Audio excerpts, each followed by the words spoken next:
up. However, when nighttime comes and things cool down, the delta T figure reduces down to nearly zero. So because there is nighttime and it's not constantly crazy hot in here, the water temperature never yet has gone to an unsafe level for gold. Okay, guys, who wants some algae wafer?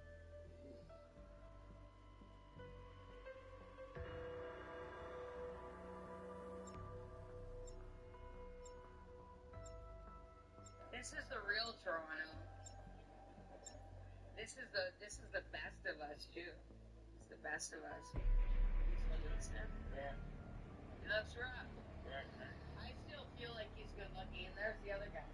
And people seem to forget that Canada's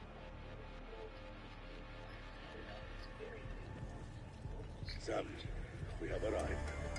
Let us put the Sentinel artifact to good use. I tracked your approach, and I'm pleased you came along, Sergei. Your space-time Colton Hall remains somewhat intense. The real Toronto. This is the best of us too. The best of us. That's right. This is a large property. Where exactly should we take the artifact? My quantum processing is underground. Find a way down to my mainframe chamber.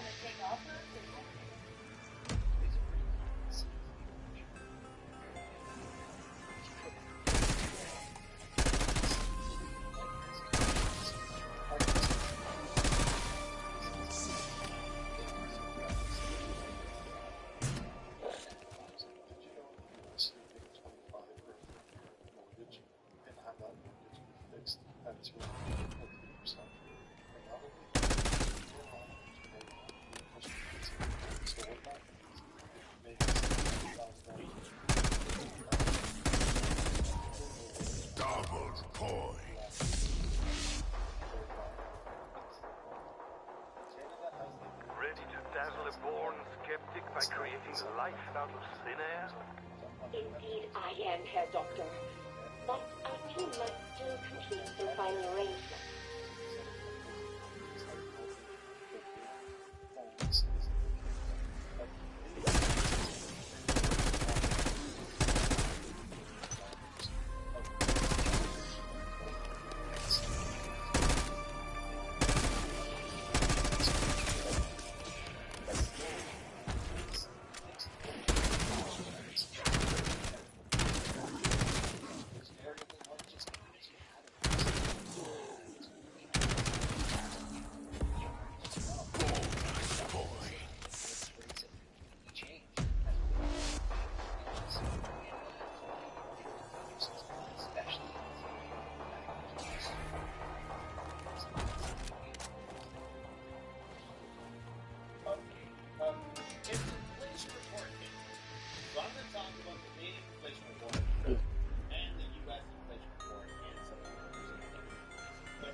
Let me put this into perspective.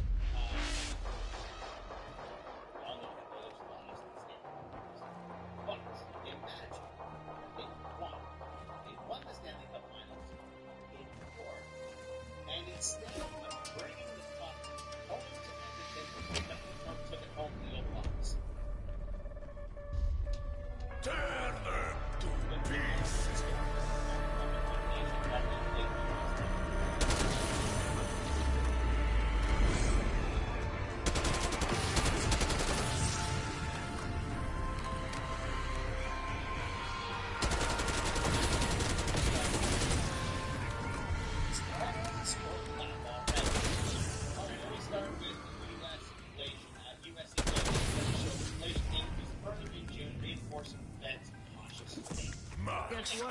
rise? It did. It went up to 2.7%. Why did it go up to 2.7%? Tariffs. That's why. Economic Council head says Trump's ability to fire Fed Powell is being looked into. Yeah, I know, there's a whole bunch of stuff going on the internet that Jerome Powell is great. He hasn't really been it. At least not at the time of making this video. And Jerome Powell has said over and over again, that the inflationary effect of the tariff system, I said before, my brain is up on this one. They should be but JP does have a point in that tariff increase. They already are. It's no crazy. But there's a possibility that the initial price will offset the tariff price. And we don't know. Having $6 that will reduce the rates, might get people thinking we're getting the next step. It's possible. What's also possible that you can step down of love, face, interest rate,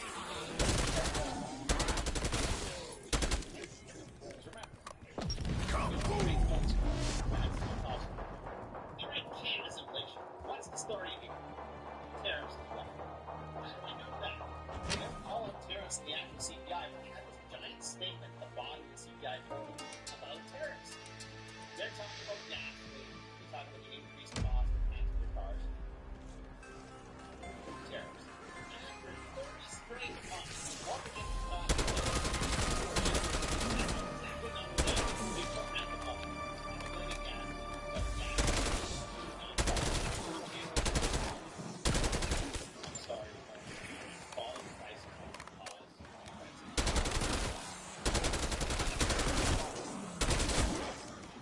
Speaking of gasoline, it's important to know that gasoline costs. I was totally acting in self-defense. Why is that important? Because it means love. Max Armor. There's the actual thing. Maybe when we finally stop the tariffs, right? Just a little bit the ones that there's real possibilities that we can pull once it's important. Will they cut the rates? Who knows? Should they cut the rates? Yes, absolutely. I don't mean to do that. The most important provinces. I would like to help fix things up. Ontario, Quebec. If people aren't working in Ontario, Quebec, and Alberta, we've got a problem. Listen, Utah, I think you're fantastic. I would love to visit someday. Okay? And I think it's great that you have 1.9% unemployment. We're going to have to worry about it. These provinces don't have money. They're not working. I was totally acting in self-defense.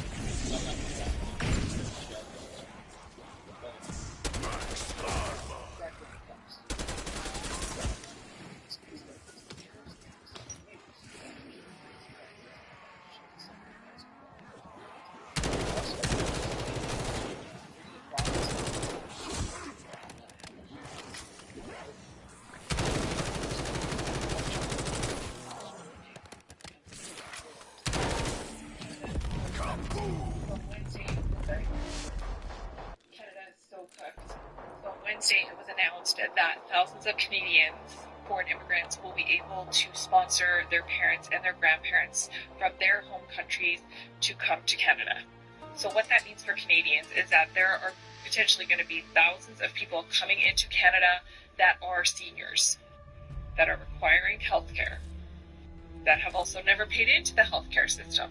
So they are going to be using the healthcare systems that are already depleted and that are already failing the Canadians who are already in Canada and the ones that are paying for these health systems. So if you think healthcare is bad now, just wait another 6 months to a year when all these seniors have an influx into Canada, require the healthcare systems, and are using them as well. And that should scare everyone. The fact that we've been paying into our healthcare system for years and years, decades and decades, as long as you've been employed and paying taxes, and all of a sudden someone just scoop up all that healthcare when senior citizens of other countries start moving into Canada, but they've never paid into the system. This is one of the many reasons as to why Canada as a country right now is so cooked. Leave your thoughts down below about this video's subject, and I will see you guys in the next video. Take care. Hello everyone, welcome back. I hope your day is starting off just great. Another amazing, beautiful summer day in this fantastic country that we all call home. And I'm always in a good mood when I get up and log on and see all the amazing, wonderful pictures that you are all sharing of our fabulous country. I'll flip through a few of them here while I summarize a few of the latest developments in our country's economic front. While the economically illiterate buffoon that the majority of Americans elected as their leader continues to destroy their economy, our representatives, after walking away from discussions with the United States and Washington, are busy meeting with other world leaders to form new trade alliances. After walking out on talks that they were holding with the Americans in Washington, are now meeting with Mexican officials. That's right, Canada and Mexico are now having talks unilaterally excluding the United States. And all I can say to American viewers is, c'est dommage que votre président c'est très stupide. Not only is he très stupide, but he's in denial of even knowing what he's doing wrong. And here we are on CBC. The headline is, the cost of Trump's tariffs are starting to add up for Americans. News of tariff impact is mounting, from the Detroit 3 automakers announcing they'll face extra costs this year totaling in the billions, to the stainless steel cookware manufacturer in Tennessee who is hit with a $75,000 US tariff bill in one shipment, right down to the coffee shops considering boosting the price of a cup because of tariffs on Brazil. Alex Durante, senior economist at the Tax Foundation, a Washington-based policy and advocacy group, said the tariffs are hitting a broad range of U.S. businesses that rely on imports. Not surprising. He says, I think the administration is going to have a really hard time trying to convince the American people that some of the price increases they're seeing are because of other factors not related to tariffs. I just don't think most people are going to be fooled by that. And you can tell that this is an American speaking because he's already talking spin. How is the government going to try and fool people that the tariffs really aren't the cost, the price is going up? Their whole country is basically a reality TV show. They live in this alternate universe la-la land where even people that know what's going on are musing about, well, how is the government going to spin it? How are people going to be fooled? How are they going to trick these people into paying the tariffs without realizing it? Can't you guys just discuss the facts and realize what's going on? And the answer is no, they can't. Trump and the cabinet deny tariffs are costing Americans. They just deny it. Now, generally, their economy is chugging along just fine up till now, but some fresh data suggests that the tariffs are acting as a drag. There's been a weak jobs report, a rising core inflation report, a sharp drop in orders of durable goods such as appliances and automobiles. And these are the statements that you hear from the U.S. administration. We have a lot of money coming in, much more money than the country has ever seen, by hundreds of billions of dollars, says Trump.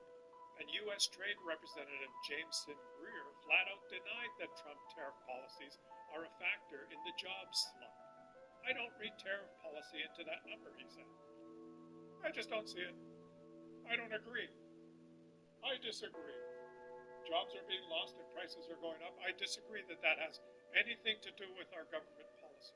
In the meantime, Reuters is currently tracking 22 U.S. companies raising prices, including retail giants like Walmart, Best Buy, footwear brands like Nike, Crocs, Birkenstock, and big-name makers of household goods like Colgate-Palmolive, Procter & Gamble, Clorox. Tech giant Apple says it faces $800 million in tariff-related costs last quarter alone and expects that to rise to $1.1 billion this year. Warren Buffett's Berkshire Hathaway, Warren Buffett, the world's greatest investor, blames tariffs in part for a 5.1% quarterly decline in revenue in its consumer goods division, which includes brands like Fruit of the Loom. Toolmaker Stanley Black & Decker estimates its tariff costs will hit $800 million this year.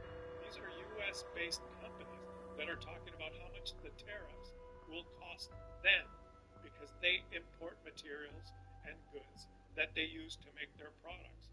Their costs are going up, so their profit margins will shrink. If their profit margins shrink, they'll have less money, they'll be less willing to hire people, and the U.S. economy will lose jobs. If if they want to protect their profit margins, if they want to keep making the money they were previously making, they'll have to raise their prices. And the things they sell, which is basically everything you can buy in the United States, will cost more. And now, perhaps not exactly tariff-related, but Donald Trump slamming other nations on trade by describing them as nasty, unfair, and ripping off the U.S. is not exactly what you'd call a warm and welcoming tourism ad campaign either. He's single-handedly also destroying the U.S. tourism industry as far as foreign visitors visiting the United States. Ah, oui, oui, il est très stupide. Now, incidentally, one of the stories that's emerged on why the trade talks in Washington just abruptly stopped is an incident that occurred during one of the breaks. One of the Canadian officials, along with some of the American officials, went into a Starbucks to have a coffee break, and the Canadian official ordered a Canadiano. And they didn't know what he was talking about. He was asked, "What is a Canadiano?" And he explained. "I'll have an extra large Canadiano, double without the BS." Meanwhile, reported here on CBC, Champagne and Nod traveling to Mexico to strengthen Canada's trade ties. Finance Minister François-Philippe Champagne says he and Foreign Affairs Minister Anita Anand are heading to Mexico City to look at strengthening Canada's economic partnership with Mexico, looking at markets, looking at diversification, looking at strengthening our partnership with our Mexican colleagues. Reported here on Yahoo Finance, the ministers' 2 days of meetings are taking place as Prime Minister Mark Carney makes plans to visit Mexico to meet with Sheinbaum soon. Mexico is one of Canada's biggest trading partners for various commodities, including oil and gas, steel, and aluminum. Canada's imports from Mexico include tropical fruits, broadcast equipment, and medical devices, according to Mexico's economy minister.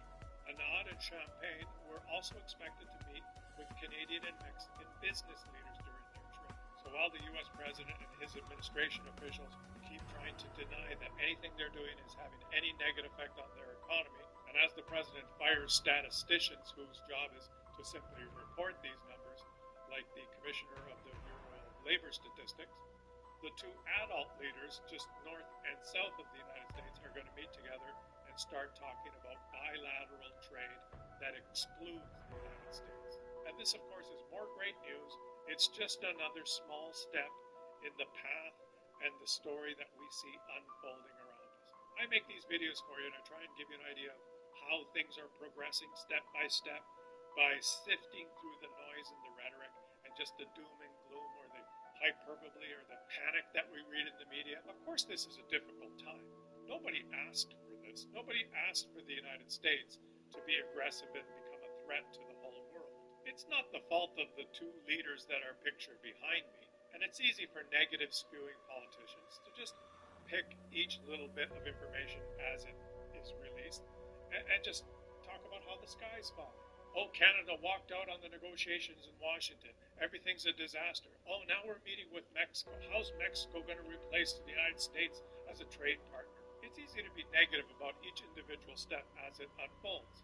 But of course, this is one necessary thing that Canada has to do now. If the United States is going to be hostile towards both our countries, Mexico and Canada, well, what do you expect? Have you not grown up and gone to school? If there's some kids that are playing and there's one bully in the playground, what happens? The other kids stop playing with the bully and they start playing together. Well, this is not play. This is real economics and the real livelihoods of the people that live in the countries that these leaders represent.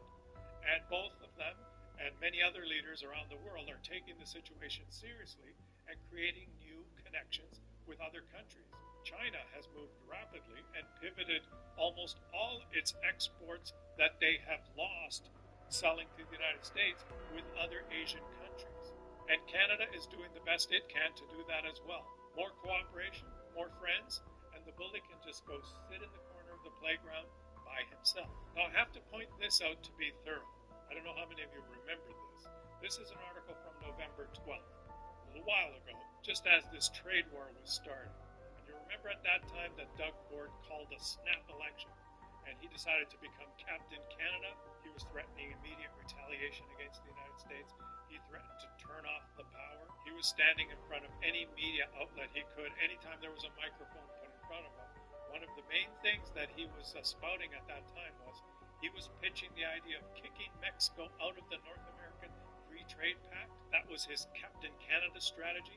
He thought at that time this was a good strategy to try and cozy up to the United States and pitch this AMCAM idea that he had.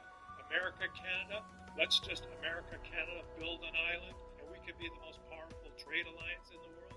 And he was talking about how, well, those Mexicans, they just import cheap stuff from China, and then they change the label on it, and they slap it on their parts, and they make cars and flood our market, and the Mexicans are just as bad as the Chinese, and the United States and Canada, we should just, the two of us should go it alone. Do you remember that? That was his Captain Canada elect me again strategy, and he might have been even naive enough to think that this would work, that the Americans would say, yeah, that's a good idea, until it became apparent that the United States, led by the big buffoon, was just going to be hostile and threaten all countries in the world equally, and just continue to escalate those threats. And there was no hope of this strategy ever working. You'll notice that he's dropped this and isn't talking about this anymore, and he probably won't be invited down to Mexico.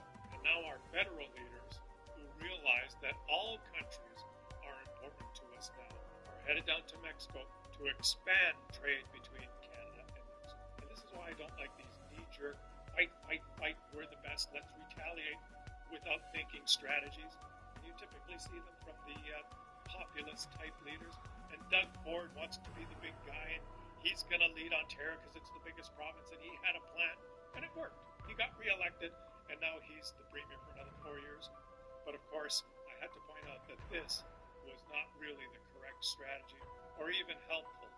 Prime Minister Carney is probably going to have to smooth things over a little bit, because you can bet that the president of Mexico was listening to some of the stuff that he was saying back in November. Lesson for Doug Ford: don't burn any bridges if you don't have to. We need the Mexicans now. We need the Europeans, we need the Japanese, we need the Australians, we need the Chinese, we need the Indians, we need the South Americans, we need the Africans, because Canada is rich in natural resources, and the whole world needs what we have. The Americans need what we have as well. They're just choosing to pay more for it. Il est très stupide. Oui, oui.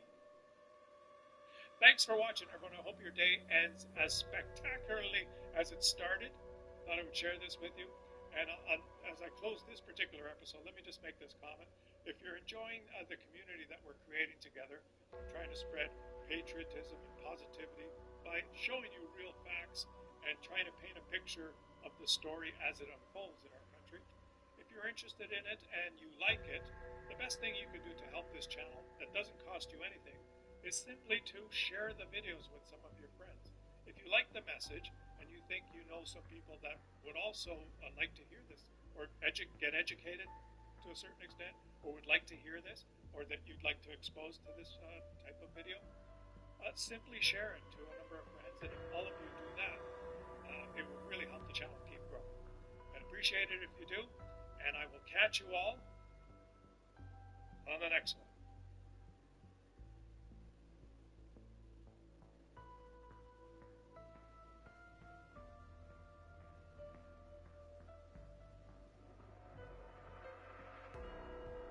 Donald Trump's August 1st deadline is here. Well, almost. Tomorrow is the day new tariffs are set to take effect. The president's 90-day pause gave importers a chance to stockpile at a lower tariff rate, and many companies planned ahead, but some brands are already announcing price hikes. Joining us now, former chair of the Council of Economic Advisors under President Biden, Jared Bernstein, and Director of Economic Policy Research at Beta Partners, Henrietta Treyz. And Henrietta, starting with you, we know that prices are going to go up. At least we've had announcements from Adidas, Procter & Gamble, Walmart, Ralph Lauren, Mattel, Subaru, Nike.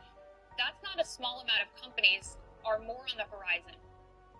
Yes, more on the horizon. One of the biggest that I'm still waiting for right now is towards Canada, understanding what the tariffs are going to be there, if they're going to get that 90-day delay that Mexico just got. There are tariff hikes coming across the gamut of everything that you're buying for, vehicles, back to school, sneakers, anything you're using for camp and after school activities. All that stuff is on the chopping block and subject to what will be tomorrow as high as 40% tariffs on, sneakers and all the apparel you wear to spend your summer months.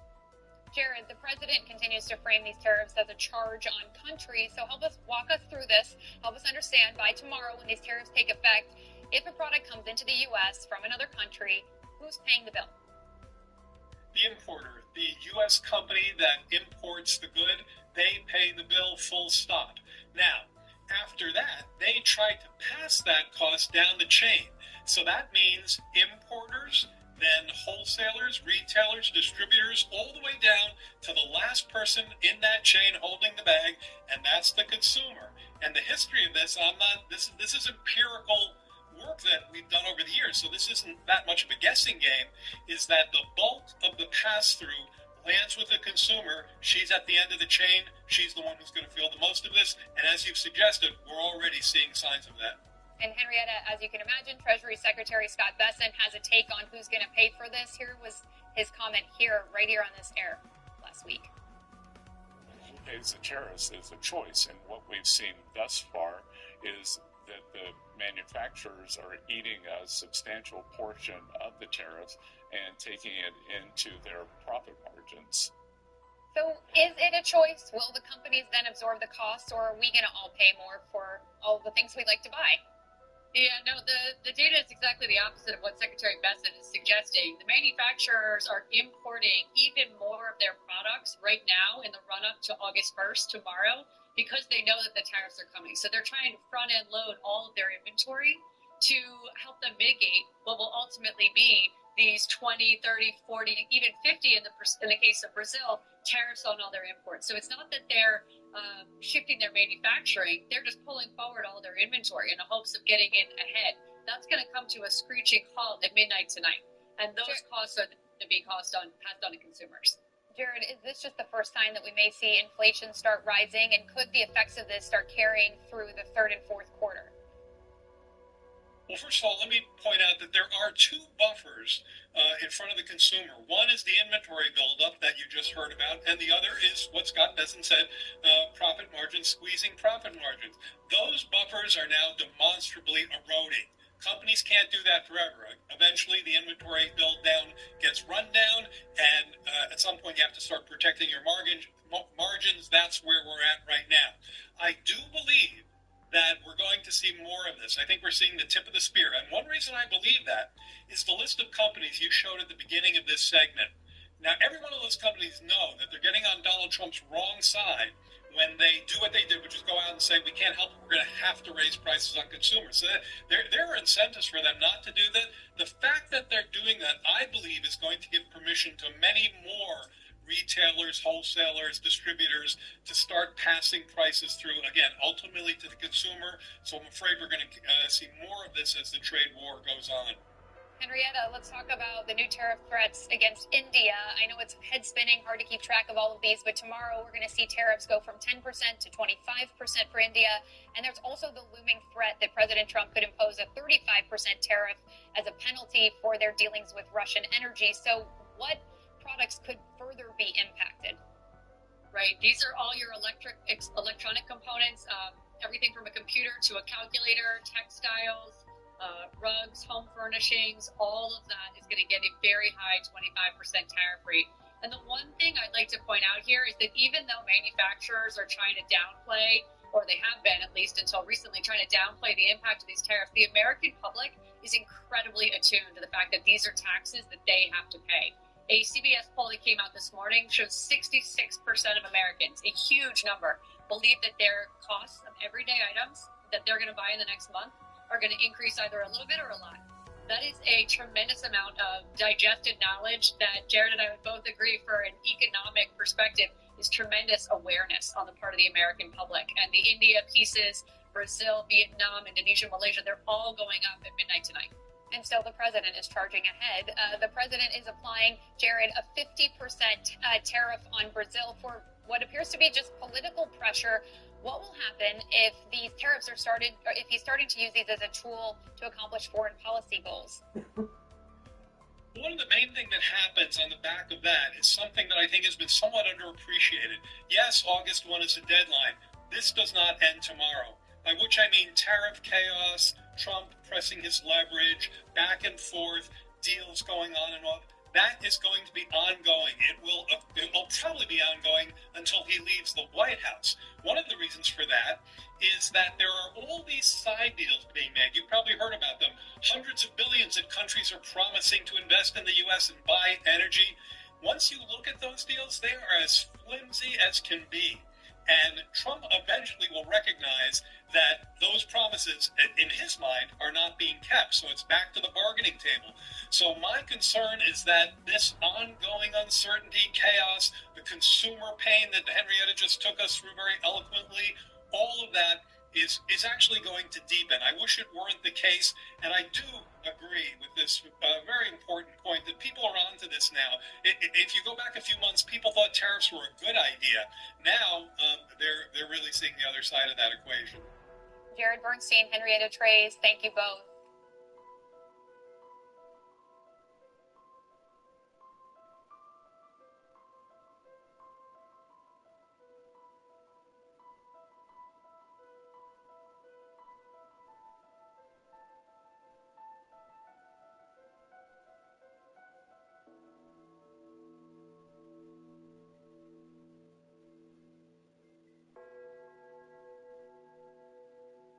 Just hours before President Trump's trade deadline was set to take effect today, he signed an executive order announcing sweeping new tariffs for dozens of countries, as well as formalizing the trade deal frameworks that his administration had already negotiated with a handful of nations. These new rates range from 10% to as high as 41%, and they're scheduled to take effect on August 7th, this week. In an exclusive phone interview with NBC News, Trump said that it was too late for other countries to avoid the higher tariffs, but then added the door will always be open to compelling offers, saying, quote, "It doesn't mean that somebody doesn't come along in 4 weeks and say, we can make some kind of deal." When it comes to America's three largest trading partners, talks with China do continue with an August 12th deadline approaching, and Trump announced yesterday a 90-day extension for Mexico. However, Canada was hit with a 35% tariff on imports. That goes into effect today. The president addressed the higher rate just hours before he signed the order. They have to pay a fair rate. It's very simple. They've been treating our country very badly for years. And look, we like Canada. I love Canada. I have so many friends in Canada. But they've been very poorly led. They've been very, very poorly led. And all we want is fairness for our country. Ken Palmieri, we have said a lot. There isn't much that's ideologically consistent from President Trump, but his beliefs in tariffs is an exception. He certainly does and has for decades. There's been just so much sort of chaos and unpredictability into how these tariffs have been rolled out. I think that's sort of the point in some ways. He's been trying to get these deals done. Give us your read, though, as some of, today's the deadline, as some of these tariffs go into effect, at some point, American consumers are going to start to feel it.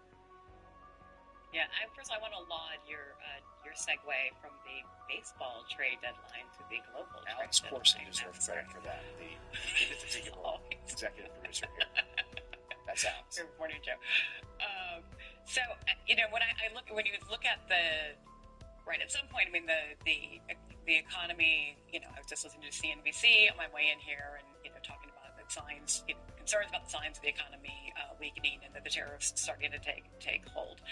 If we look at it, though, from a political lens, you see polling that shows people think that the economy is doing well. And I've seen enough focus group data to know that part of the reason why people think that is because in January and February, everyone heard that the economy was going to collapse because of the tariffs, and it didn't happen, right?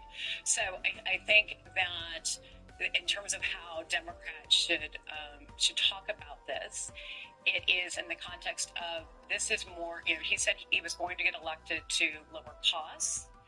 And what we're concerned about is what we're seeing instead is a lot of chaos, not any move to actually lower costs, and these tariffs could have that kind of impact, but bring it back to what he said he was going to do and how it is not, that has not happened, right? Grocery prices haven't really gone down. That hasn't happened. People are concerned about housing in particular and how affordable that is. And bring it back to that, as opposed to what this, as opposed to predicting. First of all, you don't want it. You don't want to predict some kind of economic impact collapse from the tariffs. All right, we'll bring into the conversation now former chair of the Council of Economic Advisors under President Biden, Jared Bernstein. Jared, good to see you this morning. Let's start, if you will, by taking a step back. There's been a lot of sort of conflicting numbers, data that's come in the last couple of weeks, just about the state of the economy, how healthy it is or not. Let's start there. Give us your assessment. Just as August 1st arrives, these deadlines arrive, how is the American economy doing right now? It's not doing as well as it was before Trump took office, and certainly before the trade war. Probably the best overall measure of how the economy is doing is GDP growth, and that was trending north of 2%. Now it's around 1% for the first half of the year. The job market is still in pretty good shape. We heard that from Chair Powell this week. But at the same time, we're seeing some cracks. Employers have really slowed the rate of hiring. They haven't engaged in layoffs yet. You can't have a recession without layoffs. And in fact, I don't see a recession coming at least in the next 6 to 12 months. What I do see is slower growth and higher prices, aka stagflation. That's tough for American consumers. It's tough for the Federal Reserve because those forces go in opposite directions for them. And I think it's largely a symptom of this, really foundationally misguided trade war. So, Jared, let's talk now about this trade war and these tariffs about to take effect. What sort of impact are they going to have on the American consumer? Yes, but also some of the core businesses as they try to factor this into what they're doing. When goods arrive in this country, imported goods arrive in this country, the tax, or the tariff on those goods, is paid by the importer, by the American company that imports those goods. That's the first so-called incidence of the tariff. Then you go down the chain. So it's importers, wholesalers, retailers, and standing at the end of that line is the American consumer. And just as we just heard from Jen, a lot of those people who voted for Trump did so because they believed he was going to lower prices. It's not a matter of when this consumer pass-through will occur. We are now seeing it. We're seeing it at the company level through lower profits, and that's corporations eating some of the tariff. But that can only go on for so long. They can only let their profit margins get squeezed for so long. They're already working through their buffers on their inventories where they front-loaded to try to avoid the tariffs. We are now unequivocally seeing tariffs pass through to consumer prices. We're seeing it in furniture, toys, we're seeing it in apparel, we're seeing it in electronics, and we're just going to see more of that as time goes forward. Hey, Jared, it's Sam Stein here. That map, it made me anxious. There's so many different numbers for so many different countries.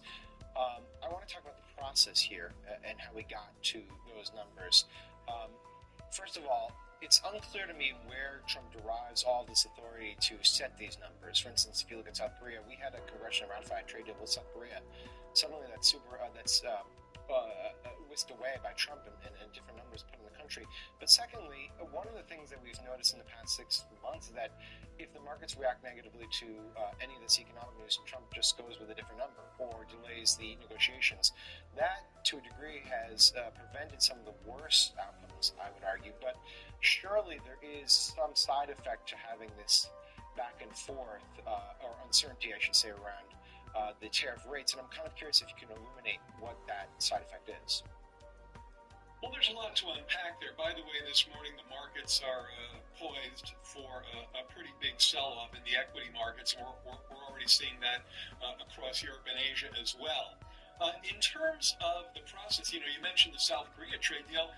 We had a trade deal with Mexico and Canada. It's one that was originated and signed by no less than Donald Trump himself. Right.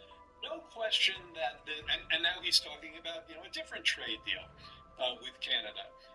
So there's no question that these measures lead to considerable uncertainty with businesses, and it's one of the reasons why those cracks in the economy I described in my first response have been so problematic. Businesses are basically saying to themselves, especially those exposed to the tariffs, we're going to sit on our hands in terms of investment. Business investment has taken a hit. We're going to sit on our hands in terms of hiring. I was going to build that warehouse extension, but let me see where this lands. So as long as the plane never lands, that kind of uncertainty just festers. And the problem is, and I think a lot of folks are getting this wrong, this is not over today. Anyone who thinks that we've resolved the chaotic trade war on August 1st is engaged in wishful thinking.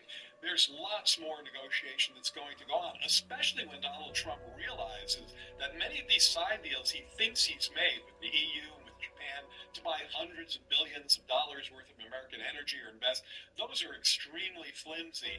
And the trading partners on the other side, they don't see it the same way he does. And I think when that reaches him, he's going to start renegotiating. So I don't see that uncertainty going away, Sam.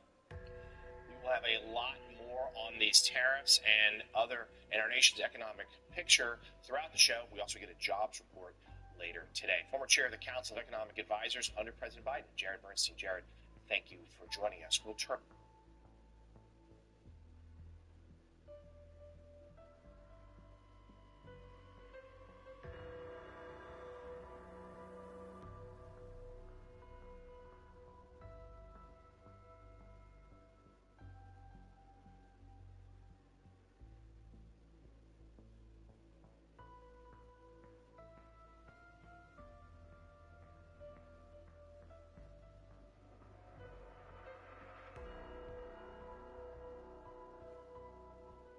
It is day 173. It's been a lot of days of the second Trump administration, and this week tariffs are back in focus. On Sunday, just days before a 90-day deadline, Treasury Secretary Scott Bessent teased that the administration was close to several deals. But by the end of the week, that's today, no deals, not even frameworks of deals. In fact, the one President Trump announced last week with Vietnam came as a surprise to the negotiators in Vietnam because the numbers in the deal reportedly were not the ones that they agreed to. What we did get was the president releasing 24 letters to trading partners declaring new tariff rates now that are going to start on August 1st, including a 35% tariff on our closest neighbor and ally, Canada. So now, no 90 deals in 90 days as promised, and just the president telling the rest of the world, here's your tariff rate, take it or leave it. And it's not just the chaos within the administration's economic policy we're seeing. The president's deputy FBI director, Dan Bongino, you know him from Fox News, he might actually be leaving his post after a heated confrontation with Attorney General Pam Bondi over the DOJ's handling of the Jeffrey Epstein files. That is according to two sources familiar with the situation. That confrontation happened on Wednesday, and Bongino did not report to work today. We got a lot to get to, so let's bring in our nightcap. My dear, dear friend and colleague, Ali Vitale, has stayed up extra long today to join us. She is NBC's Capitol Hill correspondent and host of Way Too Early right here on MSNBC. Former Democratic Senator Doug Jones of Alabama and Mike Murphy. Former Republican strategist and advisor to George Bush, Mitt Romney, and John McCain. Now he is the co-director of the Center for the Political Future at University of Southern California. All right, gang, I am thrilled you're here, so let's start with tariffs. Doug, I turn to you first.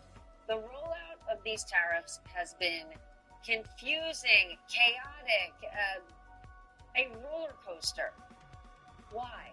What is the reason behind all of this? It's rolled out, rolled back, you name it. It's just rolling. It's a work in progress. I think what's behind it is really two things. Number one, a good bit of incompetence among those who are dealing with the trade policy right now, and that is coming strictly from the White House. I don't think anybody else is really doing that, and I think this is Trump's just not understanding and knowing the world economy and knowing what's going on. I think that's the main thing.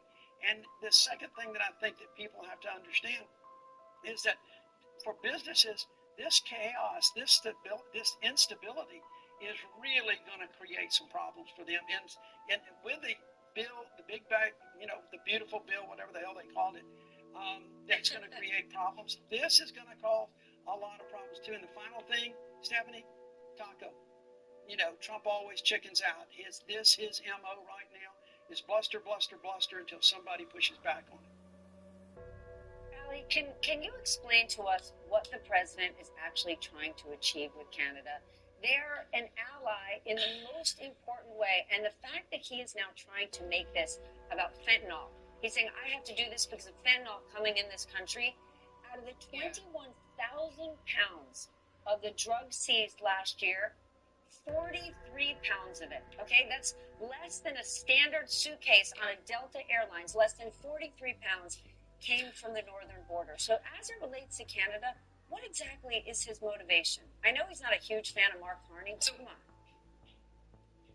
Yeah, but publicly, he is saying that this is to reduce the flow of fentanyl. And Carney has basically said, yeah, okay, we're down to help you do that. That's always been a focus for us between our countries against the backdrop of the numbers that you mentioned there, Steph. So I think what we're seeing here, and we should constantly be coming back to this, it's a comment that Trump made at the beginning of his term where he said that he would use economic coercive measures to try to bring Canada in as the 51st state in the United States.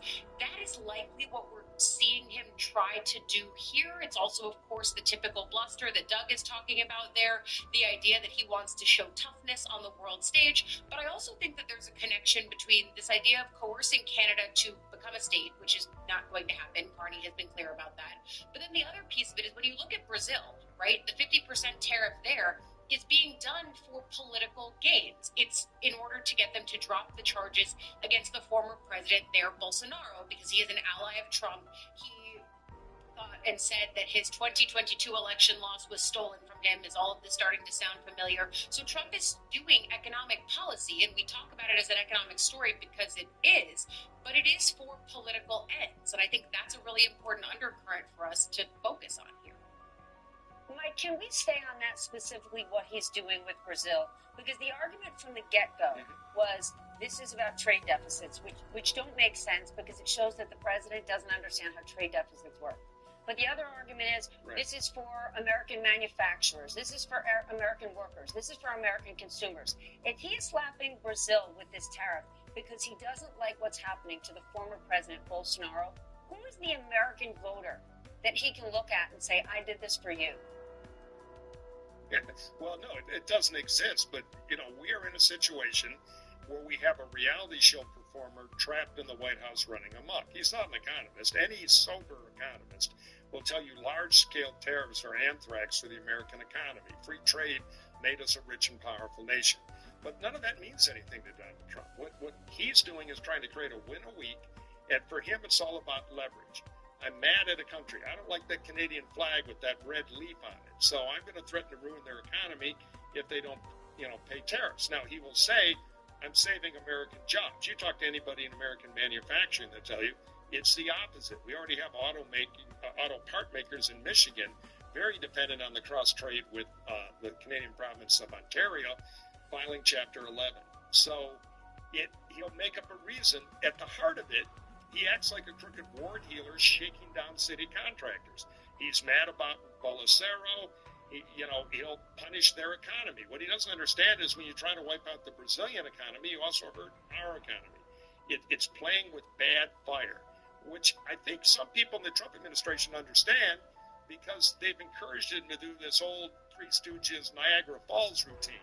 Slowly I turn, step by step, and try not to actually get to the tariffs. But now he's played that thing, and he's having to actually get to tariffs.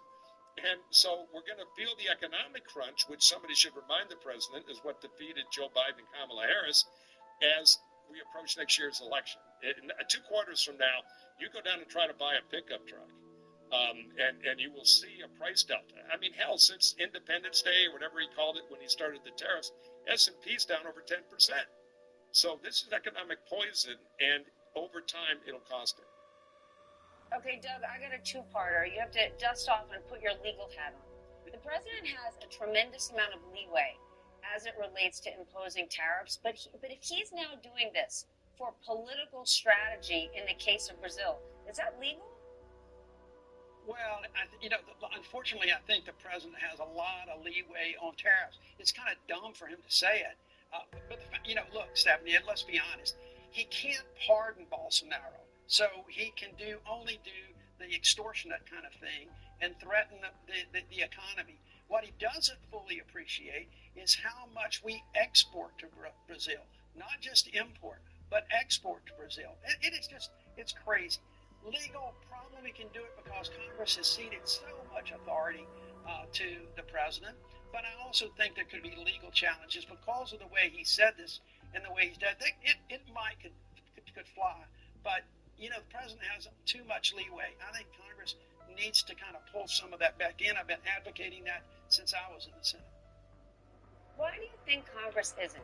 I get it, Doug, that, Donald Trump's in charge, and certainly Republicans in Congress want to stay on his good side. But we haven't even seen the negative impact economically that the tariffs are going to cause because of all of these delays. Once they hit, in red and blue states across the country, it's going to hurt. So why are your former colleagues down with this, knowing what's to come for them? Because they simply, look, I think right now Democrats would do it in a heartbeat. I don't know if they would have done it under Joe Biden stuff. This is a purely political issue, and whoever's in charge is not going to want to give up that power. And their party, if they happen to be in charge of both houses of Congress or the Senate, is probably not going to want to do that. And that's just the political realities. The second part of this is, quite frankly, for the Republicans right now, look, if they're going to pass the big bill that just got passed with all the horrific things that are in that bill, they dang sure are not going to buck him on trade policies. They may try to give him more trade authority and not stop anything. He has control over that United States Senate Republican caucus right now, unlike something I've ever seen in my lifetime. Mike, I see you nodding your head. Yeah, the Congress institutionally has gone into a coma. They're abandoning powers they used to fight for aggressively on more or less bipartisan basis. But the Republican majority has decided they don't want primaries from Donald Trump. And so they're going to reluctantly hit the yes button anytime he wants, even on stuff that would have got you primaried in the Republican Party a decade ago. We have wrenched away the trophy for out-of-control spending from the Obama administration, put it on steroids, and we're going to win the $3 trillion debt increase prize here. That would have got you in manacles in the Republican Party 15 years ago. So we're in this bizarro upside-down world, and the one thing, with the exception of Tom Tillis in North Carolina, who decided, I'm not going to, for the sake of cheap Senate haircuts, keep my seat, and support a bill that's insane, most of them are decided to go along for the ride. And as a former general in the Republican Party for decades, it sickens me. Allie, let's talk taco for a second. This idea that Trump always chickens out. The thing that's sort of blown my mind all week, as the president has announced these new tariff rates and sent out these letters, Wall Street is completely shrugging it off. Almost every major investment bank in their public notes have said, yeah, the president signed an executive order. He said he's going to impose these tariffs. We don't actually believe he's going to do it. They believe taco will come to fruition and we'll never see these tariffs. What do people on the Hill actually believe? So I think that the taco piece is baked in from the market perspective now. And frankly, and I know you have more conversations with business leaders than I do, but there are some who even say that they see upside to the idea of tariffs and sort of re-equalizing the economic playing field for the U.S. on the world stage. Okay, for Congress, I think that what both of our other guests have said is right, but the idea that this is going to be the moment that they stand in front of the moving policy train is sort of devoid of what we've seen over the course of the last 6 months, because they were willing to defend even the more politically problematic pieces, like Elon Musk standing on stage at CPAC with a chainsaw and hacking the federal government to bits, including parts of it that some of them had created legislation to start in the first place. I'm talking about things like USAID. And so the idea that they're going to suddenly find a backbone now, I think, is a misreading of the landscape. especially when you consider that they are in the midst right now in the Senate of considering that rescissions package, basically clawbacks of money that Congress already funneled and okayed to go out the door. The power of the purse is pretty central to being a congressional lawmaker. Typically, they like to hold on to the power that they have and even assert more of it from the White House. In the past, that was the case in Congress. In this Congress, and it was always true when we were going into the second Trump era, the party has been remade in his image. The naysayers in the House are gone. The naysayers in the Senate are gone or leaving, to the extent that there's just a handful of them left. Yes, it's Tillis. Maybe sometimes it's McConnell. Could it potentially be Joni Ernst? Not publicly, but certainly privately. We've heard that she's had problems with Hegseth and other moments within the Trump administration. Susan Collins, Lisa Murkowski. But really, you can count those names on one hand. And several of them are going to be finding the exits in the coming years. So really, this is a party that is Trump's to do with what he will, and he is.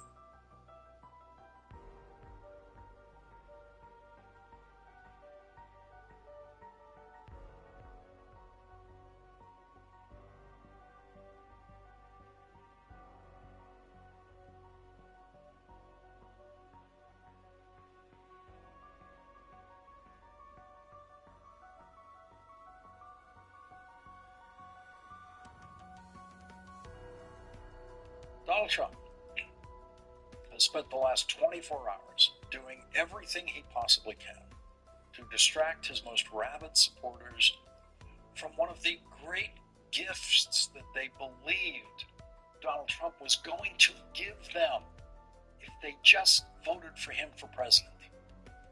The Epstein files. Donald Trump told his conspiracy-minded followers during the presidential campaign that he was going to release the federal investigative files on Jeffrey Epstein, his rich friend, who Donald Trump used to party with frequently and who ended up exposed as a rapist of children and sex trafficker who killed himself in federal prison during Donald Trump's first presidency when Trump officials were in charge of federal prisons.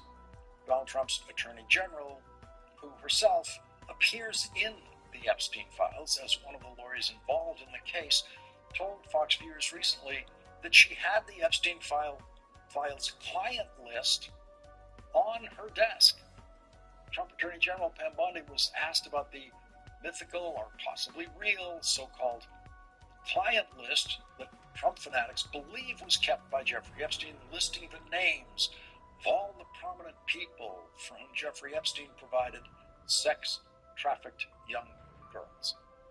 The question she was asked was, the Department of Justice may be releasing Jeffrey Epstein's clients. Will that really happen? To which the Attorney General said, quote, "It's sitting on my desk right now to review." That's been a directive by President Trump. I am reviewing that. Donald Trump told her, according to her, to work on the Epstein files, and she said on Fox that she was reviewing the client list specifically. Tears broke out among Trump fanatics when the Trump Attorney General decided that nothing in the Epstein files, nothing, could ever be publicly released. I'm going to go throw up, actually. This only happens every few years when something really, really bad happens or something, and I'm physically going to puke probably right now. My mouth is watering right now. Because I have integrity. I just really need the Trump administration to succeed and to save this country. They're doing so much good. And then for them to do something like this, it hurts my guts out. This is honestly one of the craziest things I've ever seen in my entire life. And I just think it's very dangerous to play around with this stuff. Like, very dangerous. Donald Trump worries about those people. Donald Trump was clearly worried about the wrath of those fanatics yesterday in the cabinet room when a reporter asked the Attorney General, sitting near Donald Trump, about the Epstein files. Are you still talking about Jeffrey Epstein? This guy's been talked about for years. You're asking, we have Texas, we have this, we have all of the things. And are people still talking about this guy, this creep? That is unbelievable.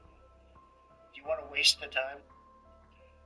Today, Donald Trump wants his fanatics focused on a different investigation, and so he gave them a different investigation. Trump World leaked to reporters a different investigation that should thrill those same crying fanatics who feel betrayed about the Epstein files. The trouble with a leak from the Trump administration is that everyone in the Trump administration in a position to deliver such a leak either is a publicly proven pathological liar or works for a publicly proven pathological liar in the White House or in the Trump cabinet. And so the leak that I'm about to report to you has whatever value you choose to assign to a leak that is oozing out of a cesspool of pathological liars. And here is that leak. NBC News reports that Trump's Justice Department has opened criminal investigations into the conduct of former CIA Director John Brennan and former FBI Director James Comey. John Brennan is an invaluable MSNBC contributor. Quote, details of what exactly they are being investigated for or how far the Justice Department intends on taking the probes are unclear. As for Brennan, a source briefed on the matter said CIA Director John Ratcliffe had made a criminal referral of Brennan to the Justice Department. Exactly what prompted the Comey investigation is unclear. Ratcliffe last week released an internal CIA review that criticized Brennan's handling of a 2017 intelligence assessment concluding that Russian President Vladimir Putin wanted to help Trump defeat Democrat Hillary Clinton in the 2016 election. Now, I have a spoiler alert for you on these investigations that will save you a lot of time because you need not read another word about these so-called new investigations. No one is going to be charged with a crime as a result of these investigations. This is a leak for Trump fanatics designed to take their agonized attention away from Donald Trump and his Attorney General breaking their promise to release the Epstein files. The Trump administration is fully corrupt enough to conduct utterly pointless federal criminal investigations of a former director of the CIA and a former director of the FBI. And the Trump administration is also fully corrupt enough to lie to their fanatics about conducting investigations that they are not conducting. The CIA review of John Brennan's role in investigating Russia's interference in the 2016 election revealed absolutely nothing new, and they didn't even question John Brennan about it in producing that new review. And that new review, as I say, reveals nothing new.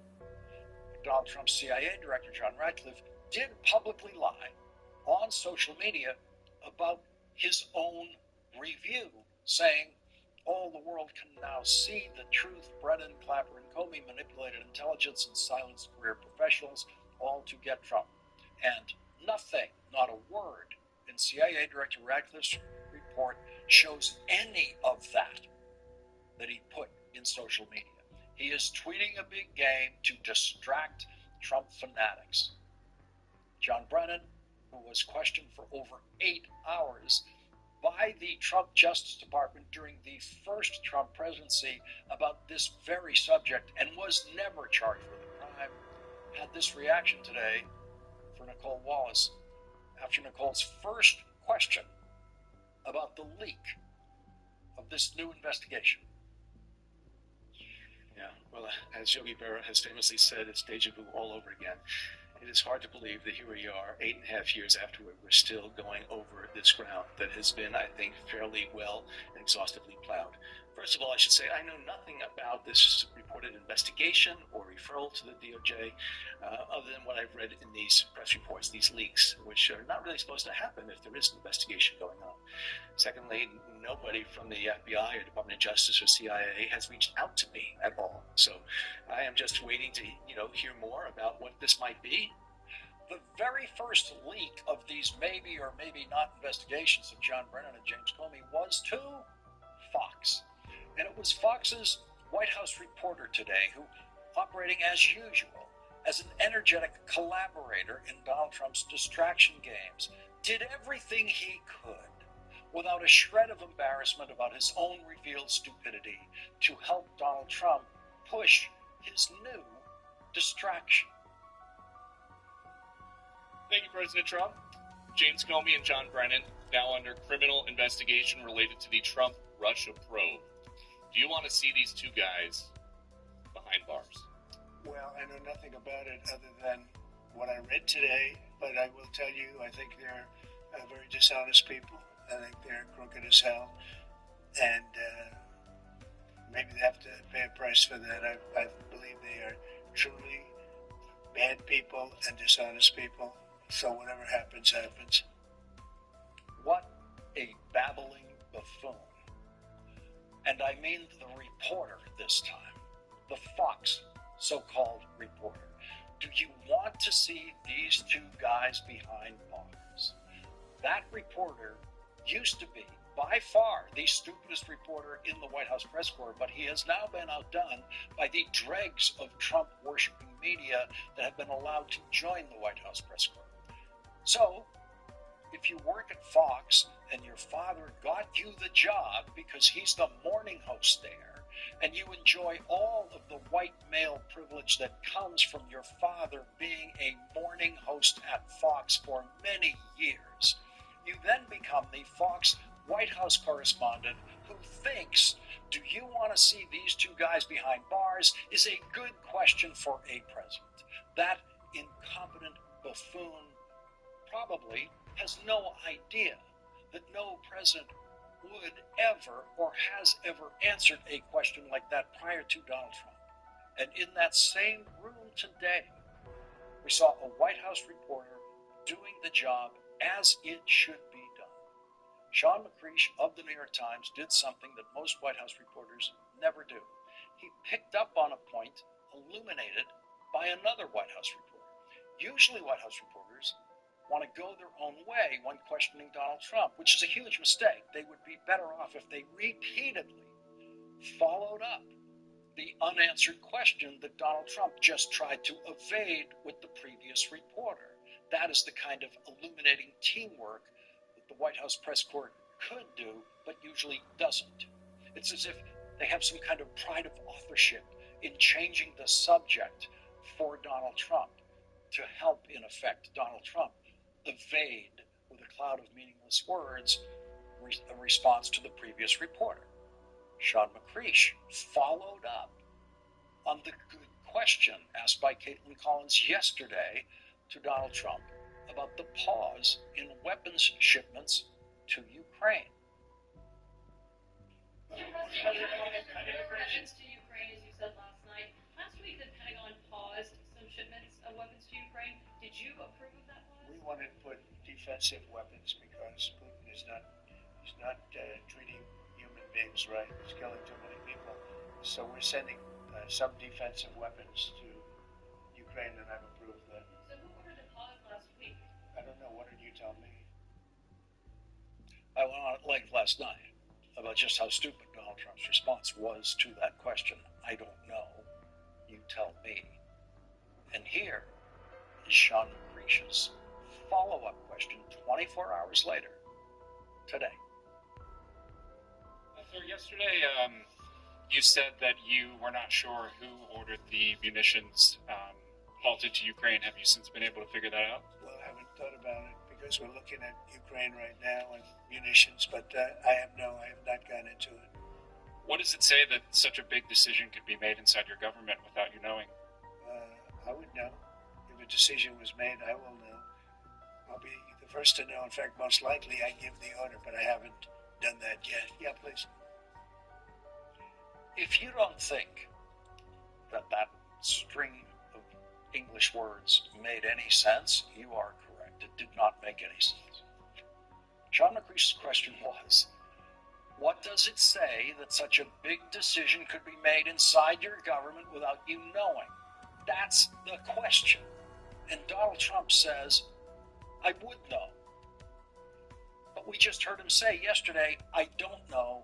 Why don't you tell me? And now Donald Trump says, I would know. He says, if a decision was made, I will know. I'll be the first to know.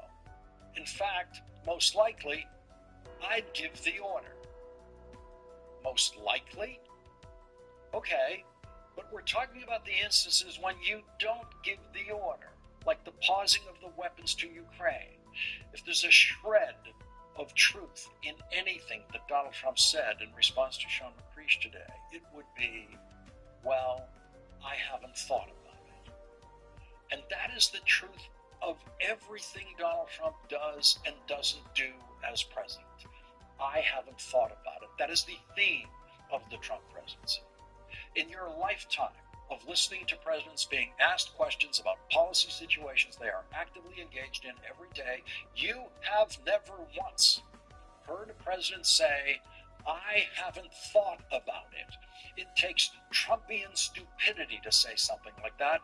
And when you're as stupid as Donald Trump, you have no idea how stupid your stupidity sounds. Donald Trump is trapped in his stupidity. There is no way he can fake sounding smart about anything, not even his lifetime passion and greatest expertise, golf, which he simply lies about. And today, Donald Trump put his stupidity in writing once again in one of his inane tariff letters, this time to the president of Brazil.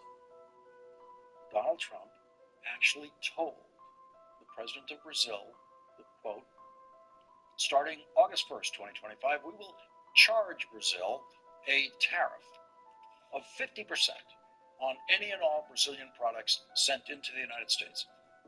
And the reason this time is crazier than any other reason he's ever given. The reason Donald Trump gave for imposing a 50% tariff on Brazil was in the second sentence of the letter. It was this: the way that Brazil has treated former President Bolsonaro, a highly respected leader throughout the world during his term, including by the United States, is an international disgrace. We will consider later in this program how this drunk tariff letter will affect Donald Trump's case in the Supreme Court when they consider the constitutionality of Donald Trump's tariffs, which have already been ruled illegal and unconstitutional by the leading judicial experts on tariffs in America, the Special Federal Court for International Trade. That case is being appealed and will surely end up in the Supreme Court. The Supreme Court will not fixate on all the oddities of Donald Trump's improper use of capital letters in his prose writing, but everyone in the Brazilian president's office who sees this letter will know that it's the first one they've received from a president of the United States with absurdly childish grammar mistakes. There is no English language usage in which the phrase highly respected leader would have a capital H, R, and L. And everyone who knows English in the Brazilian president's office knows that the word world and the word term in that same sentence also should not be capitalized. There has never been an explanation, other than Donald Trump's inadequate education, for his random use of uppercase letters. But when you send these things to foreign countries and heads of state, they know that someone who can't command his own language, the proper use of his own language, cannot possibly be taken seriously on anything. Nobel Prize-winning economist Paul Krugman did a special post tonight on the Trump letter to Brazil, calling it evil and megalomaniacal. The truth of how Donald Trump arrived at the tariffs on Brazil, and it is in his own statement about another point, and that is his confession today. I haven't thought about it. That explains everything in the Trump presidency.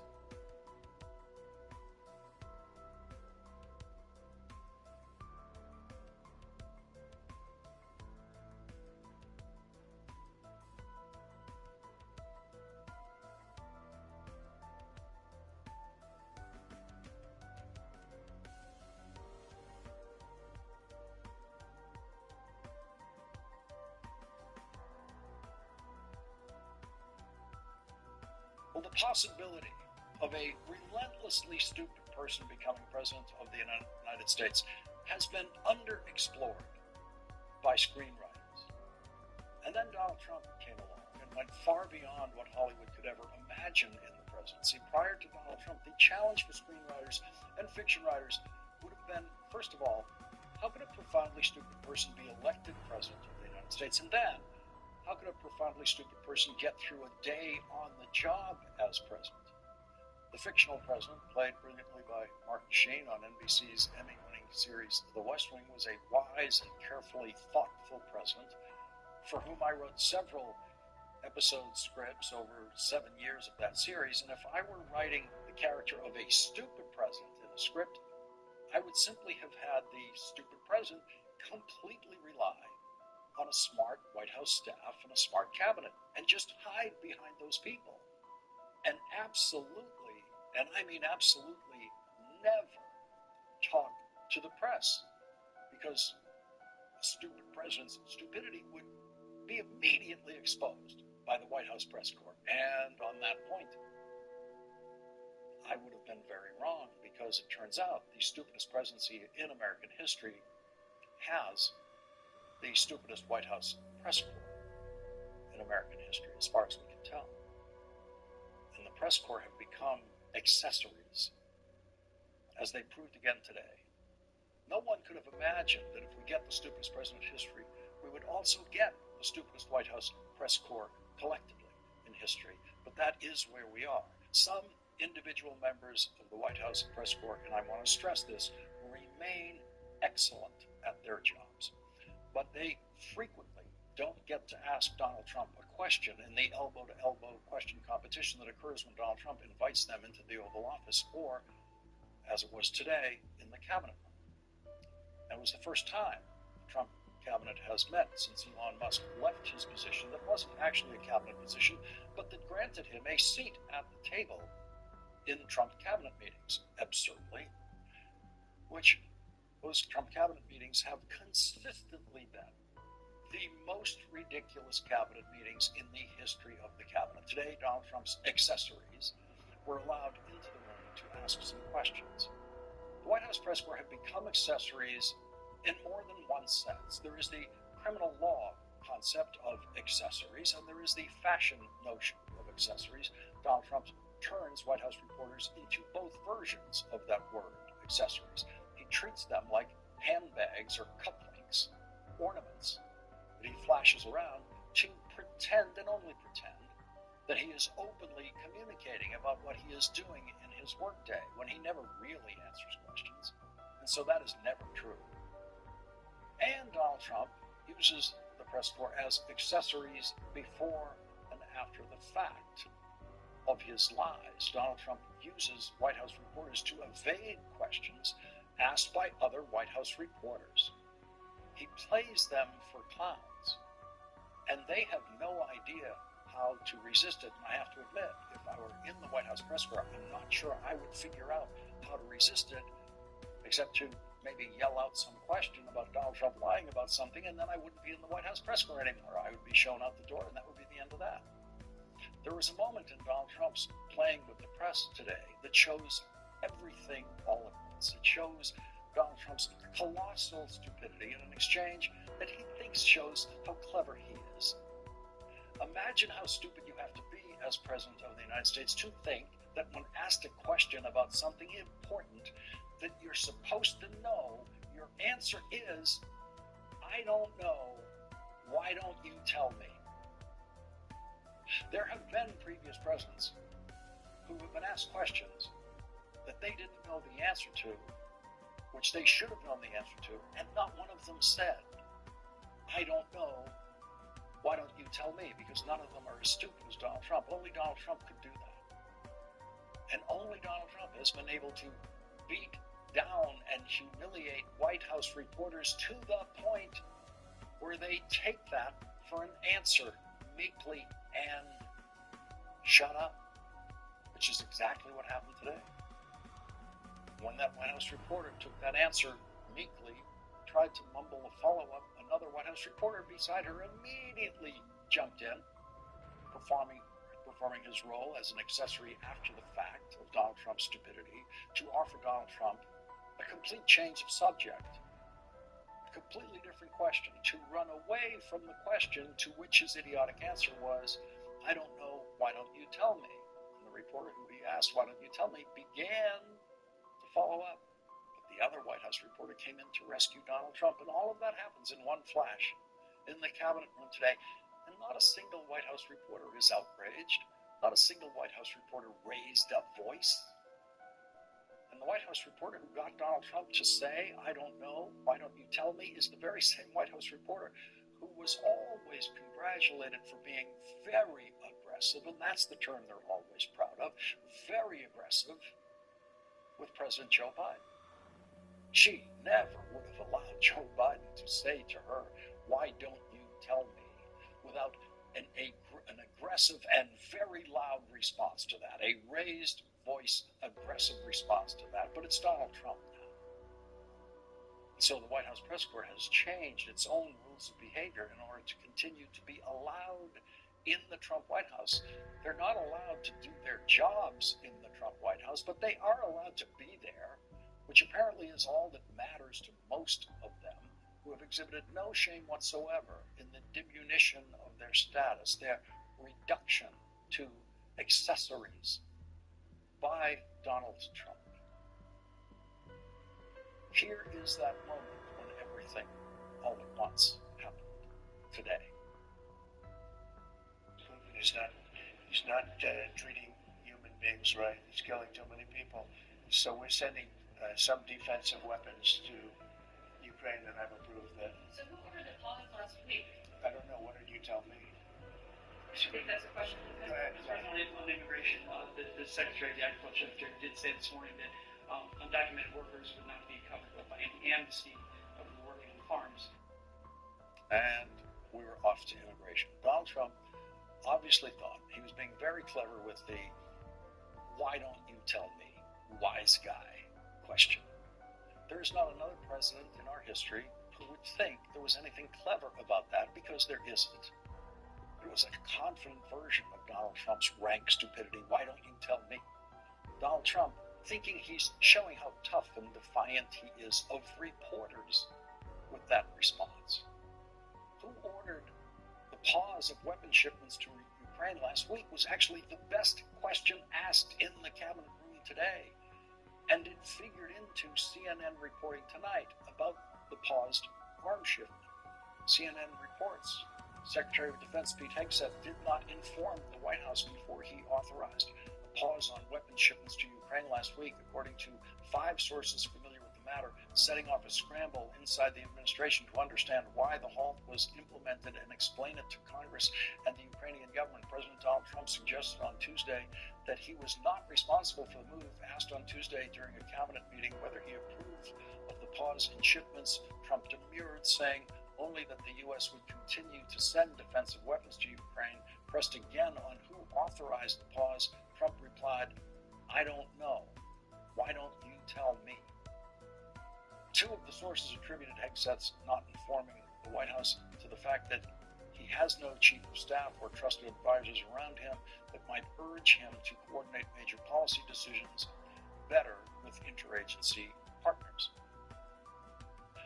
Not another question in the cabinet room by members of the White House press corps today was worth asking. And some of the questions came from the Trump-worshipping reporters who have been added to the White House press corps by Donald Trump. And so the whole concept of the White House press corps has been corrupted by Donald Trump, even before the non-corrupt members of the White House press corps have decided to use their talking to pets voices instead of the screaming level that they could reach at Joe Biden directly and at his White House press secretary. And so that is how the stupidest president in history can face the White House press corps with ease. Once again today, the White House press corps played the roles of perfect accessories to Donald Trump's lies about tariffs. Nothing, and I mean nothing, has enabled Donald Trump's lies about tariffs more than the now overwhelming, stultifying ignorance of the White House press corps that they display day in and day out every time Donald Trump says the word tariff in front of them. discussion with the press today, Donald Trump said the tariffs, as you know, are starting to come in at record levels. Tremendous amounts of money are coming into our country. He said that, and not one White House reporter said zero money is coming into the country from tariffs. Not one White House reporter chose today as the day to demonstrate that at least that one reporter knows that the money Donald Trump is talking about coming into our country is already here. It is in your wallet. It is in your bank account. It is in the bank accounts of American companies that are going to pay the tariffs in American dollars in the United States, which is the only place the tariffs can be paid. And those companies are going to pass on the cost of those tariffs to you in increased prices of the products that have been delivered from foreign countries, products that you need. And a product that is going to cost you more money because of Donald Trump's tariffs. And so, no, tremendous amounts of money are not coming into our country from tariffs and never will come into our country from tariffs and have never come into our country from tariffs because that is impossible. And no White House reporter seems to know that. And the entire crew of White House reporters is stained now by the disgrace of White House reporters failing to point out that every time Donald Trump tells that lie, that it is a lie, and failing to ask him why he's telling that lie, failing to ask him why he cannot admit that tariffs imposed by Donald Trump are paid only by people in America with American dollars at the port of entry into the United States, that no foreign country has ever paid 1 penny of a tariff to the United States and never will, and it can never be that way, never has been, and never will work that way. No tariff has ever worked that way. The White House press corps doesn't know that. At least, according to what they say, and they're given a chance, not one of them knows that. Toward the end of Donald Trump's discussion with reporters, Donald Trump gave them a history lesson during which, by their silence, they declined to reveal if a single one of them knows just how much dementia it takes to think that this Trump story is American history, and this is what Donald Trump actually said. He said these words: they tried to bring back tariffs, but the whole thing was, this was after the Depression. That was one of the great misconceptions, is people like to say, oh, but it was during the country had a Great Depression, and then after the Depression, long after it started, they brought back tariffs to see if they could save it. No objection to that from White House press corps. No objections at all. That just sailed right through, sailed right by them. Viewers of this program know that the Smoot-Hawley tariffs were written by the Republican chairman of the House Ways and Means Committee and the Republican chairman of the Senate Finance Committee, both of which committees have jurisdiction over tariffs, and they got the tariffs in effect by history named after themselves, Senator Reed Smoot and Congressman Willis Hawley. They were signed into law by Republican President Herbert Hoover in 1930, and they caused and accelerated profoundly the Great Depression. The tariffs came before the worst of the Great Depression, and they worsened the Great Depression, and they were done and put into law entirely by Republicans.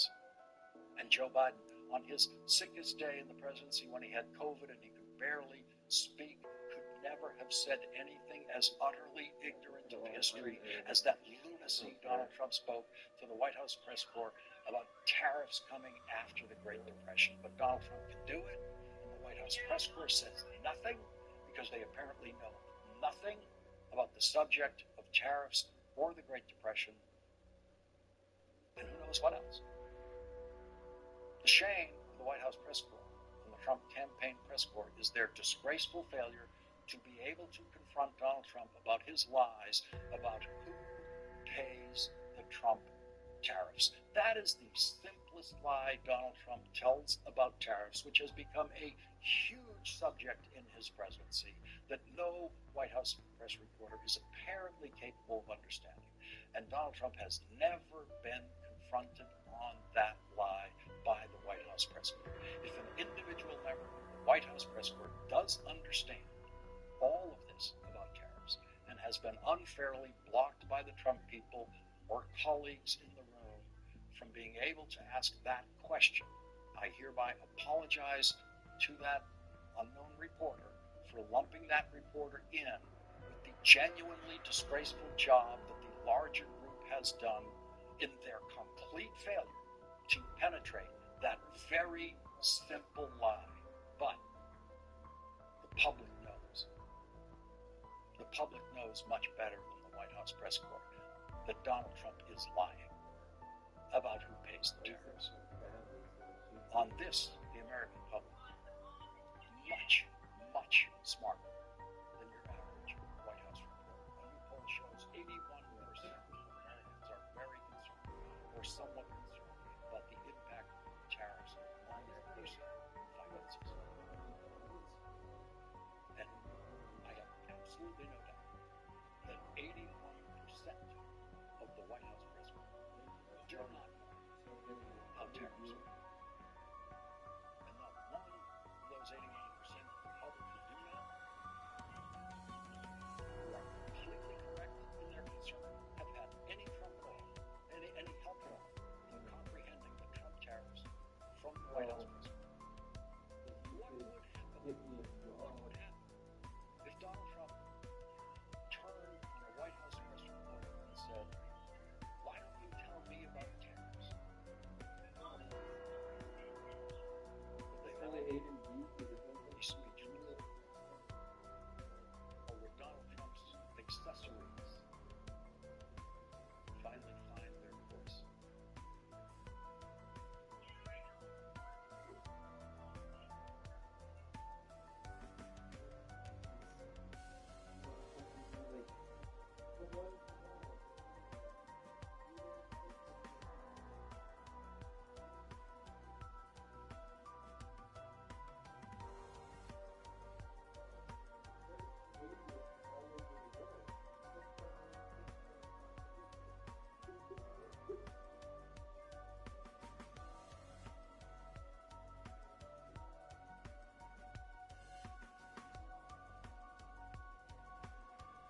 Well, Donald Trump proved once again today, beyond a reasonable doubt, that he does not know what he is doing.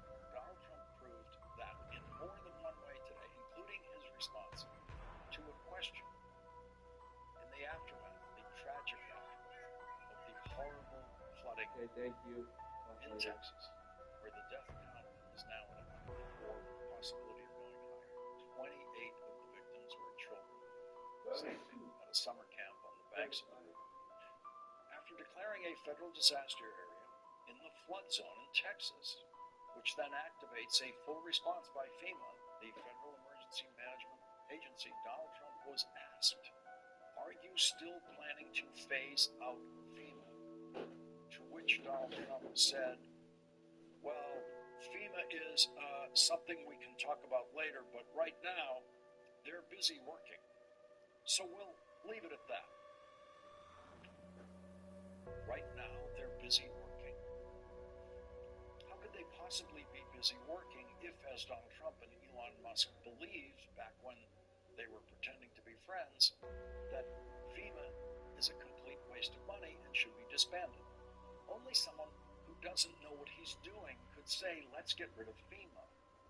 There's a reason no other president has ever suggested that, because every other president always knew that FEMA was busy working somewhere, because FEMA's work goes on long after the disaster is in the news, and that work always overlaps with new FEMA jobs that come along when other very predictable disasters take place, like hurricanes during hurricane season, or horrible massive flooding in a place in Texas known as Flash Flood Alley.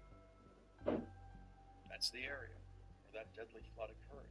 It is predictable that horrible flooding will occur in such a place, and it is a long-established government function to create as strong an early warning system as possible for predictable disasters like hurricanes and blizzards and floods and fire in dry, high-wind areas. Earthquakes are completely unpredictable, so you never know when FEMA is going to be rushed to the site of a deadly earthquake. But Donald Trump wanted to get rid of FEMA and now refuses to say if he wants to get rid of FEMA,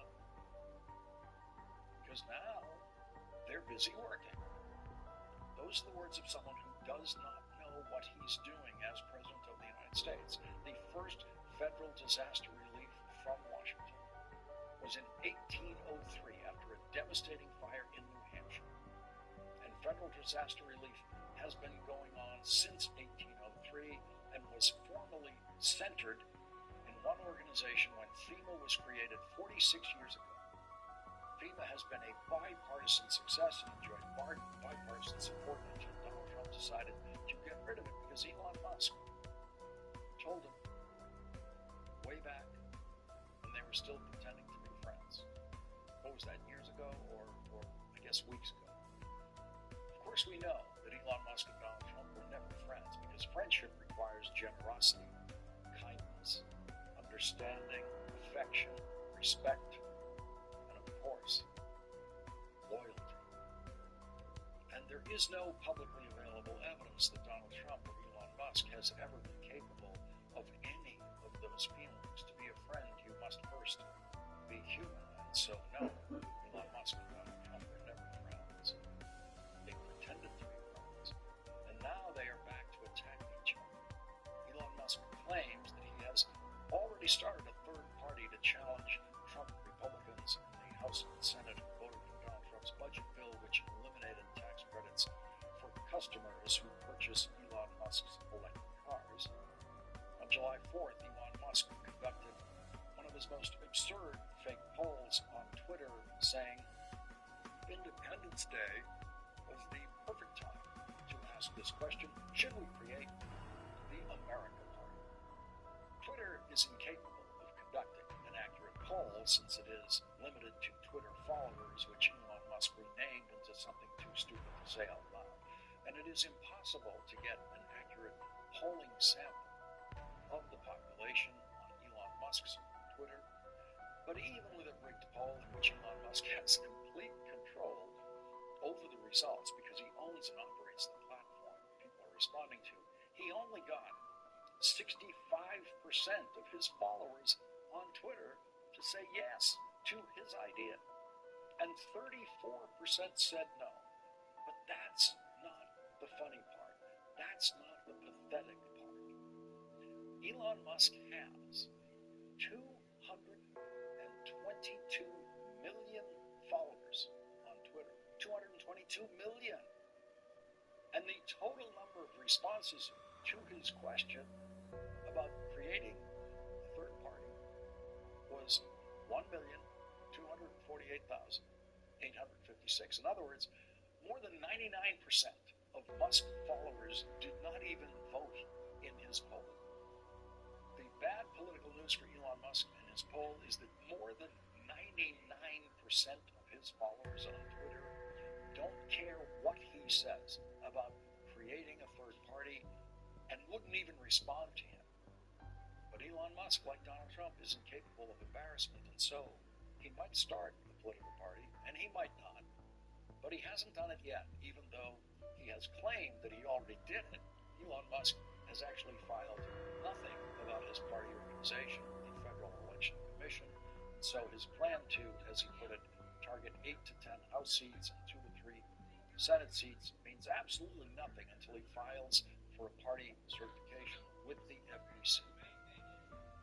And since Donald Trump, in effect, controls the Federal Election Commission now, it might not be so easy, even for the richest person in the world, to get a new party certified to compete against Donald Trump, Donald Trump's party, in federal elections. Tesla stock continued to fall today, dropping 7% on the news of the latest hysteria between Donald Trump and Elon Musk. Donald Trump says that Elon Musk is completely off the rails. And again, because Donald Trump has no capacity for embarrassment and his followers seem to religiously believe he can do no wrong, Donald Trump doesn't have to apologize to any of his followers for having previously said Elon Musk is a genius and entrusted Elon Musk with their Social Security and their tax files for all we know. Donald Trump did that just a few weeks ago, but Donald Trump doesn't have to apologize for giving Elon Musk the keys to the government, literally in some cases actual keys that were used to lock out government workers. Donald Trump doesn't have to apologize to his followers for letting Elon Musk fire people or force them to quit at places like FEMA. Donald Trump doesn't have to apologize to his followers for letting someone who is completely off the rails take over so much of the government that those people voted for Donald Trump to run. Donald Trump doesn't know what he's doing.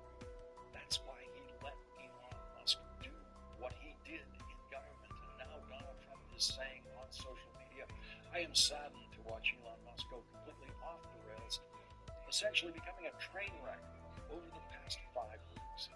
This is the same guy, Donald Trump, who used federal property to try to sell Elon Musk's cars and pump up the Tesla stock price. This is the same Donald Trump who turned the White House driveway into a Tesla dealership for a day and gave Elon Musk the biggest TV commercial ever recorded on federal property. In fact, it's the only one because it's illegal to record TV commercials on federal property. Donald Trump doesn't know what he's doing. That's why he did that. That's why he does everything he does. He does not know what he's doing. Donald Trump may be finally right about something when he says Elon Musk is on the rails.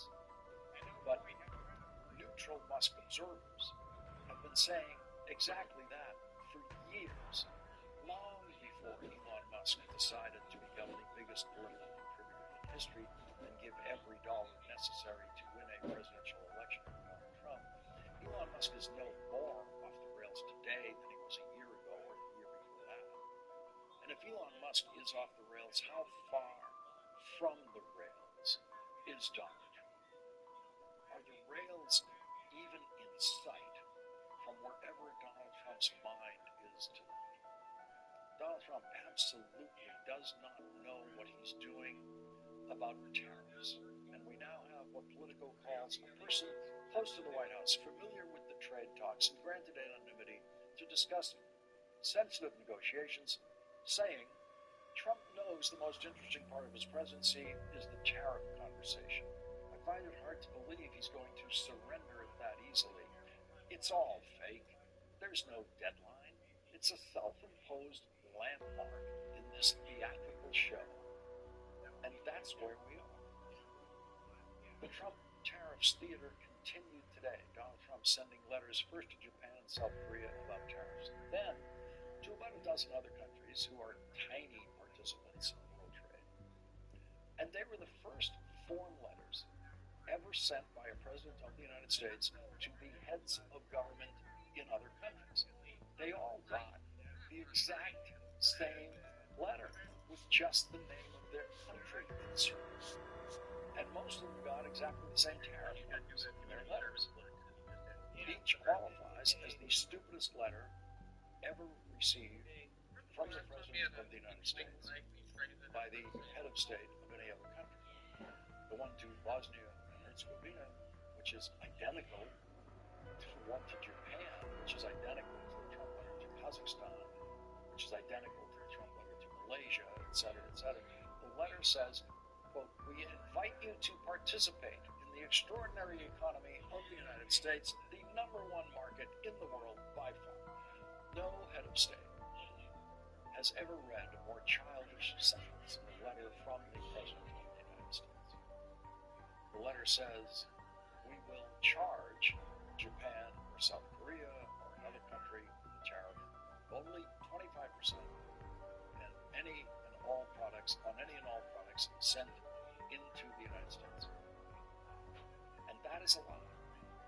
And everyone receiving that letter knows it's a lie. Japan will be charged absolutely nothing. Nothing.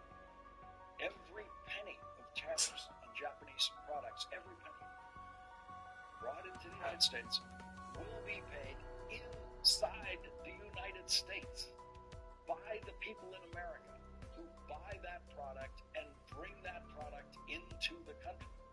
This is something the entire world knows, and every country receiving this letter today knew that they were looking at a level of economic illiteracy in that letter they could never get away with in their own countries. It would be impossible for the president of any other country to say that they are charging the United States of America or any other country anything. Their voters would all know they were lying, because no country anywhere in the world has the legal authority to tax any other country, and no country has ever done it. Tariffs are paid entirely by the country that imposes the tariffs. That is something that Donald Trump has been lying about for his entire political career, and the White House press corps relentlessly proves its inability to understand what a tariff actually is. Wall Street continues to bet that Trump always chickens out. We've never had a presidency like this. We've never had a presidency promising and re-promising and re-promising and re-promising the very same thing that the president then doesn't do within a matter of weeks or months of that promise that gets re-promised and gets re-promised again. And all of that is because Donald Trump does not know what he's doing. Or as Politico's unnamed source close to the Trump team says, it's all fake. There's no debt on it. It's a self-imposed landmark in this theatrical show, and that's where we are. You could say that Donald Trump is off the rails, but I ask, what rails? When did the spoiled brat from Queens ever have any rails at all? Donald Trump cannot be compared to a derailed train, because a train has direction and purpose until it is derailed. Donald Trump has never had that. What you're seeing is a president of the United States who does not know what he's doing. And the price we all pay for that gets worse by the day.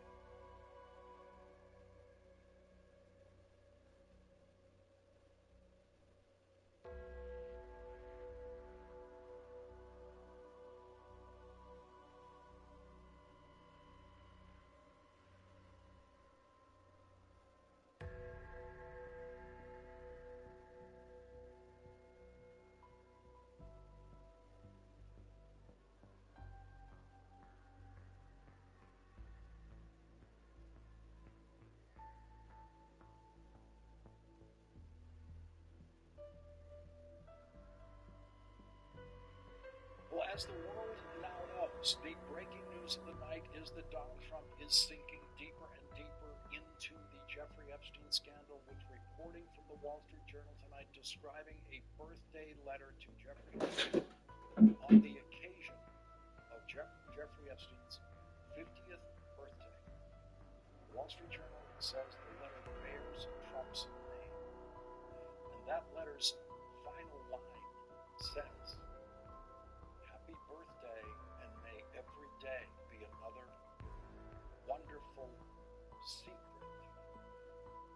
And Donald Trump's latest panic response to what is now a fully out-of-control situation for the Trump administration is a post on social media within the last hour saying, "I have asked Attorney General Pam Bondi to produce any and all pertinent grand jury testimony subject to court approval." It is entirely possible that the court will not approve the release of any of the grand jury testimony in the case, because Jeffrey Epstein's co-defendant and convicted co-conspirator, Ghislaine Maxwell, is still an active litigant in the case, appealing her conviction, and the grand jury testimony was used in the prosecution of Ghislaine Maxwell. If she's successful in that appeal, she could have a retrial that could include some of that grand jury material. The judge might want to protect all of that. And the Epstein files that people want to see, that Trump supporters have demanded to see for years, include much, much more than grand jury testimony. It includes FBI reports, FBI notes, prosecutors' notes, endless streams of paper far beyond just grand jury transcripts.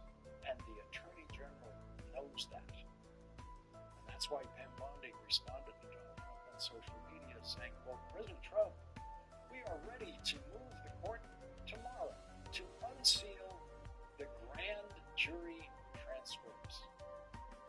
And that won't do it. That will not quiet the revolt in Trump world about this.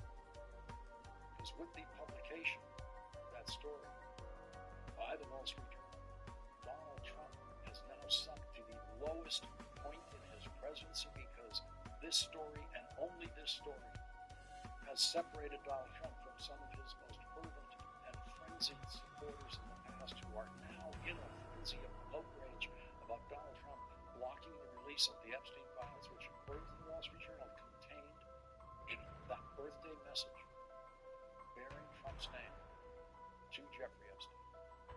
In 2003, when Jeffrey Epstein was, according to criminal evidence developed years later, routinely raping children, especially 14-year-old girls, which was apparently the target age for Jeffrey Epstein in the selection of his victims. That's when this letter was addressed to a child rapist bearing Donald Trump's name that said, "Happy birthday, and may every day be another wonderful secret." In the middle of what we now know was Jeffrey Epstein's dedicated pursuit of child rape victims. That was Jeffrey Epstein's biggest secret at the time. We don't know what the secret the letter is referring to. We don't know if Donald Trump knew that Jeffrey Epstein was an unrelenting predatory child rapist at the time that Donald Trump was friendly with Jeffrey Epstein, to the point that Jeffrey Epstein described Donald Trump then as his closest friend. You know how much trouble a politician is in when stories like this break? Not that there's ever been a story like this, but when scandals break, you know how much trouble a politician's in by the reactions to the story. There are several people mentioned in the Wall Street Journal report. Donald Trump is just one of them. Other people mentioned in that report include Jeffrey Epstein's former lawyer, Alan Dershowitz, Jeffrey Epstein's largest financial benefactor, billionaire Leslie Wexner. No one mentioned in the Wall Street Journal report tonight disputes anything in the report except Donald Trump. There is a letter in that same collection of birthday letters from Alan Dershowitz and another one from Leslie Wexner. When reached by the Wall Street Journal, Alan Dershowitz said, quote, "It's been a long time and I don't recall the content of what I may have written." Billionaire Leslie Wexner, quote, "declined to comment through a spokesman, so no dispute from them about the reporting on them and their birthday letters to Jeffrey Epstein, reporting by the Wall Street Journal tonight." The Wall Street Journal reports about the documents which NBC News has not independently verified. Ghislaine Maxwell's collected letters from Trump and dozens of Epstein's other associates for a 2003 birthday album, according to documents reviewed by the Wall Street Journal. Pages from the leather-bound album, assembled before Epstein was first arrested in 2006, are among the documents examined by Justice Department officials who investigated Epstein and Maxwell years ago, according to people who have reviewed the pages. It's unclear if any of the pages are part of the Trump administration's recent review. The Justice Department, run by Donald Trump's Attorney General Pam Bondi, has control of the entirety of the Epstein files, including the Epstein birthday material quoted by the Wall Street Journal. The Justice Department officials didn't respond to requests for comment or address questions about whether the Trump page and other pages of the birthday album were part of the agency's recent documents review. The FBI declined to comment.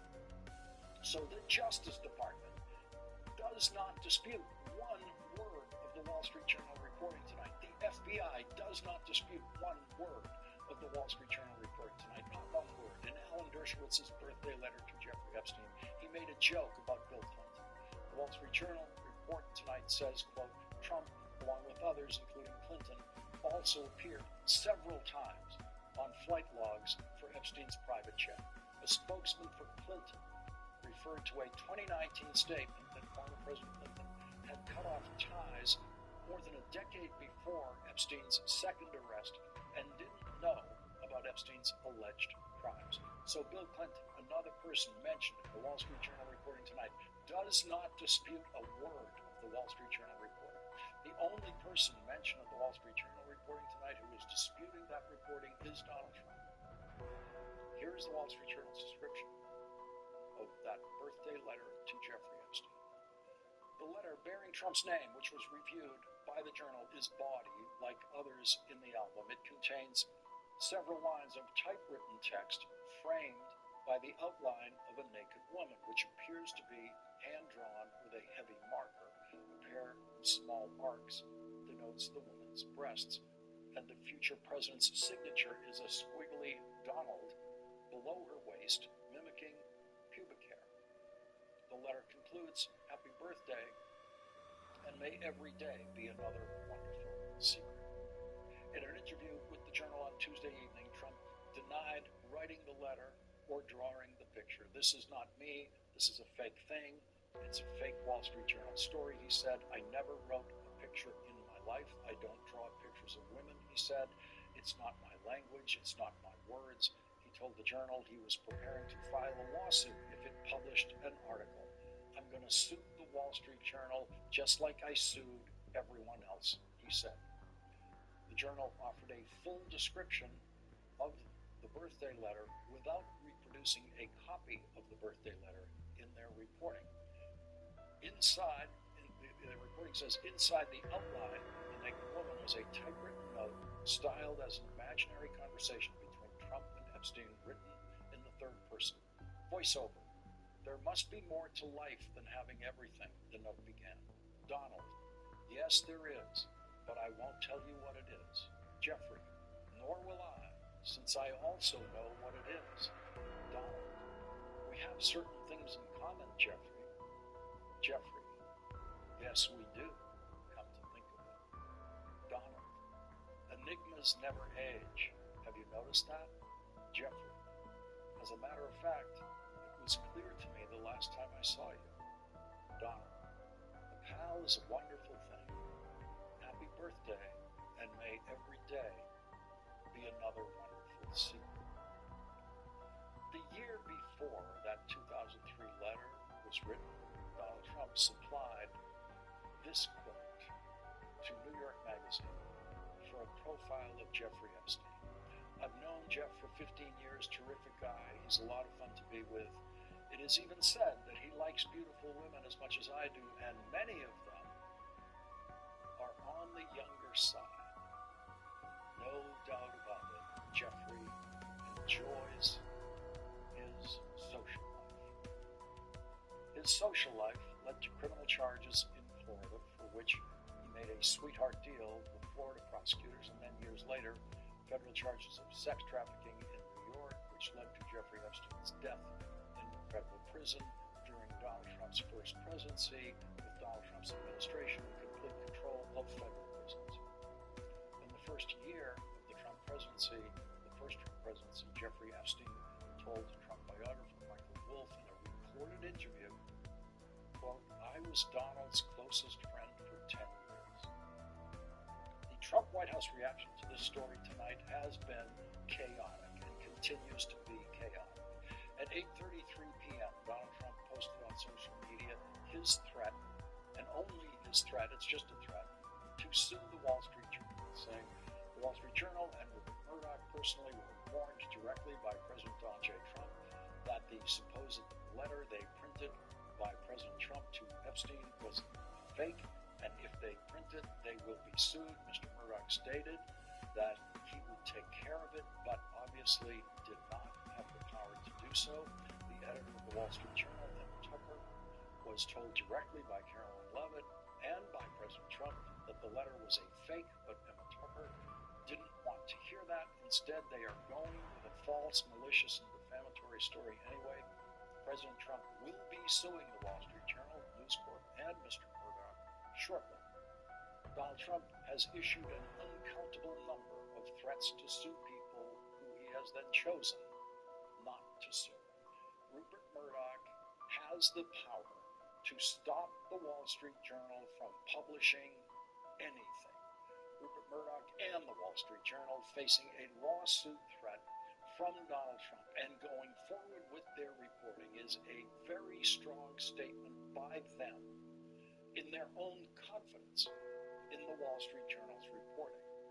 Before Donald Trump posted that on social media tonight, his vice president got out ahead of Donald Trump on social media and said something that Donald Trump refused to say in his own social media post. What J.D. Vance wrote tonight could be his first big move to become the next president of the United States without waiting for the next election, because what J.D. Vance wrote tonight adds fuel to the fire burning in Trump world about the Epstein files, which now will burn all the hotter because of the Wall Street Journal's reporting tonight. J.D. Vance said what could be the most harmful thing anyone on the Trump team could say tonight.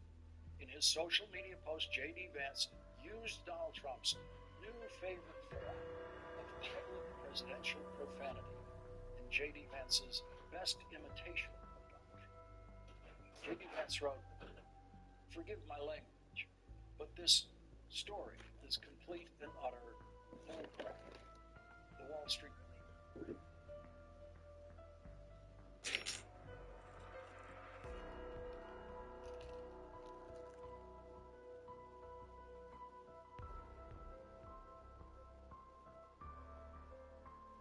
Okay guys, it's McDonald's time.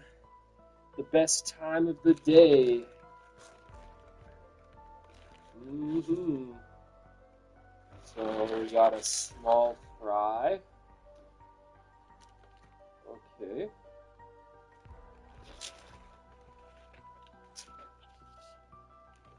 And a McDouble.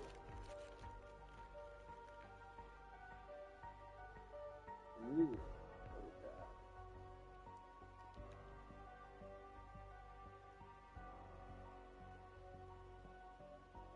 Delicious.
said he was like in Florida for a while, in Atlanta for a while. Yeah. So that he moved around. But you see him leaving the state and going as a 16-year-old mental case to Florida and registering himself for high school? I don't see him registering for high school now. But he does claim he lived in his truck for a while. Maybe he was just a starting point guard because he was so good, they let him play when he didn't go to school. Or all this happened in his head, you don't know. He was 17. You know, guys, I'm gonna fuck out of here. Sheriff, when did you leave? Sheriff, when did you leave here? Leave where? We're in Illinois. Oh, Illinois? My 18th birthday. Oh, so all right, pre-Portillo's. Yeah. Well, Portillo's. I'll see you guys later. Enjoy. Have a dog on me. Thank you. Bye. They got a name. I'm not gonna say it on here, but you know what Charles Spring is called. It's from there. And I was always driving in the woods, so I would go down MLK Drive.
a sweets type of a person.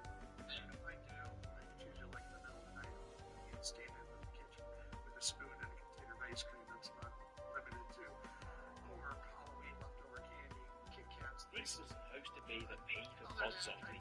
Once the hidden and niche mode chance to rise to the top of the industry, it's time to become the biggest thing in Black Ops 4. So what happened? As Treyarch's newest zombie experience approached its launch, hype in the community had never been this high.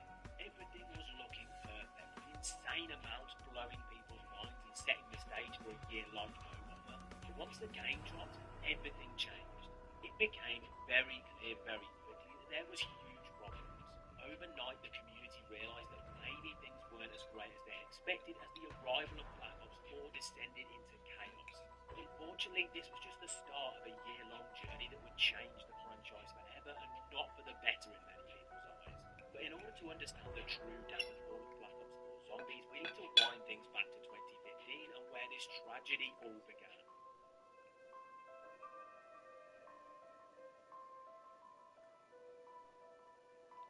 Believe it or not, but the big problem with Black Ops 4 Zombies actually began in the absolute opposite way you would expect, by another title in the series setting the standard so high it was always doomed to fail. Throughout its year-long season, BO3 created the golden age of this famous mode. It took what at times had been a failing and struggling aspect of Call of Duty and capitalised massively on the insane excitement that had been created by the famous Origins many years earlier.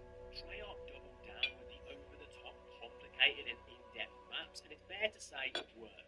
Shadows of Evil, Zetsubo no Shima, Gorod, Proby, some of the most complex experiences of all time, and they were in general received incredibly well by fans. Although sure they would always have their haters, but overall they were considered to be, along with The Rise and Dragon Revelation, some of the greatest original content that Zombies players had ever gotten their hands on. As a Zombies package, Black Ops 3 was phenomenal, telling a brilliant story of this brand new version of RE to the group, taking fans through emotional set pieces and action-orientated showcases, culminating in a climax that had people asking, is this really the end? And they were absolutely right. The only problem though, outside of the insane Zombies Chronicles that was released around 7 months later, fans were going to have to wait another 2 years to find out what would happen next in the Treyarch world. So in the meantime, what next? It was clear that the world of zombies was not slowing down, and a new universe was about to appear in the shape of Infinite Warfare. But it was obvious from the outset that things were going to be very different this time around. The seriousness of the ether story and its maps were gone, replaced by a very slapstick and jokey mode that focused far more on cheesy comedy and experiences that tried to replicate classic movie themes. And although it was accepted with open arms by certain fans, many dismissed it almost immediately as something that would never be able to replicate the zombies content that they held in such high regard. And so unfortunately this was considered by some to be the first major stage in the oversaturation of zombies. But even so, once again, the question from many was, what next? There was still a huge downtime before the continuation of the Black Ops timeline, and with the total lack of success for the IW storyline, things had to go in a very different direction. Sledgehammer stepped up to the plate and decided to do exactly what Infinite Warfare did not, inject some horror back into the world of zombies. Their take on the mode, just like the attempt that preceded it, was very controversial, and although hugely different to what came before it, was instantly disliked by some and ignored by others. Although it actually brought a lot of fresh ideas to the table, as soon as fans realised how differently it felt to what they were, well, that was it. It was the bin for them, and the wait began once again. Many players saw the repeated attempts from other studios to fill the gap left by Treyarch as unnecessary and attempt to cash in on the success of Black Ops 3. In their eyes, these imposter modes could never live up to the quality of the experiences that birthed this incredible series. And to those same fans, the Grimace crew had taken things to new heights in their most recent installment. For them, the only way for the devs to top that was for them to take things to the next level, to create a zombies experience unlike anything they'd ever seen before. 1 more year, that was all. 365 more days until they could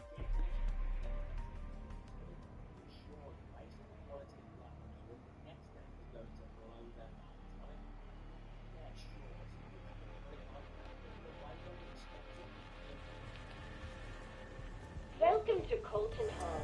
I trust your journey was uneventful. Well, I almost stitched Beck's mouth shut, but otherwise, da. I only hope it was worth dragging a Sentinel artifact halfway around the globe.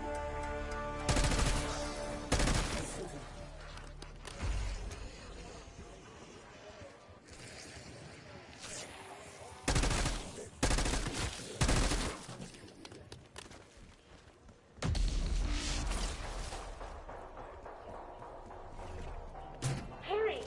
We have so much to do, and it's lonely down here. Patience, Sam. The team is busy schmoozing with the locals.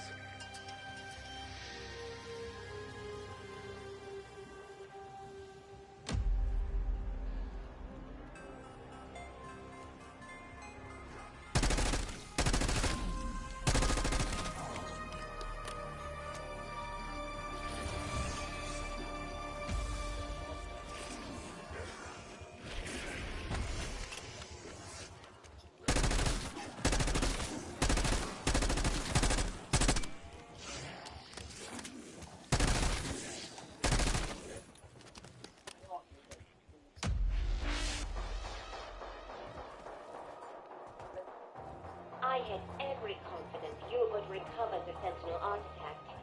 Therefore, I am also certain you will be able to charge it up. Gavin. I knew it would not be as simple as merely delivering the cursed thing.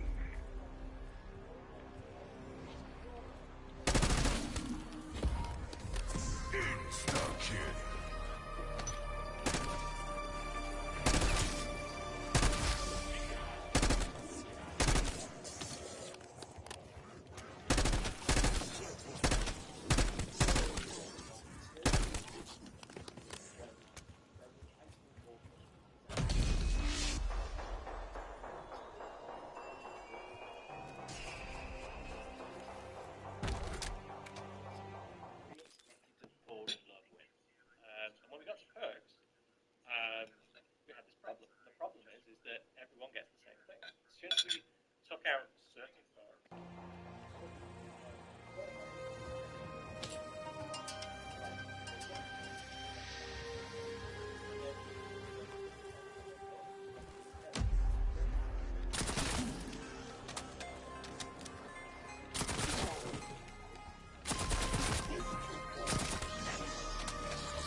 this even caused some people to ignore this new storyline and solely spend their time in the world of Ether instead. Looking back, there's no doubt that this lack of connection with the first seeds being sown when it comes to negativity surrounding Black Ops 4 and what it would be offering players. Luckily though, there was so much content on offer at launch that even if these people weren't willing to give this new crew a chance, they had 2 other experiences to fill their time. Blood of the Dead of course took the fan favourite Mob of the Dead, but completely reimagined it by expanding on numerous areas to make them a bigger and tell a very different story. In lots of people's eyes, it did so many things right and created one of the most heartbreaking climaxes in Zombies history whilst paying homage to the original. Others, however, were not so complimentary, genuinely believing that it had butchered or even removed the vast majority of things that made Mob so incredible. To those fans, although it may have been graphically impressive, it was a weak imitation and could never live up to one of their favourite maps of all time. Classified, on the other hand, was much more faithful to BO1's vibe, with its biggest change, of course, being that players were jumping in as Optimus instead of the ragtag band of political leaders. It took the clean and sometimes sanitised nature of the original Pentagon and tore the place apart, with it now looking run down and truthfully exactly how you would expect for a building firmly in the grip of a zombie apocalypse. In terms of the overall gameplay, there were minimal changes apart from a few new areas, including the extended offices upstairs, a small server room off to the side of the main war room, and a revamped Pack-a-Punch area. Although players could still access the original room where this took place, things were different this time around. If fans wanted to get hold of weapon upgrades, they would need to teleport themselves over to the famous Groom Lake from Moon. It was considered an awesome little throwback detail and was one of the many reasons that in general the community consensus surrounding Classified was fairly positive. So although some players had certain reservations surrounding various aspects of each experience, you would understandably be forgiven for thinking that the launch of Black Ops 4 Zombies was a huge success.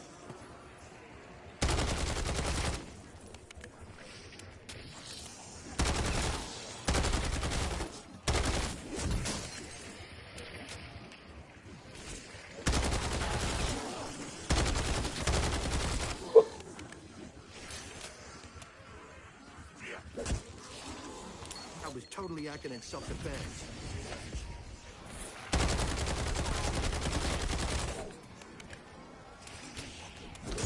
Max R.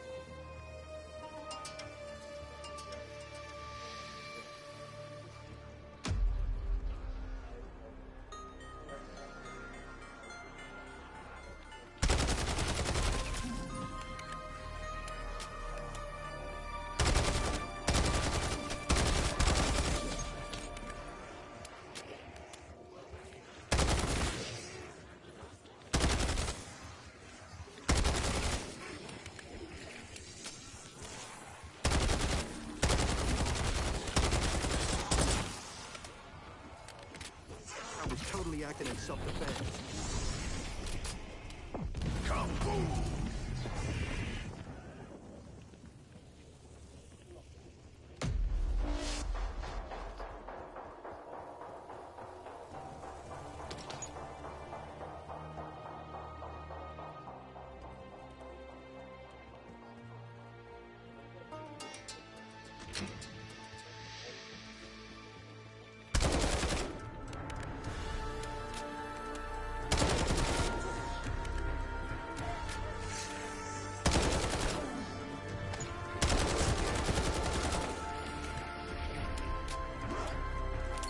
Totally acting in self-defense.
first time in the history of Treyarch Zombies, Juggernog no longer existed, it was gone, replaced instead by a completely altered health system.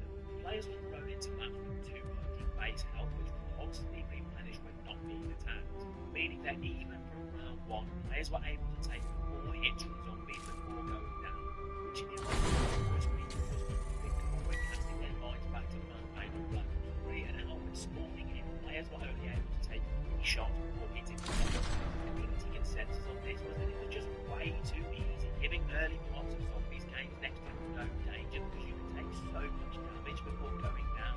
But it wasn't the only significant change to zombies game.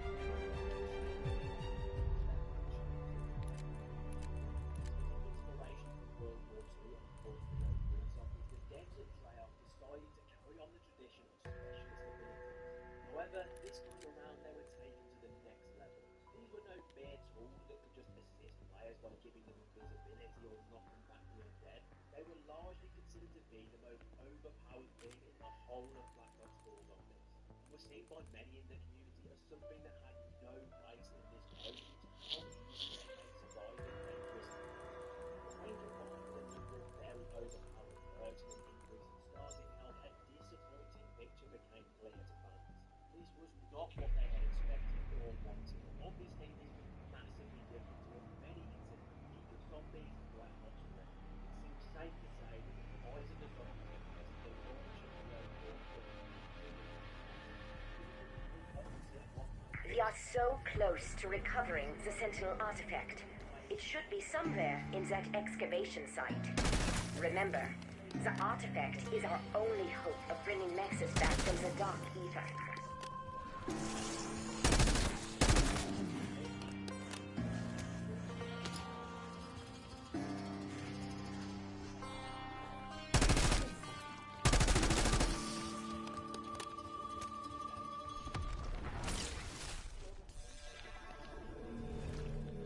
That's right, lads. Put your backs into it.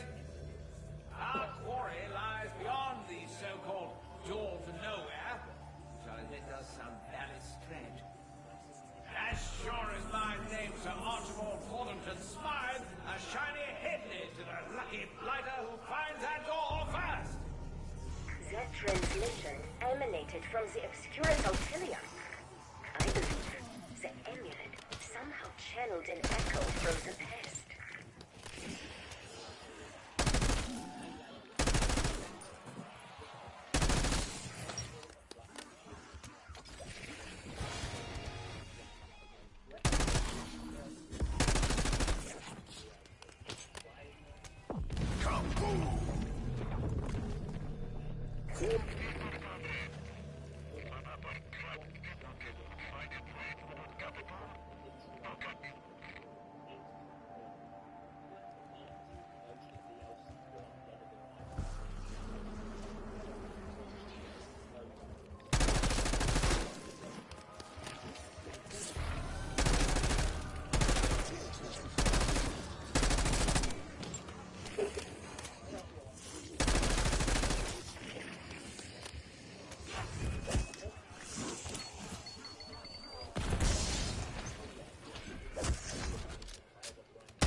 I was totally acting in self-defense.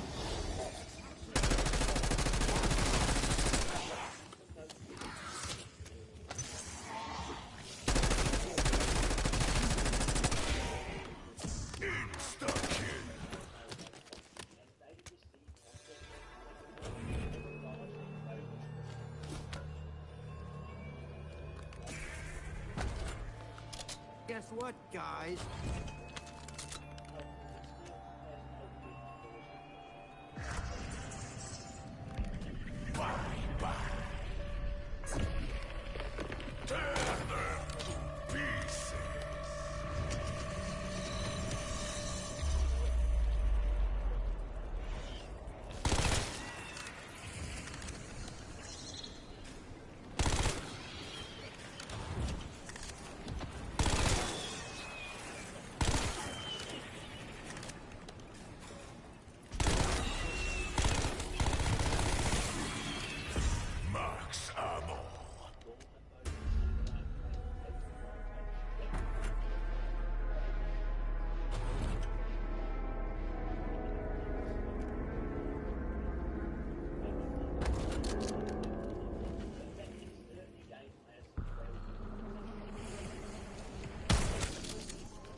Changes in their beloved series that they never wanted and sidelining the characters they had spent years developing a bond with.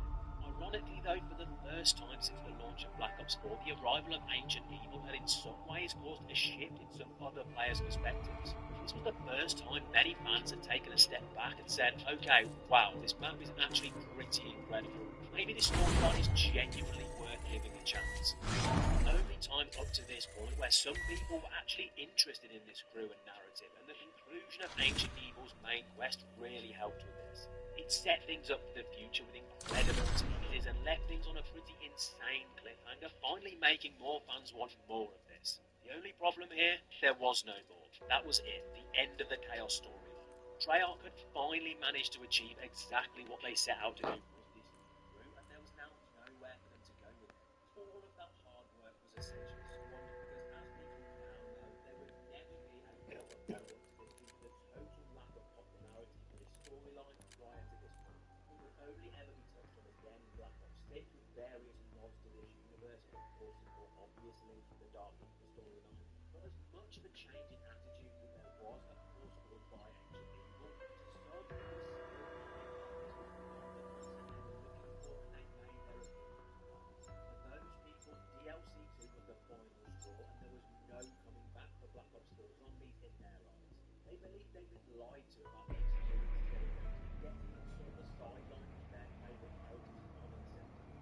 Once again, promised content that was nowhere to be seen. Their recent faction update never materialised, and it was Sam, we have arrived. Let us put the Sentinel artifact to good use. I trust your approach, and I am pleased you came along, Sergei.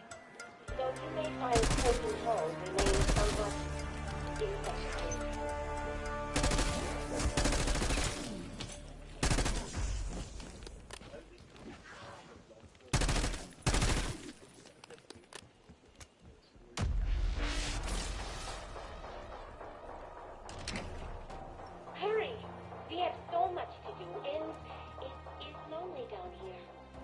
patient, Sam.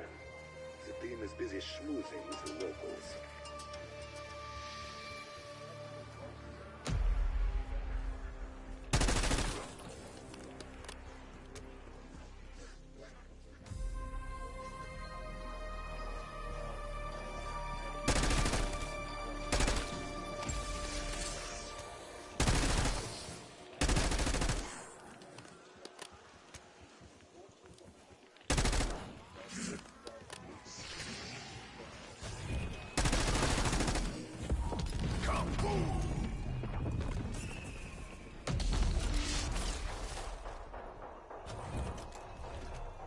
I had every confidence you would recover the Sentinel artifact. Therefore, I am also certain you will be able to charge it up.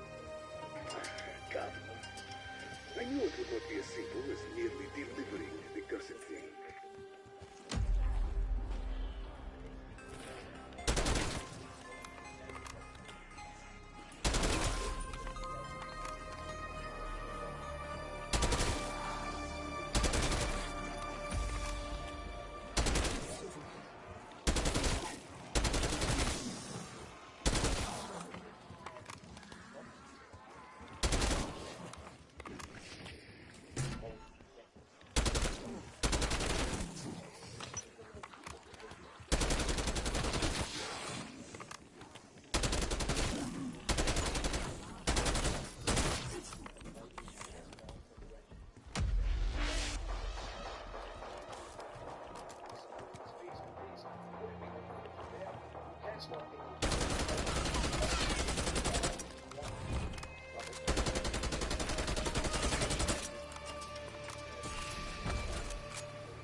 was totally acting in self-defense.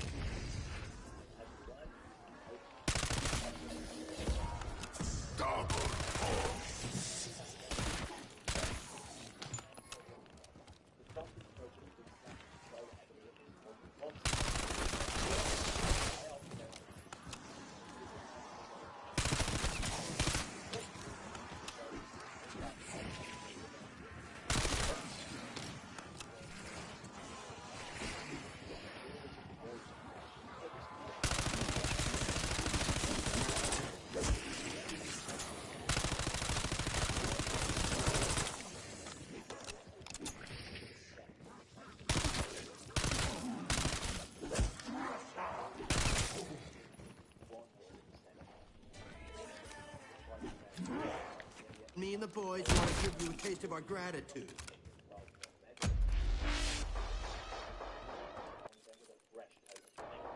Extra playable spaces, and even more so, many people immediately began asking why the hell were the devs teasing fans with being part of the Great War at the end of Alpha Omega if they never had any intentions of following through with that. It was seen as a total bait and switch and only served to develop more anger in the zombies community. Even with players' attitudes being pretty clear, there were, however, some that were willing to give Tag the Total a chance. But once again, another motivation roadblock was thrown their way. Fans were not even going to be able to finish off the Ether story by playing as either Grimace or Ultimates. In a shock turn of events, people saw the return of Victus from Black Ops 2, and although once again this was something many fans had asked for a long time, to do it for the final map in the original Ether timeline was seen as a massive mistake by the majority of the community. It was sadly one of the final steps in the downfall of Black Ops 4 Zombies, but as for Tag the Total's content itself, that's another story. There was no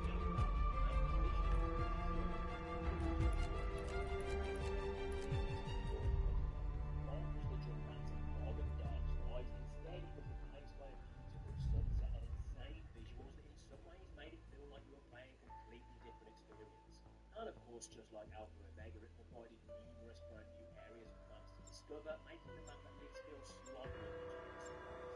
Sadly though, that originality only extended so far, as once again players were stuck using a number of reused wonder weapons as they did their best to take on the unknown Siberian and discover the final conclusion to the Ether story. And that culmination of a near 10-year narrative put it back in the most controversial meeting of the whole of the Welcome to Colton Hall. I trust your journey was uneventful? Well, I almost stitched Beck's mouth shut, but otherwise, I only hope it was worth dragging the Sentinel artifact halfway around the globe.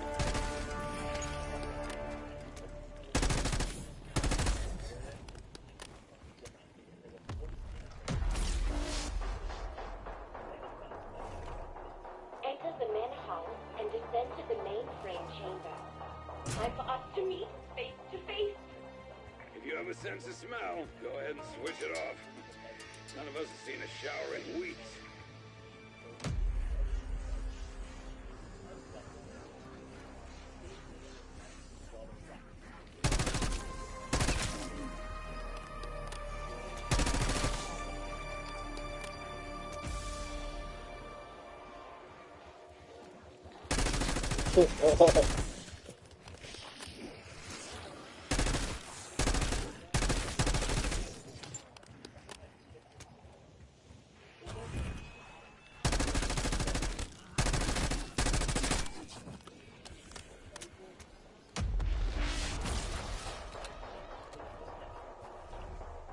I had every confidence you would recover the Sentinel artifact.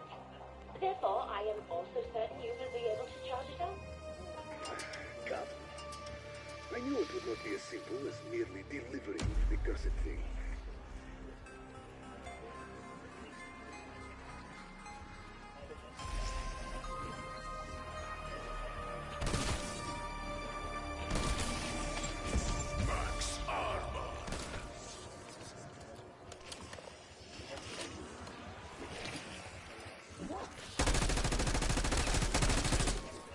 I was totally acting in self-defense.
start.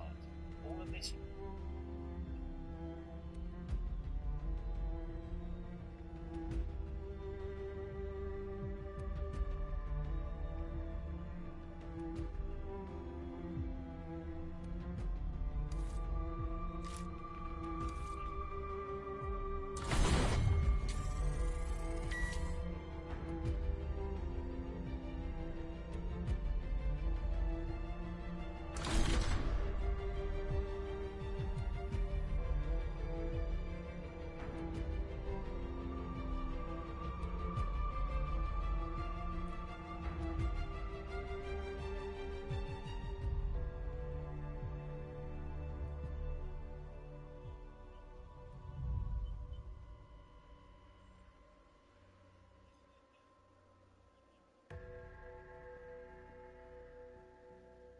The next episode of South Park is set to tackle immigration raids and skewer President Donald Trump again. Comedy Central released a short preview for the episode that will air on Wednesday, August 6th. It includes a group of masked armed men in black cars marked with ice storming the streets. The preview also shows that the hit Comedy Central series will continue to mock Trump with a shot of the president at a banquet with Satan. We want to honor the president's courage. Stop. Also, Cartman is shown at what appears to be a town hall saying this. You can just shut up, baby, because you hate America and you love abortion. The official description for the episode reads, when Mr. Mackey loses his job, he desperately tries to find a new way to make a living. In the preview, the character is shown in the back of an ice cream truck. The episode follows up the show's blockbuster 27th season return last month that went viral, thanks to its no-holds-barred skewering of Trump. It delivered near...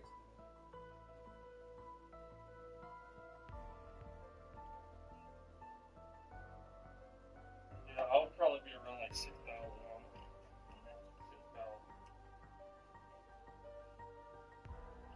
What they offer you all. Right there. I'd have to.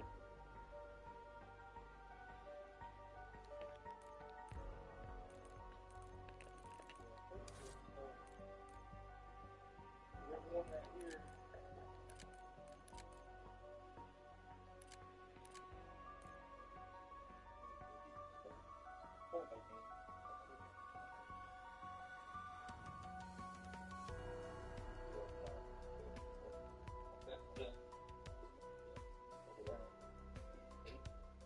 I'd be on like 7. So before 10, so I'd have to weigh it all up to see what all would be like that. Let's say it was worth $1,000, I'd pay 7.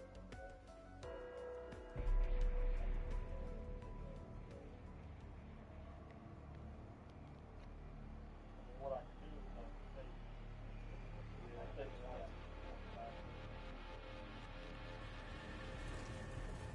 Welcome to Colton Hall. I trust your journey was uneventful. Well, I almost stitched the next mouth shut, but otherwise, I only hope it was worth dragging the Sentinel artifact halfway around the globe.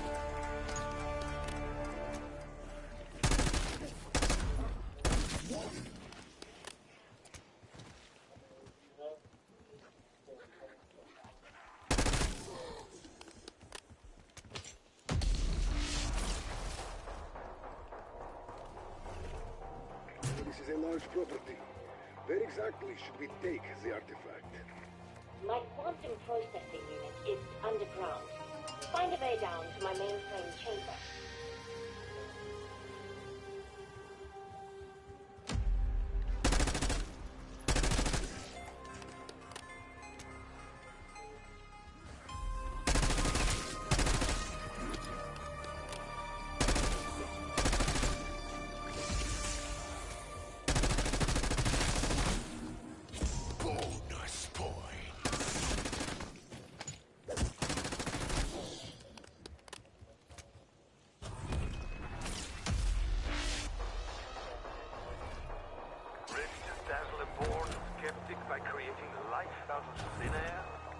Indeed, I am, Herr Doctor. But our team must still complete some final arrangements.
What's up, boys?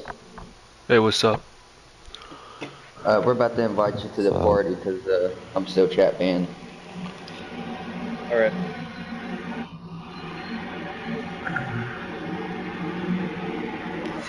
Invite.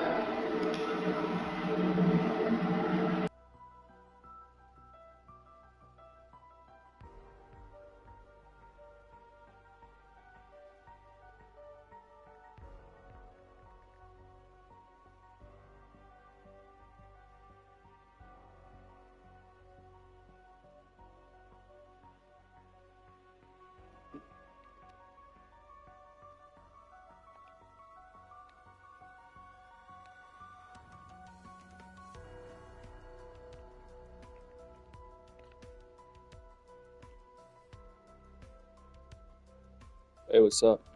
Still trying to do the Easter egg? Alright.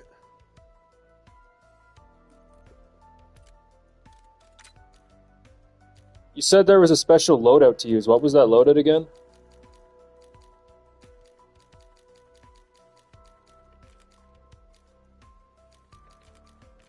Okay, like the dual wield.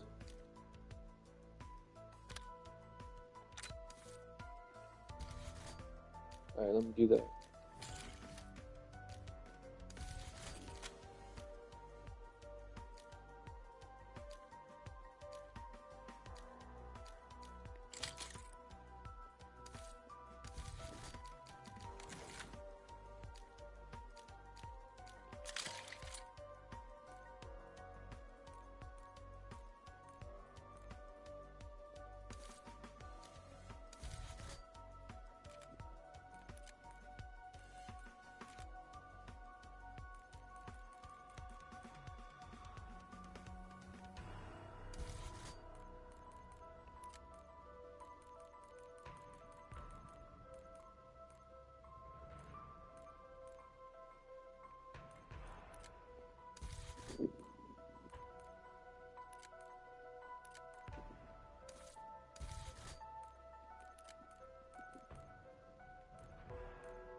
Is there any other attachment I need, or just the dual wield?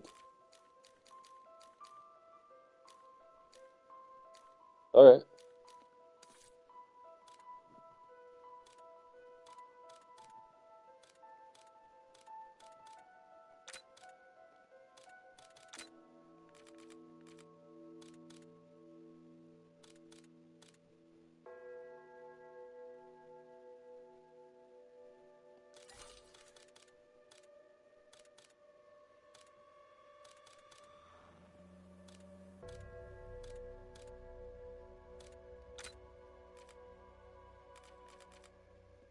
I'll bring Phoenix up and near-death experience Gobblegums.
I'm ready, so there's just one person we're waiting on.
Yeah, the biggest thing is just try not to fall off the ledge. There's like a bunch of water. If you go down and you fall off in the water, I don't know if you can get revived.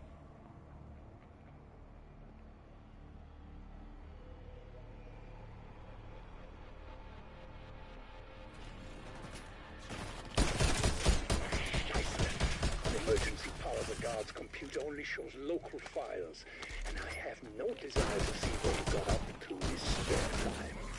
Yes, activated. Please stand by. Okay, we need main power resource to central database if we're gonna find Maya's brother Nathan.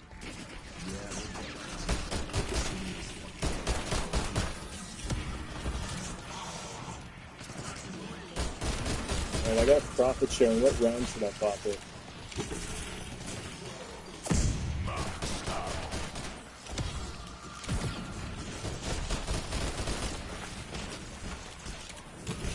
I'm gonna pop the profit sharing instead. Dimensional fucking breach happened right after I said your sorry ass is free. I would rather not speculate beyond saying that every plan involving you tends to turn to excrement. Yeah. They pretty much do no damage though.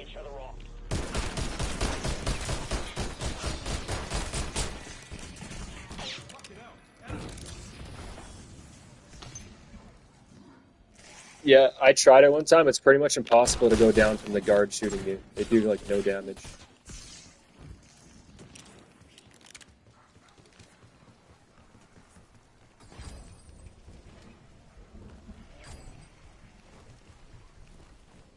Amp unit activated. Fuck, there's no zombies. Please stand by.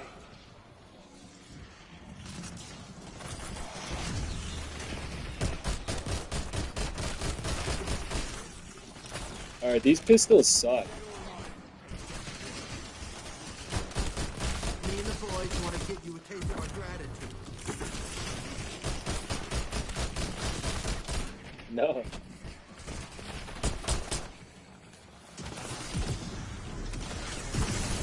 Amp unit energized. Area 2 online.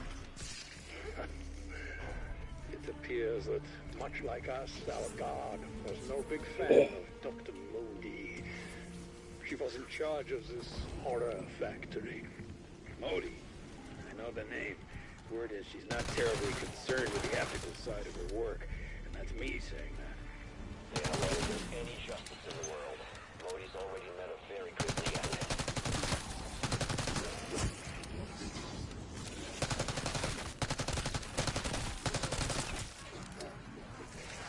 Last time we played this shit, I didn't get a wonder weapon, so I'm glad I get a wonder weapon this time.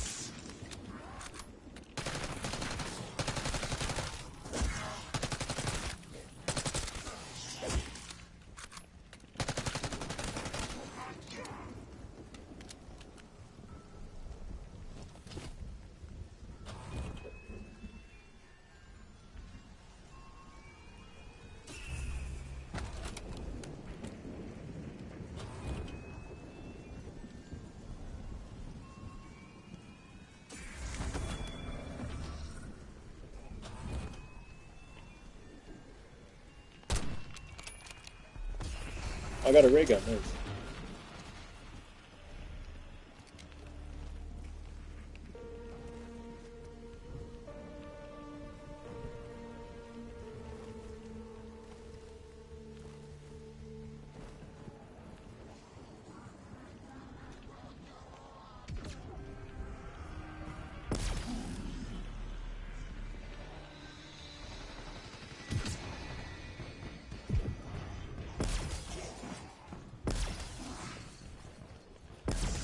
Insta-kill.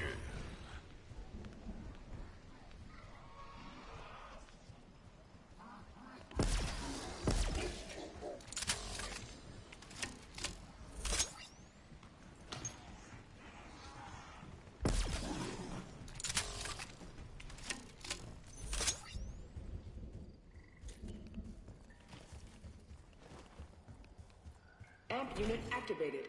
Please stand by.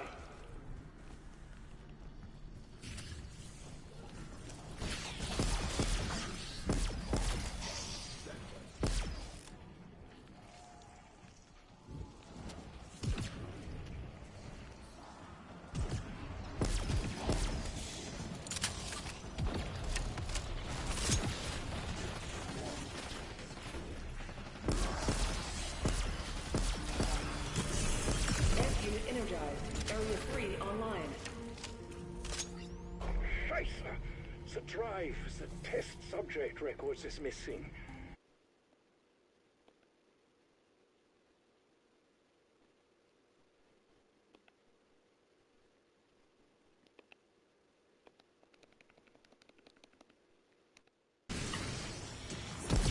Interesting.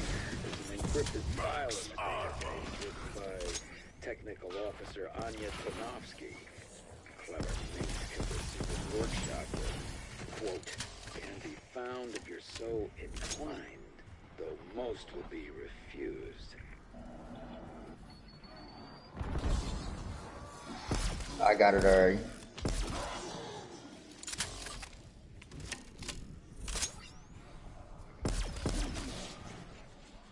Oh, no, I don't have enough actually.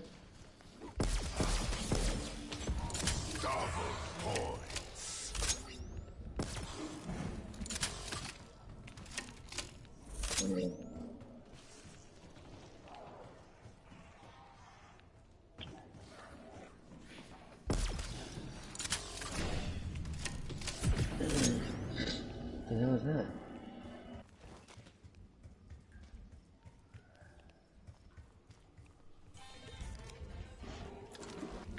Guess what, guys? Just right here. And then shoot these boxes that's lit up right there. Gold star. Head for my waypoint.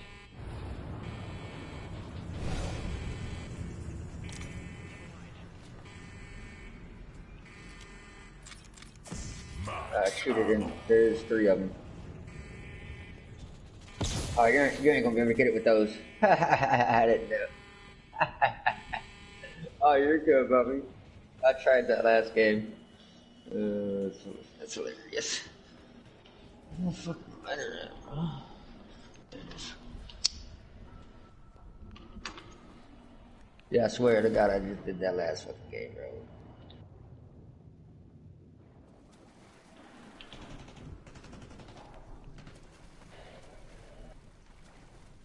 Just need some salvaged.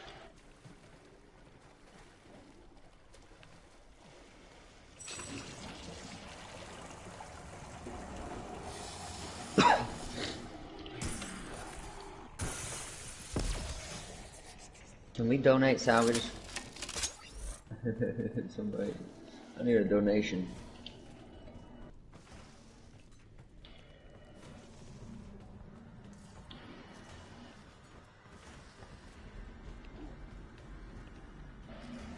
Not for salvage, I don't think.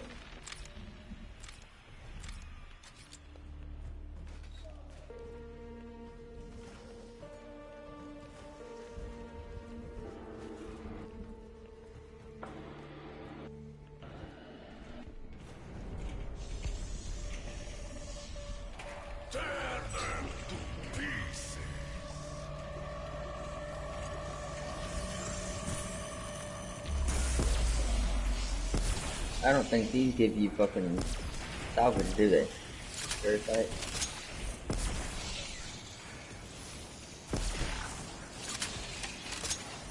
Oh yeah, they do. They do. Need a little bit more.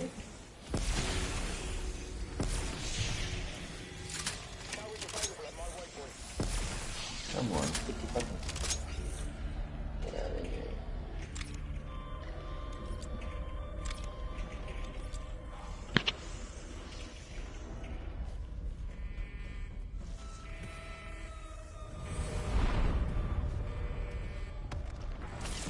Max ammo.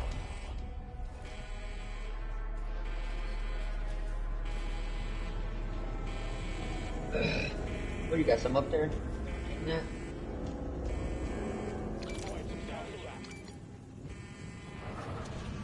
Alright, I got you. Did you get it, German, or not? Alright, I got you, I got you. I'm about to do it.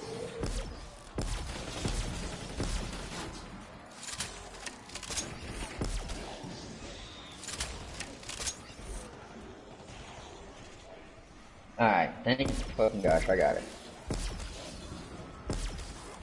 Can you call me up there?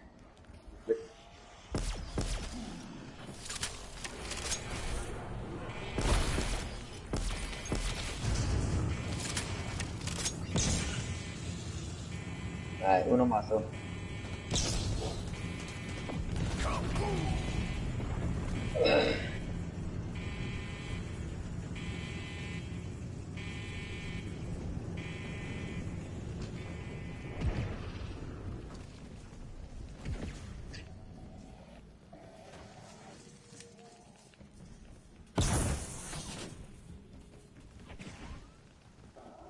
Pop it. Pop it.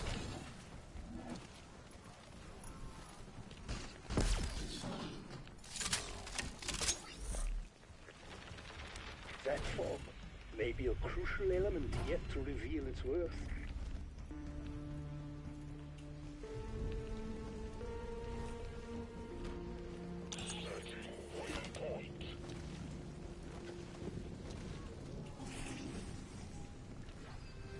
And they really spread out the gobblegum machines in this map.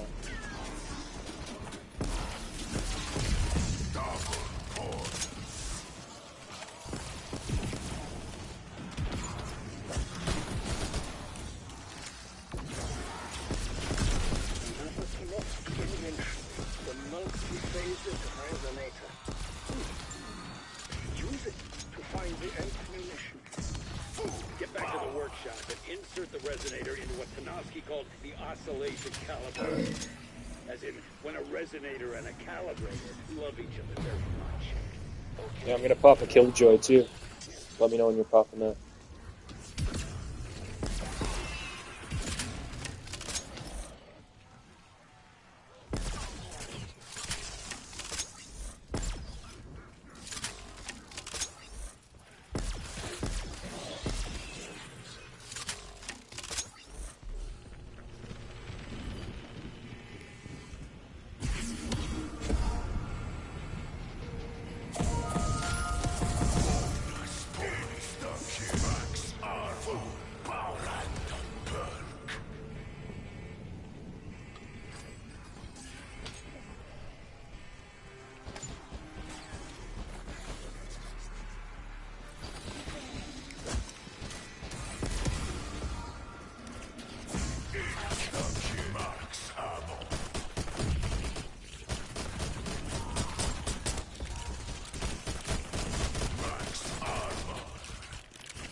Well, you can't pay me for answers, or figure out this pickle yourself. Peg my ass.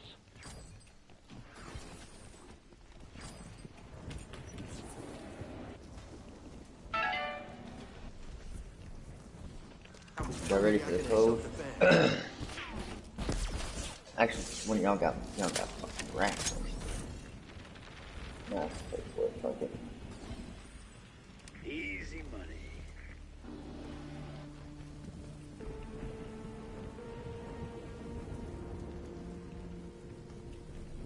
$11.37.31.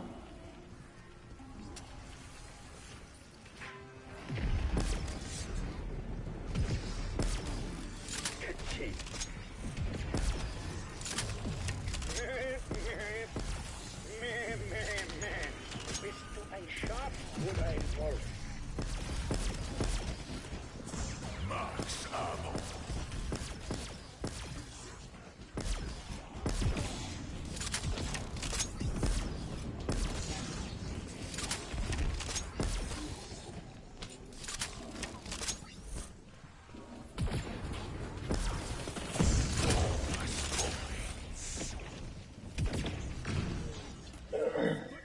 Multi-phasic resonator calibrated. Target located. Loading coordinates.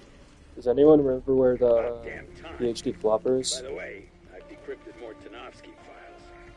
Janus Global Ops developed an artificial intelligence called the synaptic algorithm. Just jump off of shit and it blows you up. I want access.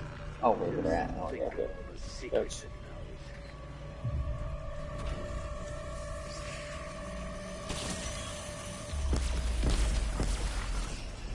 Oh yeah, I found it.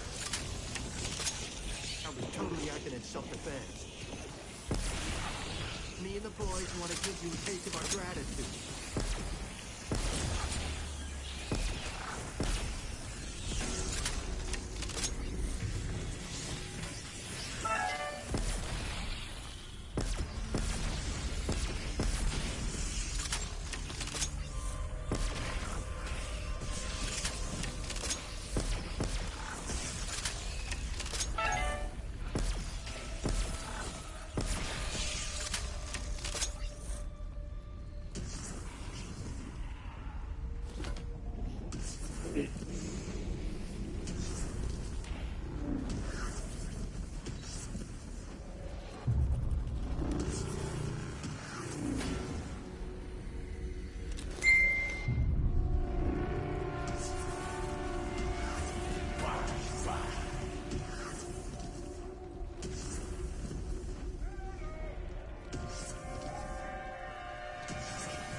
Use the resonator to pull that thing into our dimension. As it solidifies, the munition may consume some exotic energies. You will see what I mean. Don't look now that they dropped something intriguing. Actually, do look now. Reading increased munition energy. Do I have to? Max ammo.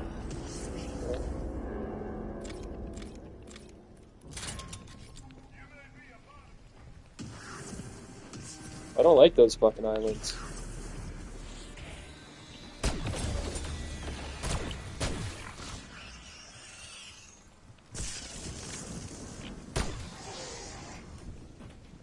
Yeah.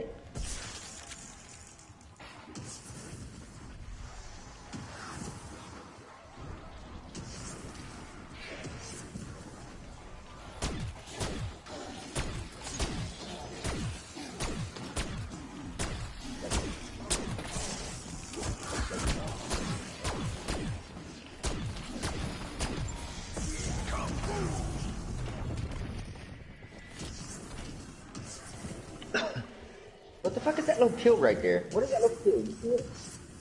What is that?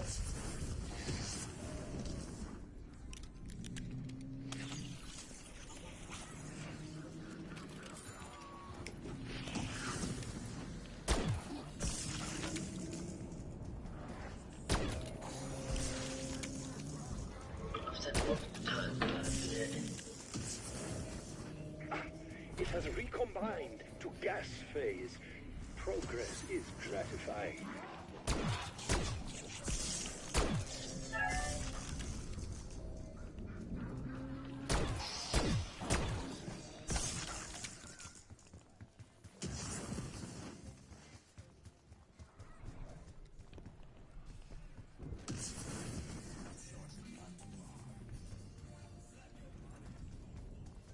I think a new episode of South Park comes out in a couple hours. I'm gonna watch that shit.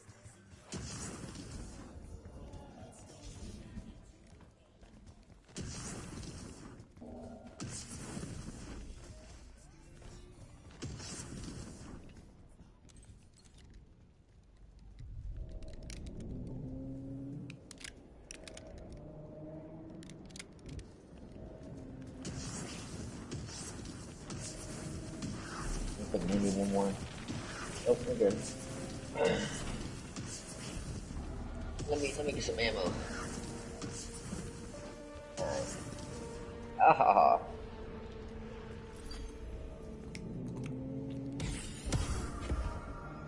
There we go.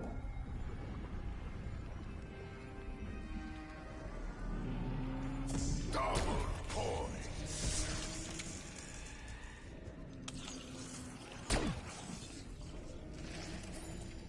Really? I got who's keeping score twice in a row.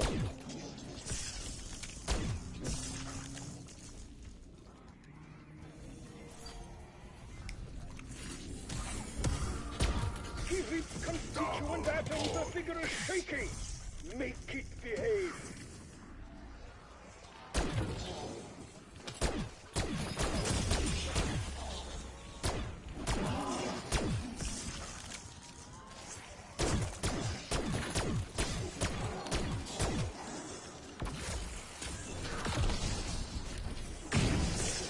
Okay, I gotta move the boat.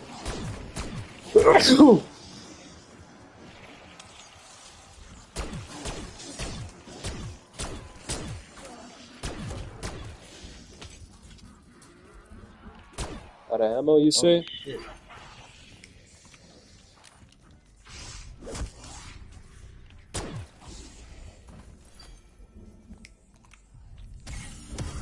Oh, now you got some ammo.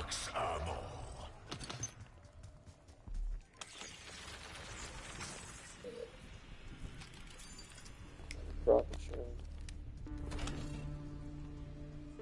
Let's go.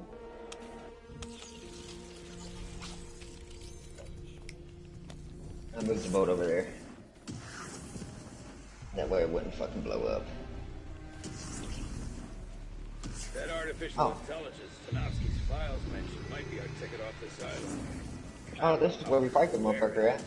But if I lay on the old peg charms, binary sweet talk, might just tell us what hole Richtofen crawled into.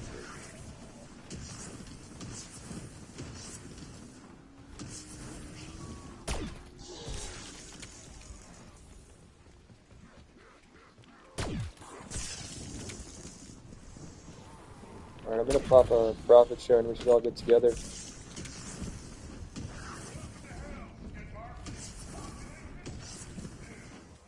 Where you guys at?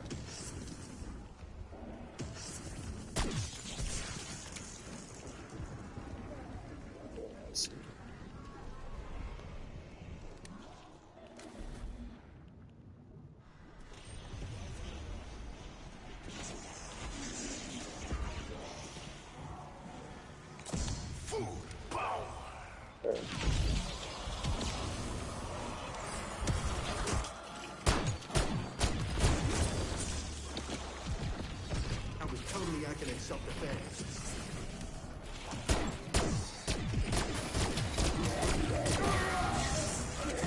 Max armor.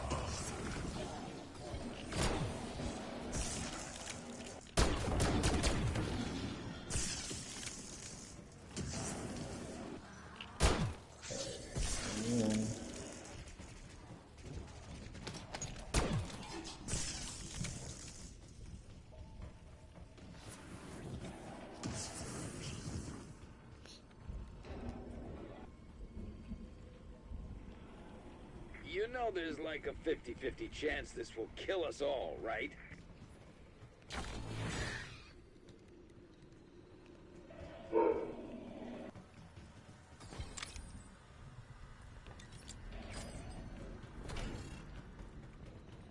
Motherfucking salt revives are so expensive.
Ah!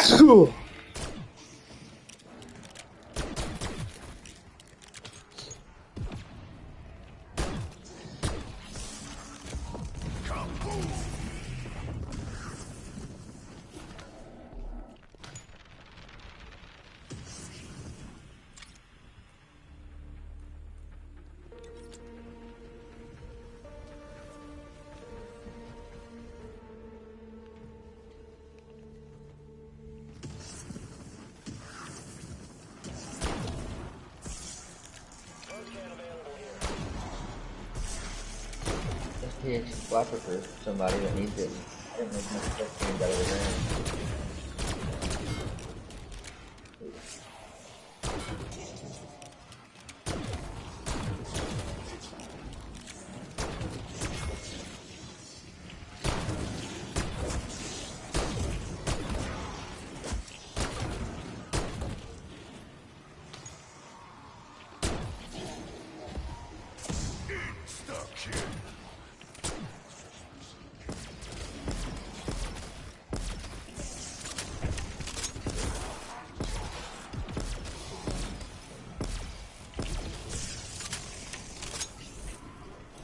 Yeah, I'm trying to get enough money to get myself a rabbit. I got you.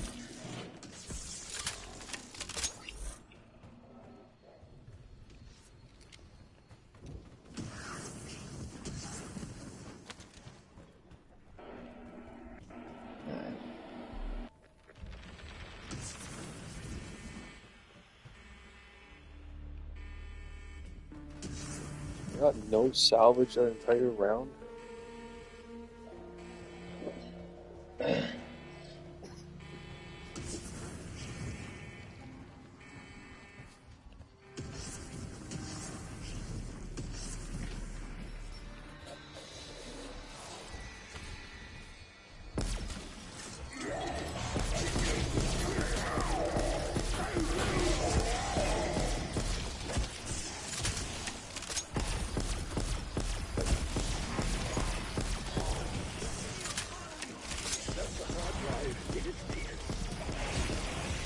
I'm afraid this will not be an easy extraction.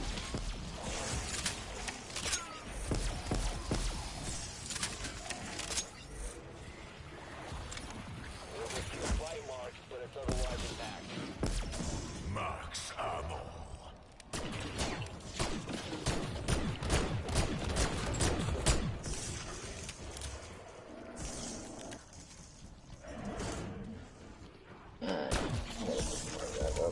Double points. Does map have double tap? Double tap's right here. Oh no, that's controller.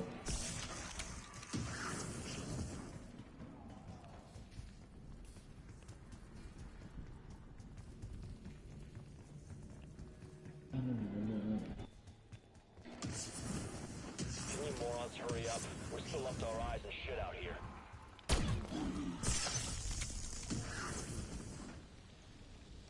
I don't know, I'm over there, Jeremy. Guess what, guys? Maya's brother is located in a containment chamber within the biolab. There's a window I can unlock. It's not much, but at least you'll be able to talk.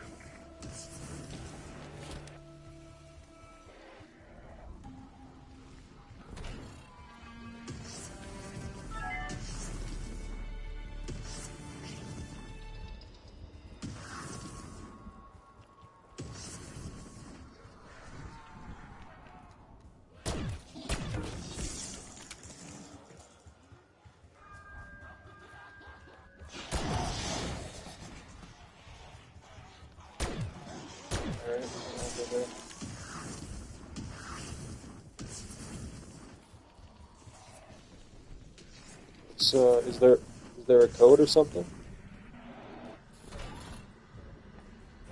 Okay, I opened it.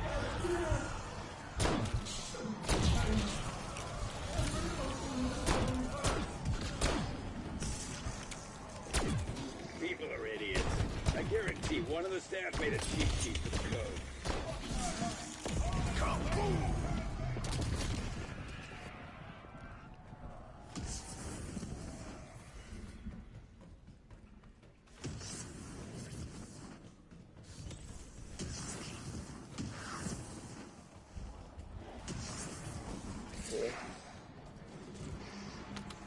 Oh yeah, just got it.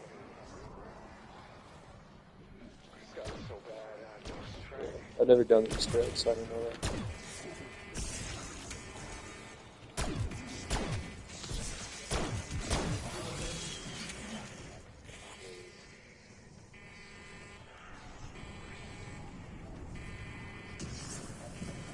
I need to do the Easter egg for Citadel and the Tomb. I already have it done on this map, but...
Oh, here's that other shovel for whoever somebody was asking for it right here.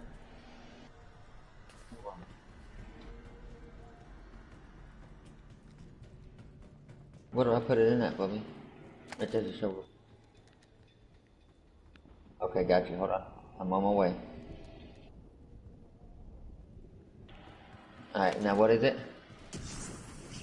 1, 2. As is often Yep, the case, there we go. further interaction remains. Everybody grab a side. Must be turned simultaneously to open the containment unit.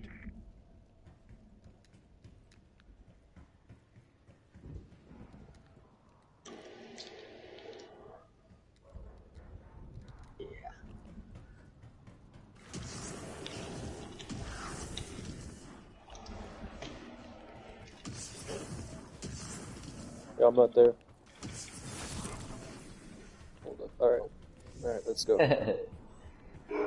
He's got a zombie. Yes. And I think you guys had no Yeah, get up faith there. in me. Now. Alright. Here he comes. Oh, ugly motherfucker.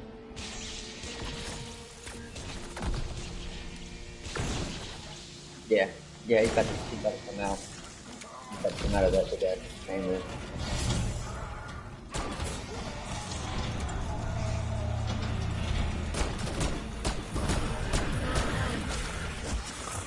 Wow, it went right for me.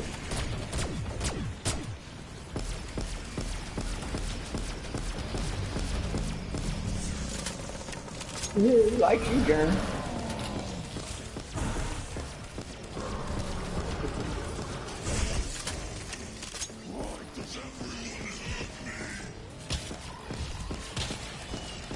What did he say? Why doesn't anyone love me?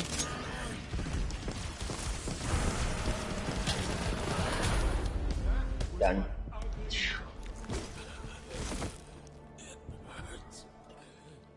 Yeah. Shoot that motherfucker. He's my little brother. It's my little brother. Oh my god. Okay, I found the Let me protocol blow his brains out. Oops, my bad. Someone skipped that. It definitely wasn't me. Input the command via a PC in the communications room. Got it? Chop chop. Yeah. Oh, you heard my character. Oh yeah, I'm glad we didn't watch it. Yeah, I forgot all about that.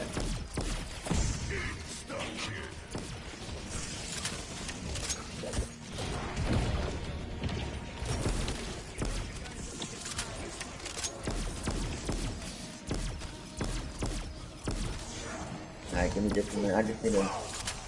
I really just need money right now. Got everything else. So many possibilities.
HQ has been physically cut. The network cables could be manually reconnected, in theory. Yeah, maybe they'll get lucky and find some node connectors. Every time I go on those catwalks, my PlayStation starts lagging. I don't know what it is with those catwalks.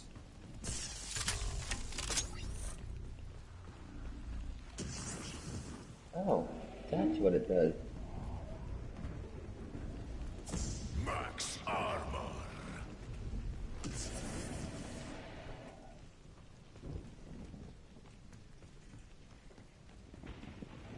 Yeah, hold on, I'm coming over. I'm trying to get myself revived real quick. I still ain't got it.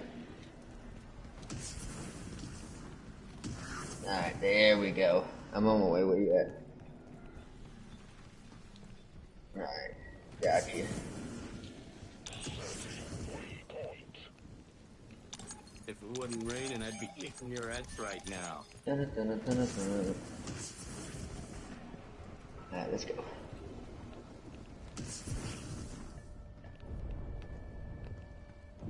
Oh.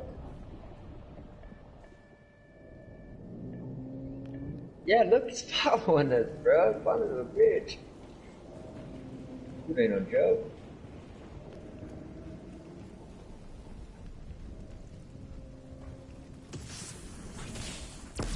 Wow, look at this shit.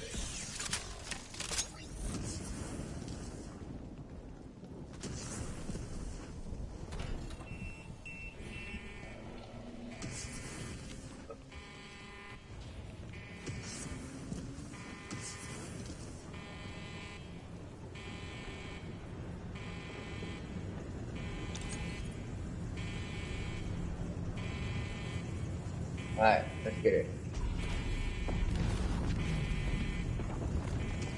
You got one, I got one.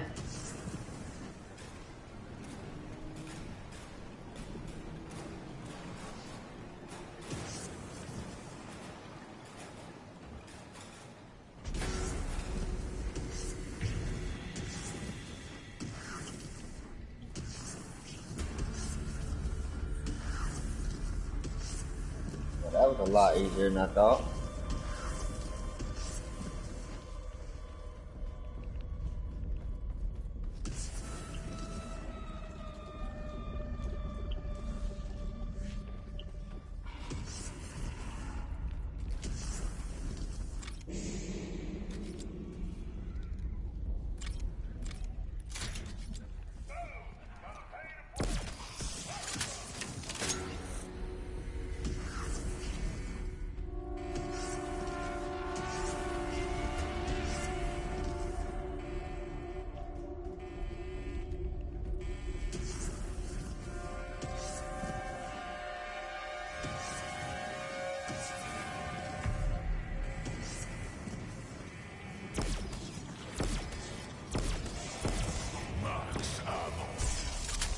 I got it.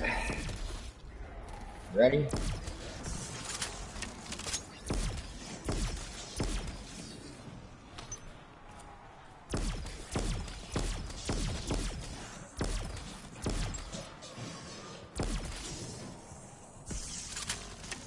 I can't I can't get in. Oh my god, dude. This game fucking sucks. Don't leave me. Don't leave me. Alright, let's go. I was scared to press circle and I didn't want to drop the thing. Why is my screen fixing? Alright. Oh. Ah, I need help. Jesus. What the fuck? Nope. Yep, let's go. Let's go, let's go. Fixing the network won't help. The outbreak. Oh shit, go. Facility. Whoever you hope Whoop my ass. is Hey, they about to kill me. Bring back my inversion Fucking warheads, or I over here. swear I'll. You'll do nothing, and I'd rather die than return to that island.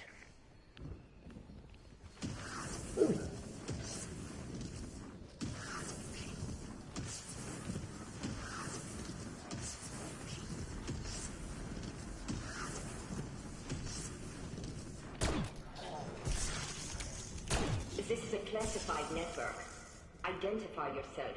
Nah, you can get out the boat, Bubby. We can leave My now. name is Strauss. My associates and I need urgent assistance to escape No, I know. I this was facility. feeling that. Yeah. Strauss? Oscar Strauss? Are the others with you? Okay, I did not see this coming. You are speaking with the Synaptic Algorithm Module. Call me Sam. Explain yourself. Why do you She, sound like Agent Maxis? She was my... Came first to last. The true Samantha Maxis sacrificed herself to save your world. Yeah. Mm. May she, rest in peace. Do not worry, Peg. I do not share her grievances. My priority is to get you all off that island. Well, if you can hijack Modi's mini-sub, we can get back my warheads and make our getaway. I can do that, but I don't need your assistance. Everyone gather at the guard station.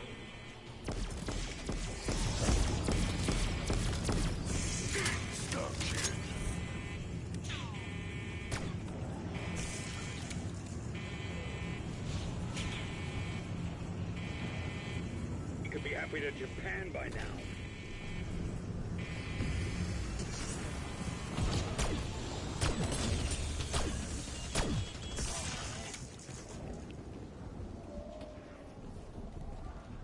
A bit.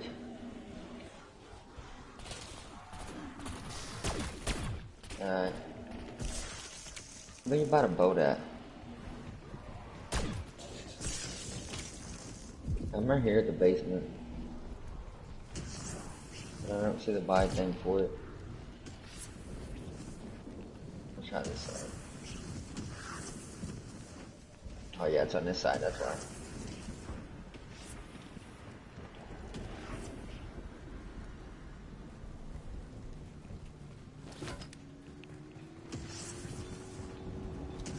Alright. My Yep. I mean, I'm already hacking one, so just give me a minute.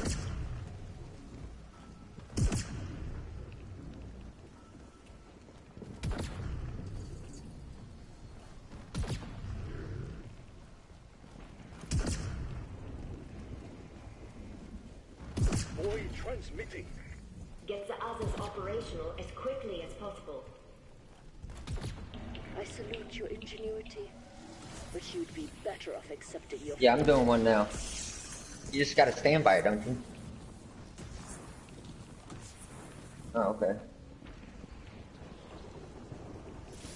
I'm out of the boat.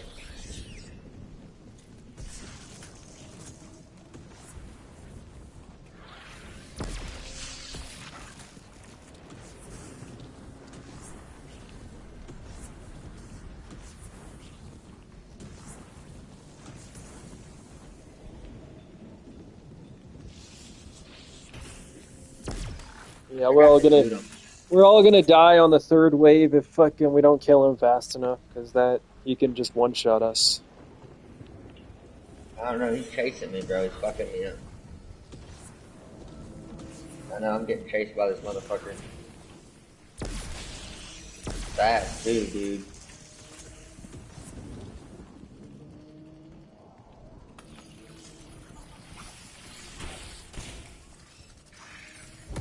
Bro, how is it this fucking fast, dude? What the fuck? No. No, I'm dead, bro. This guy's fucking killing me.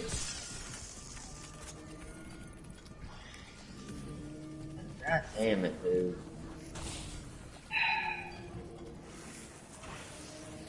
Ridiculous.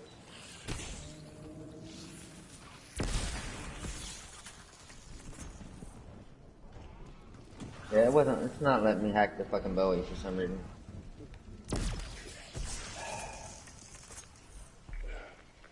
Oh, I don't know. Are you on your way to this one? When you said Maxis was your source code. No. The director based my programming on scans of her brain. He hoped to... I know, I was getting fucked up, dude. Abilities. The tentacle thing was following me.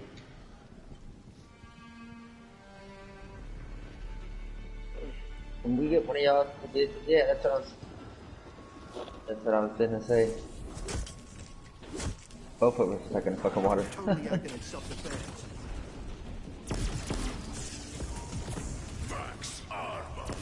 Hold on, I'm almost back to fucking. I got us.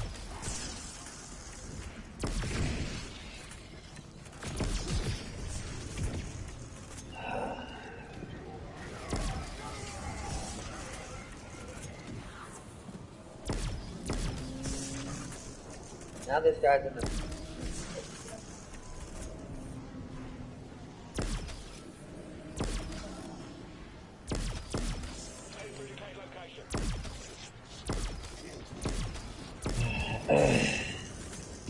Yeah, I think you have to do them because it didn't do anything for me.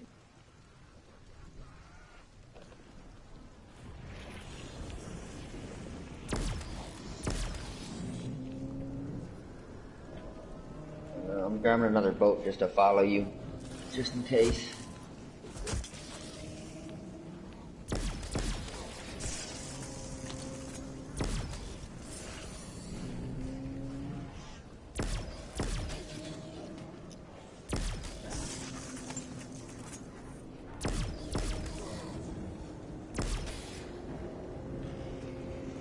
It's ridiculous how fast this fucking thing is, dude. He's literally catching my boat, dude.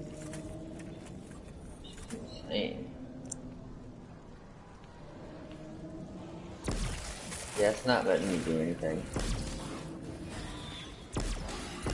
Alright. Well, I'll keep this guy on me because he's on my ass. He's about to kill me again. Can somebody help, please, bro? I mean, what the fuck is going on here?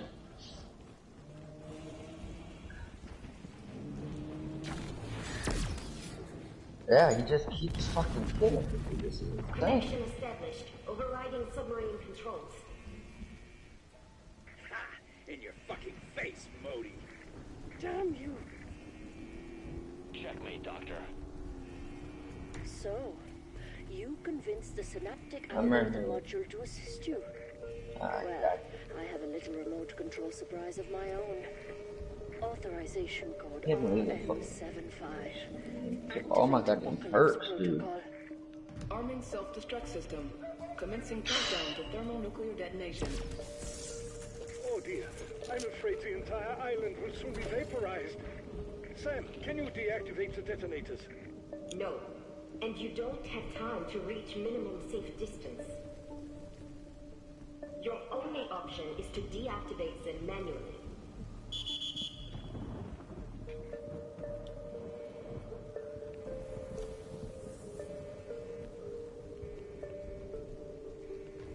You took a detonator offline. How very clever.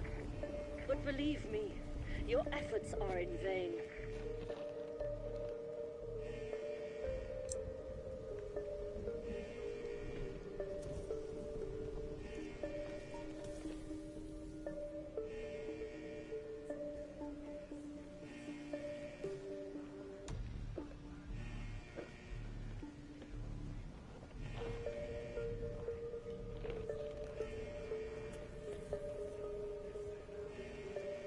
Your courage in the face of futility is admirable.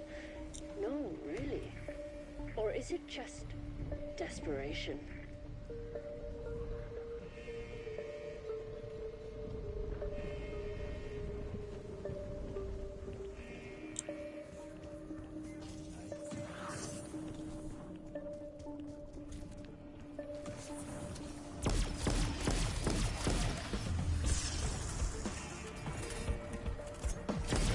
Apocalypse protocol deactivated. Oh, shit. You actually did it. I am directing Dr. Modi's submarine to the docking area. Splendid. The door to the docks is on the lower floor of the biolab. Roll out the I'm just struggling to get salvage. Don't go push that button.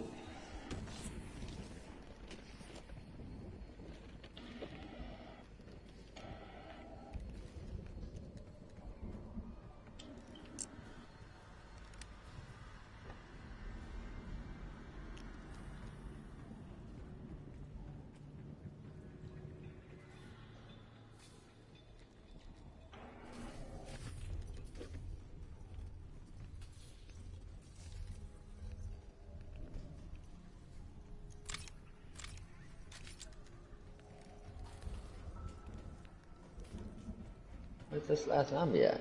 Did the zombie stop coming? Yeah, No J way. Probe still has a timeout on.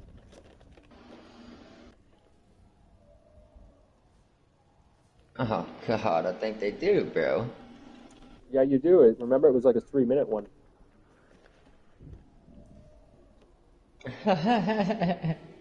Well, I guess if you ain't ready, you're fucked, buddy.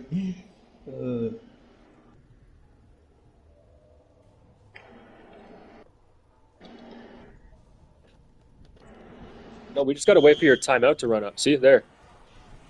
Yeah. Oh. Cool.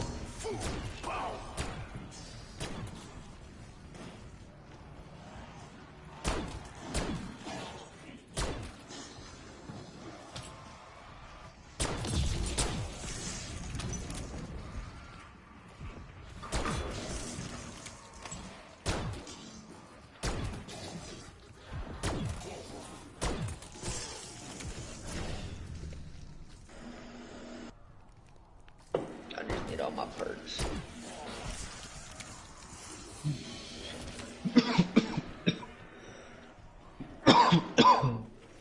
Sorry, y'all.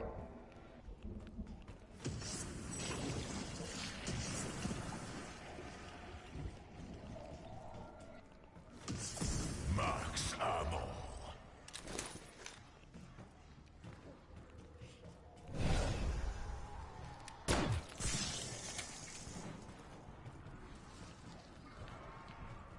Does anyone know where Speed Cola is?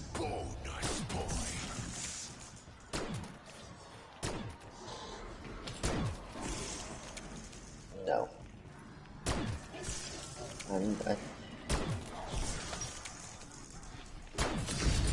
I'm gonna buy some monkeys too. Give me some monkeys, bro.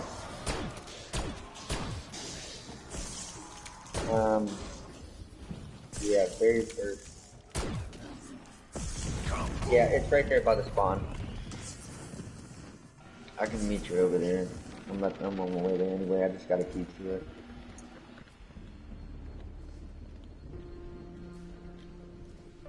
I'm on my way.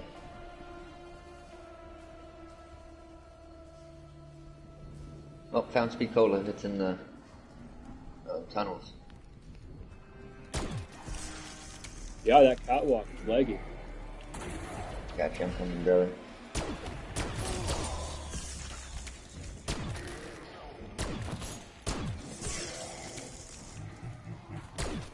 You stink of fear. Enemy is close.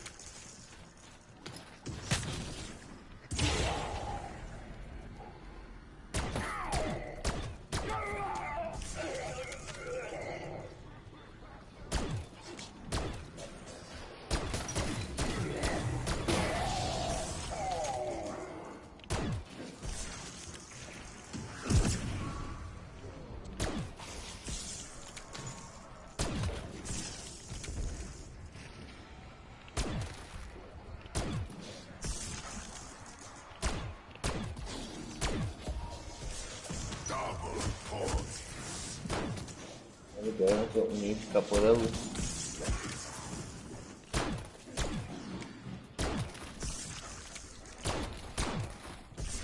Where the fuck are they going?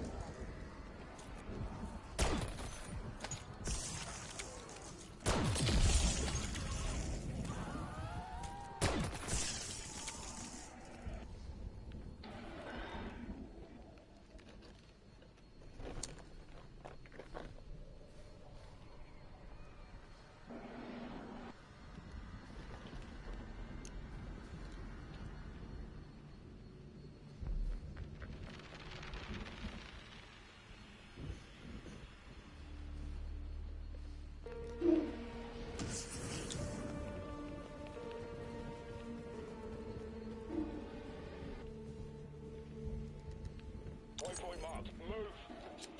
Head for indicated location.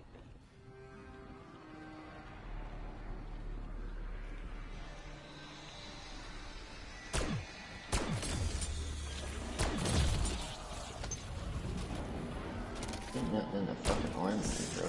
But shotgun. Okay.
Here, somebody pick that up. That magnet cannon. You don't like it?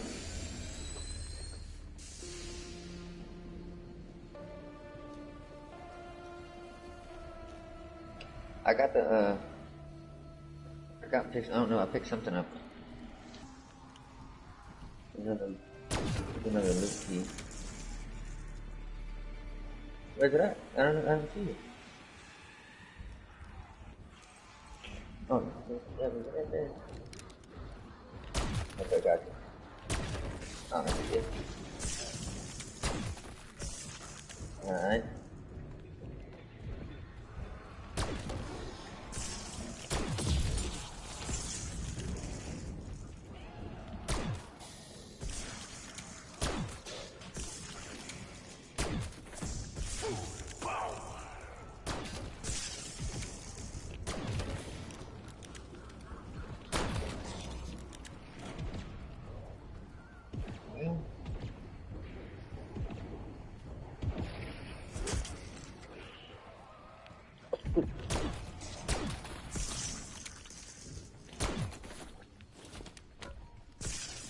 I'm good to go. I need a little bit more money. I need my 3-plate test. I don't want to go in with a 2-plate.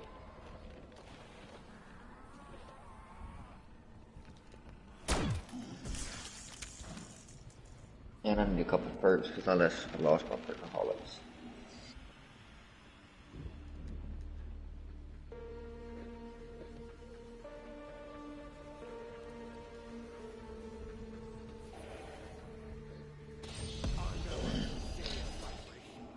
I need the one in the basement.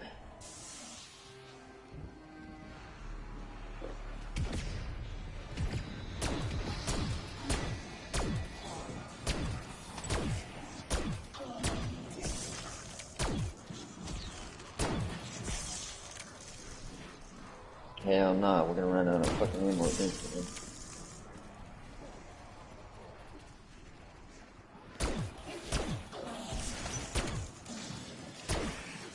Alright, here's the 3-plate, guys.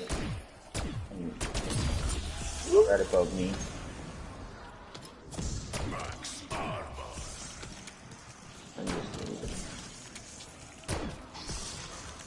If anybody knows what double tap is, let me know. I definitely want double tap.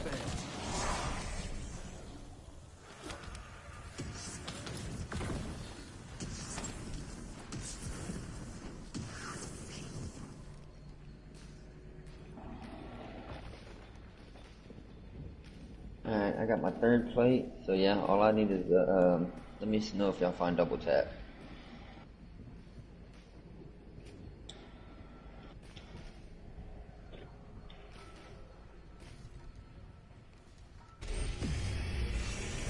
I got a raindrop for when we go in there. Oh no, I don't. Damn it.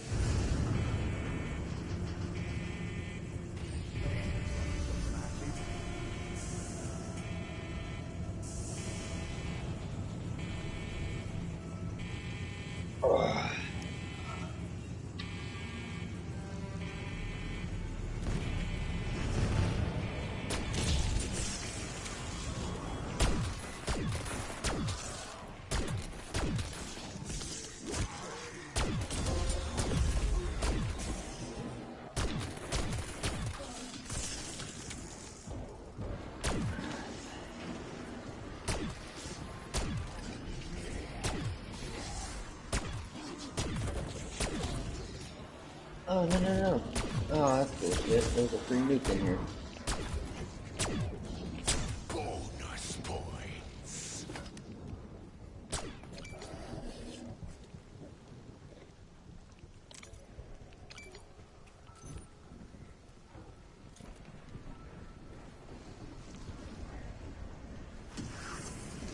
With the armory. I got another key here. I'll open something in there with you. So far, I've got nothing but KS shotguns.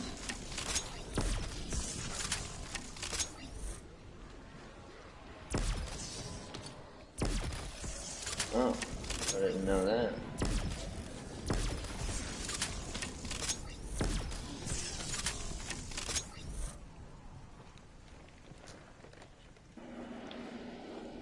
Let's see what I got this time.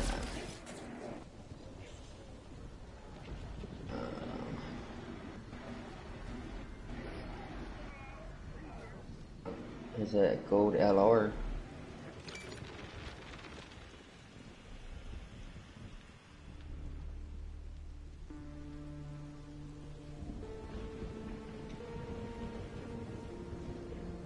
Right here on me. Yeah, right there.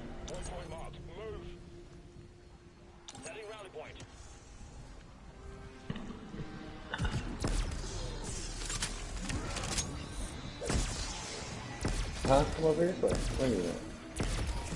Max ammo.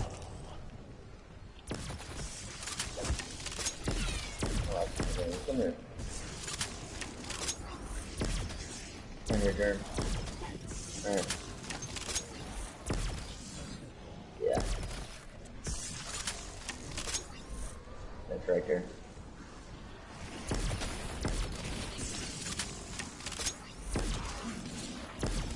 The zombies will follow you in there, so be careful. No, it's right under the yellow one.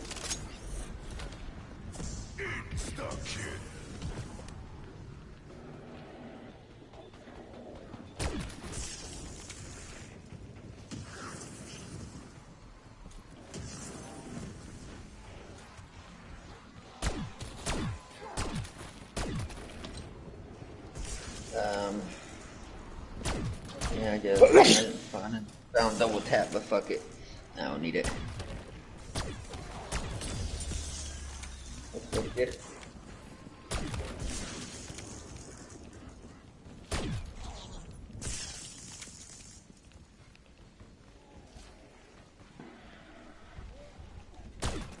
What are you looking for? Right here. Right here. 10 for my waypoint. Who are you? Yellow?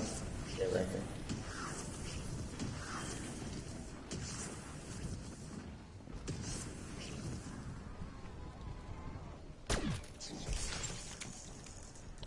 Scratch that. Yeah, I think we're ready, boys. We're as ready as we can get.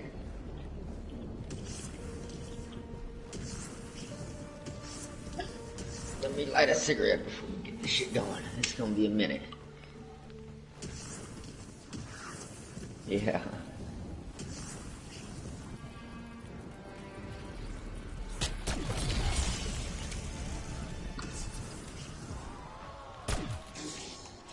Alright, let's go, boys.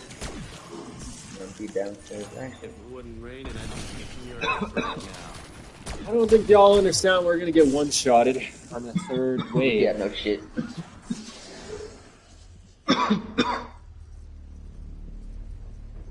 No, we died instantly when we got to the third wave.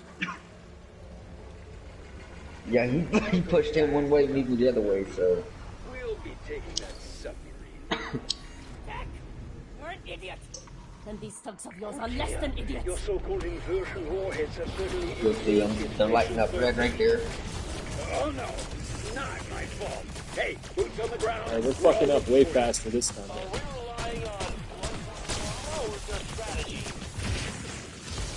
Yeah, this is going way faster now. Them guns ain't playing. I got the death machine on that.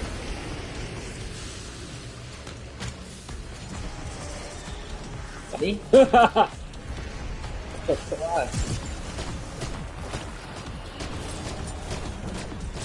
Oh, I didn't revive you. I was talking about using the damn death gun. Yeah. Oh yeah. I would not celebrate just yet.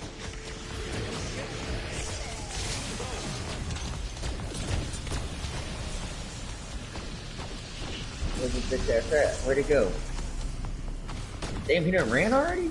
Yeah, we're on the second wave now, once he comes back up. Holy shit. Yeah, that's insane. Fuck that boy up.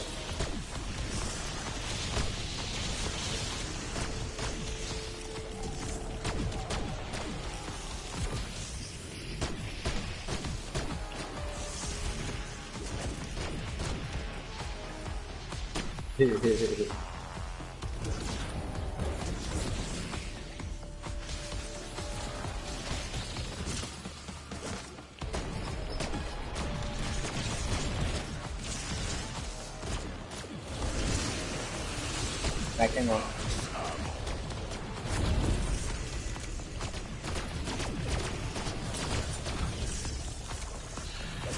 He's back, and he's mad.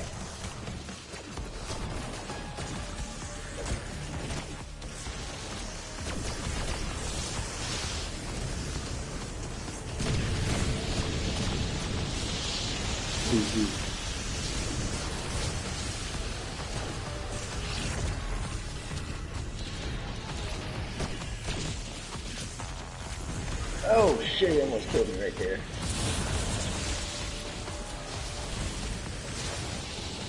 Wow, we put a hurt on him, but don't really look like... There's round, let's go, here comes the bullshit, like son. something we must kill. Pick your platform, because you're going to block one of the two out. Surprised the Bet you can walk upright. I'm going to the back.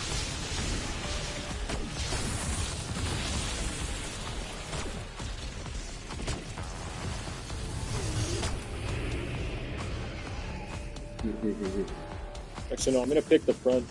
Get a front there.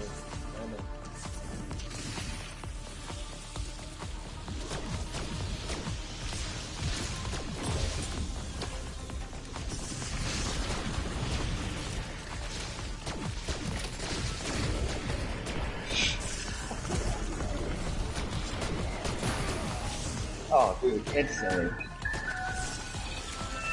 Oh, God. Hello? Yeah. Okay, well, the dryer's not, I mean, you can still cut the hole, but the dryer's not.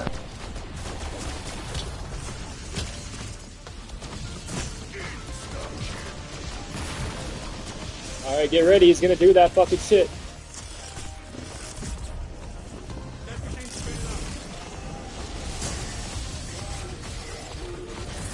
Alright, we got him.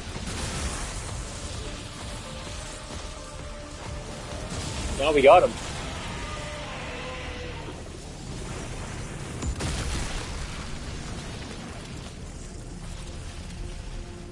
Oh, finally! I thought that bastard would never die. You still had your warhead. I swear I'll make you eat them. Today must have been very difficult for you, Peck. Humiliating, even. But at least we got that monster and Modi. Gather in the guard station. I have a proposal that I believe may interest you. I wanted to see if that thing could swim.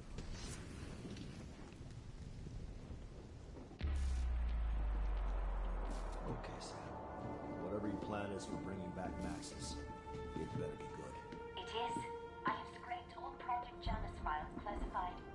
Director's eyes only. Richtofen is obsessed with an ancient relic called the Sentinel Artifact. Citadel? He believes it can manipulate a form Yeah, those are the two I need as well. You gotta do those. prima materia. You can't be serious. The term comes straight from medieval alchemy. The Citadel one's pretty cool. I got to the end, it's like a giant, but I lost. I am a man of science. As is Director Richtofen, Dr. Did we Strauss. win, y'all? The artifact is believed to be somewhere in the Principality of Alright, Bobby, have a good one. hired a criminal organization, the French Later, Bobby. They are interrogating a man called Gabriel Croft. Your former associate, Sergei Ravenov, now employed by the syndicate, abducted him on the orders of his boss, Franco. I'm in. Enjoy your revenge, young lady. I'm not chasing after an old wives' tale. Oscar, we've all seen things that seemed impossible. And Richtofen is no fool. If he and Sam believe that this artifact can actually bring her back, we have to try. We can't give up on her. She never gave up on us. She's right. Let's see for ourselves if this Sentinel thing is the real deal. Agreed. But I still want to know where that bastard Richtofen is hiding. Unknown. He may be en route to Avalon to collect the artifact. Then let's find it before he does. Heads up, people. Helo's ready. But the storm's getting worse. We gotta go, now!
Kiss my grits. We finally made it to the armpit of Appalachia.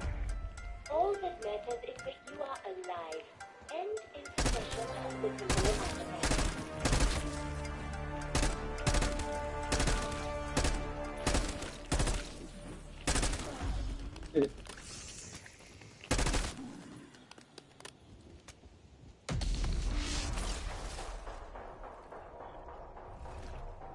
Enter the manor house and descend to the mainframe chamber. Time for us to meet face to face. If you have a sense of smell, go ahead and switch it off. None of us have seen a shower in weeks.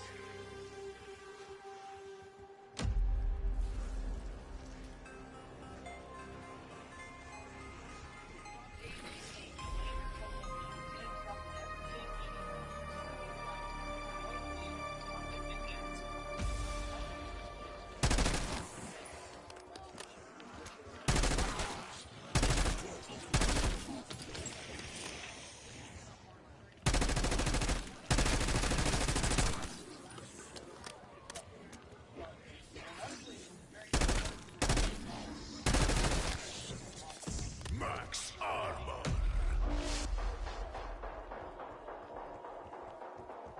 I had every confidence you would recover the Sentinel artifact.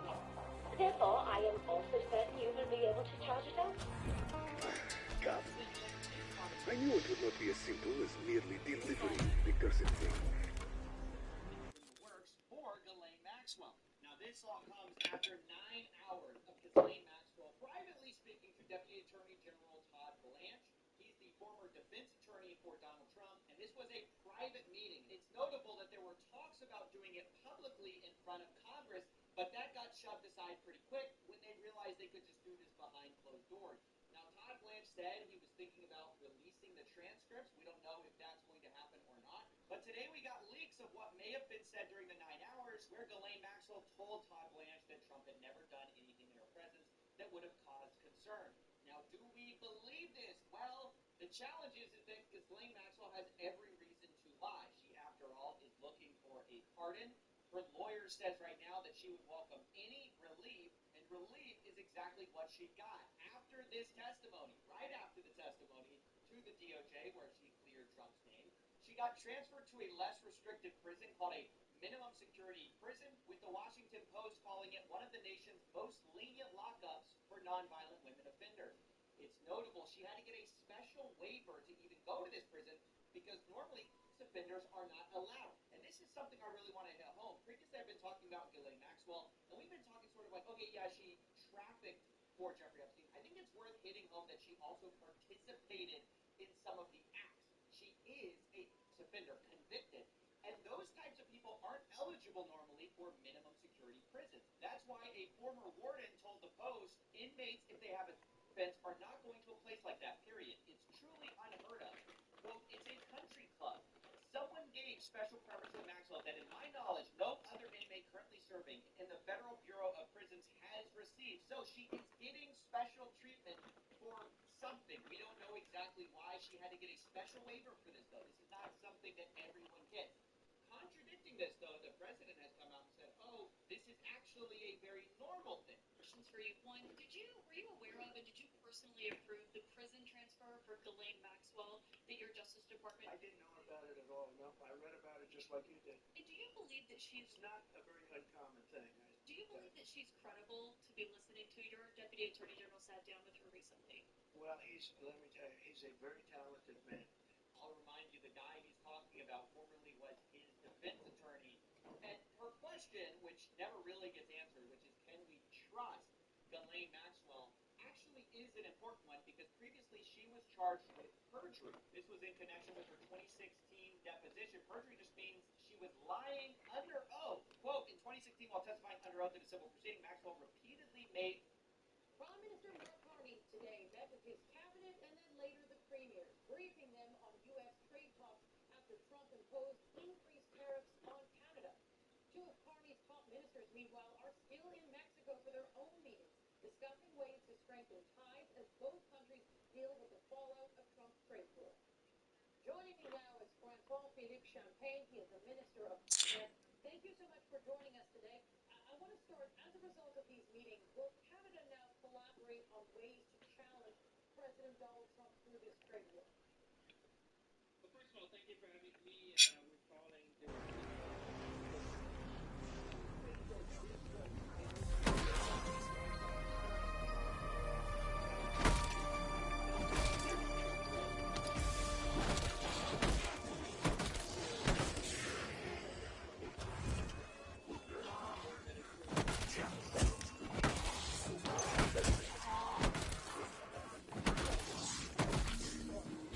Double points.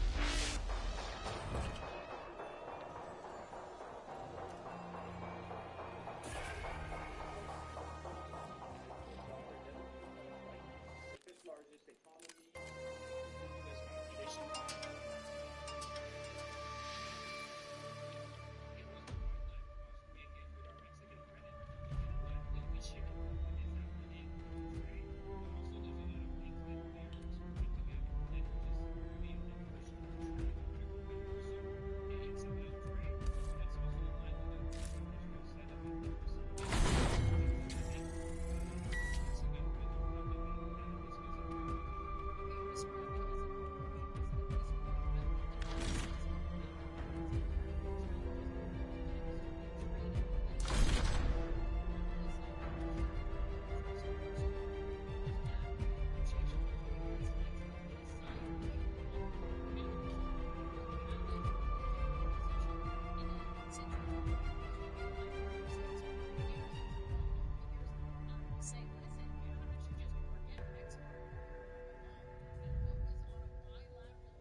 Said it's the right time to be engaged.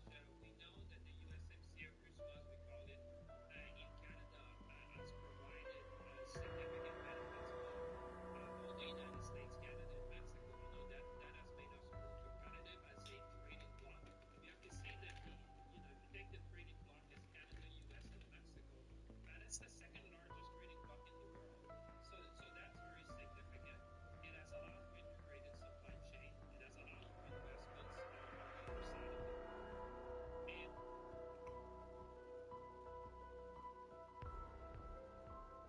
on November 9th, 2010, God's Gift to the World was released, the greatest Call of Duty installment ever, Black Ops. I was in 4th grade and recently turned 10 and was beginning to expand my video game horizons. I started off playing simple games on the Wii, as it was family friendly and was the appropriate console for young Timmy to be playing. But, like my older brother and all of his friends, probably mine too, I transitioned over to the Xbox 360 and began to try some first-person shooters, of course, being bitten by the magnificent COD Black Ops. This was actually my very first Call of Duty. I was too busy grinding support, Galaxy, or melting in Reach Fit Mark 38 at the time. I definitely didn't have the testicles to play such manly games until I eventually came around. I was given the best first impression ever. Yes, I'm aware that this means I played for more after the fact. I know I'm impure just like most of you. The campaign was second to none, the multiplayer was great, but zombies, a mere side mode, was the mode that consumed me entirely. I'm not gonna lie, I think it's the not shooting back part I enjoyed so much about zombies at first. I sucked firm donkey dick at the multiplayer. Zombies was the shit though.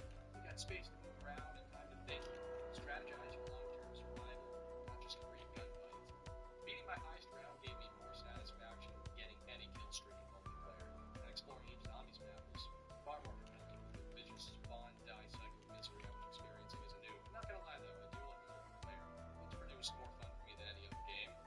It's mostly played against bots though. World of War Zombies had laid out quite a sturdy foundation for the mode, and that's despite not having included one extra map that was initially going to be DLC 4. You see, if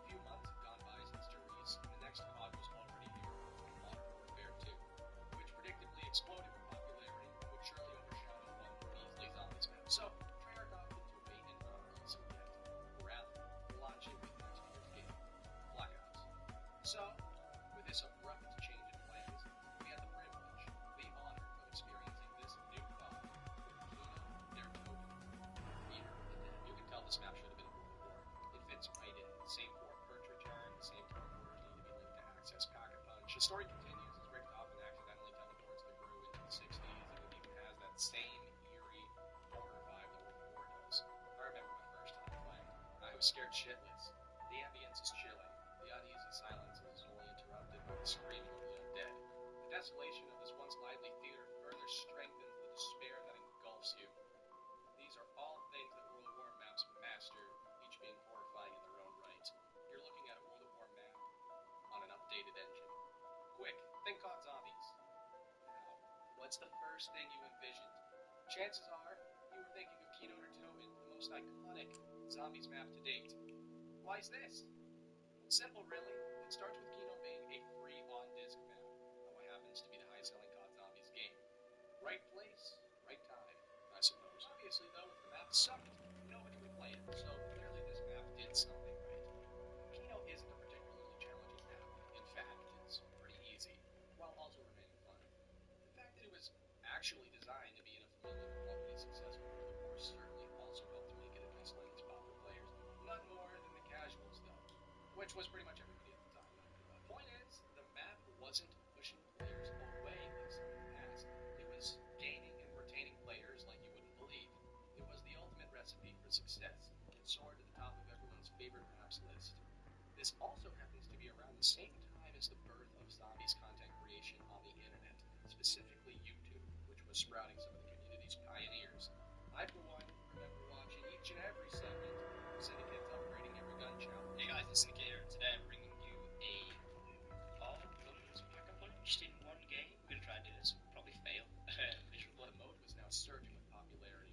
More and more people were spreading the word of how great this new shit is. You know, it was so popular, it honestly became a bit overrated due to the volume of praise it got over the years.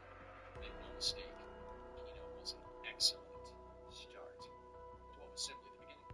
Kino shares much in common with all of the World War maps, but none more than Greece, which directly parallels it both in terms of design and gameplay. What's this new wonder weapon? Similarly to the Wonderwall, this brand new Thunder Gun serves infinite damage, in this case in the form of deadly compressed air. One shot of this thing will knock an entire wave of these guys on their asses. On any round, instantly, creating an elite method of what I like to call get the fuck off. It's capable of killing more than the Wonderwall, and doesn't electrocute you, which I'd call a win-win. The only unfortunate thing about the Thunder Gun is the inability to obtain power-ups. You shouldn't expect any max ammos to come save your less than ideal ammo situation. That hardly matters, though. Kino is very spacious. There's a variety of traps and plenty of viable training areas. So they want to get to it. It's practically impossible to die with a Thunder Gun. Practically impossible to not get it from the box eventually. That's a new power-up. Allowing you to spin the box for a measly 10 points makes its debut. You're usually able to crank out 4 spins each time, so the odds of you getting what you need are significantly higher now. Now's return, but more noteworthy are the new Nova Crawlers, who on all fours throw a lower enemy type to mix up the gameplay a little bit. I, for one, can't fucking stand them. They release their bowels all over the place when you kill them. It blinds you and reeks like hell, but nonetheless, they force you to attack both high and low. But other than these small tweaks, this can still get off to respawns, right? You know, it's easier than to restow, at least for high rounds, and more and better space to work with. Thunder Gun's flat out better than the Wonderwall. If we're going to be unfair, Black Ops just doesn't have the ample features and issues that would warrant it, like an ineffective Juggernaut, an ineffective Quick Revive for that matter, which now in Black Ops has a new ability. 500 points buys you an extra life on solo. Kino's largely considered a boring map due to its ease, but what cannot be ignored is how potent this map was right out of the gate. This map hit instantly.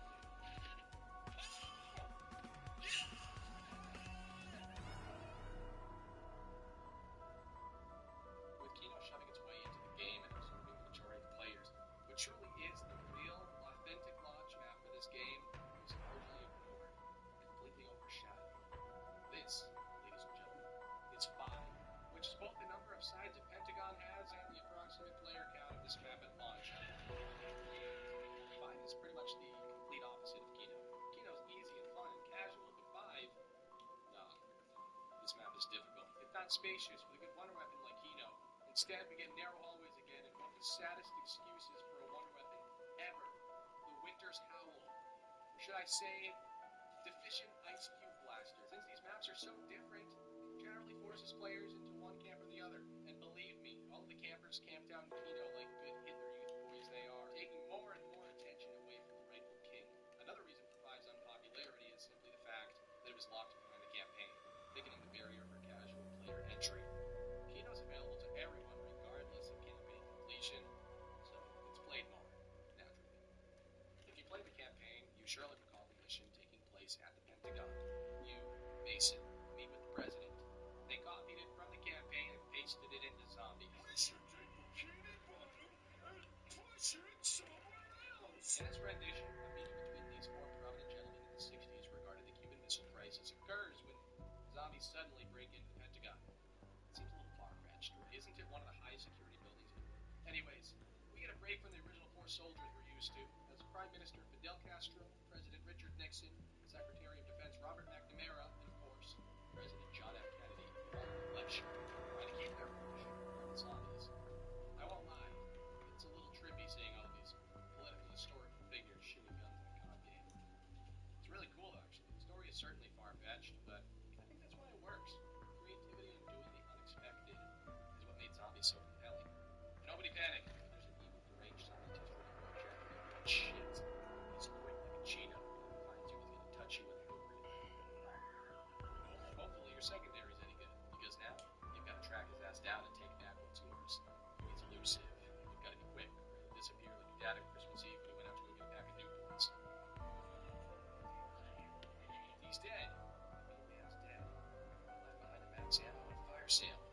Rumor is, though, if you kill him before he touches you, it gives an even more enticing whip.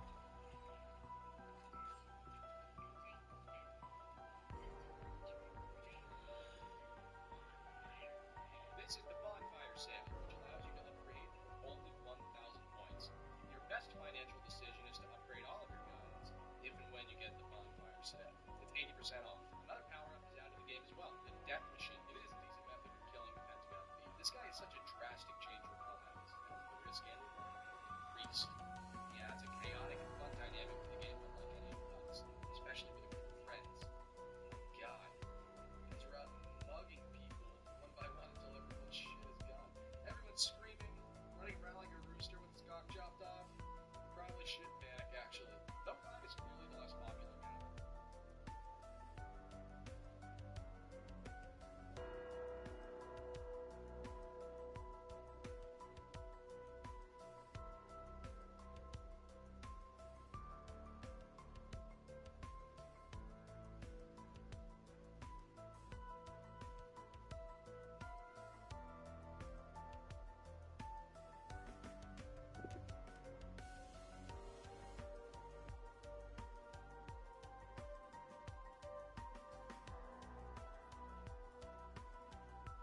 So when we start building iPhones in the USA, that summed up today's video. A little bit about the product that you're going to be doing. Can you tell me, Jess?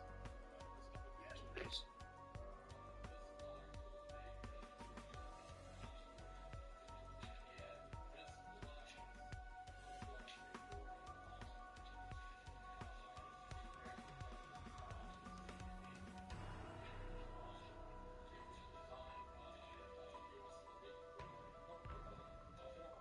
That works at Apple. Works good as well.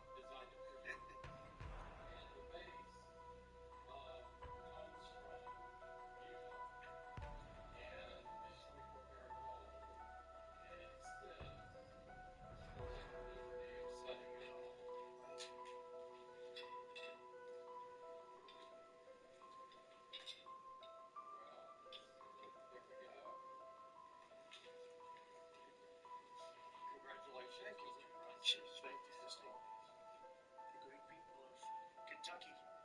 You're going to find it a great place to do business too. It's fantastic. Isn't that nice? We're doing these things now in the United States instead of other countries. Yes, isn't it great? We're doing this stuff inside the USA. And if you want to know about doing business with Trump, use small words, speak slowly, talk simply, say nice things about him, and yes, of course, give him gold. He loves gold. And when in doubt, put his name in gold on said object. Trump Apple to announce fresh $100 billion US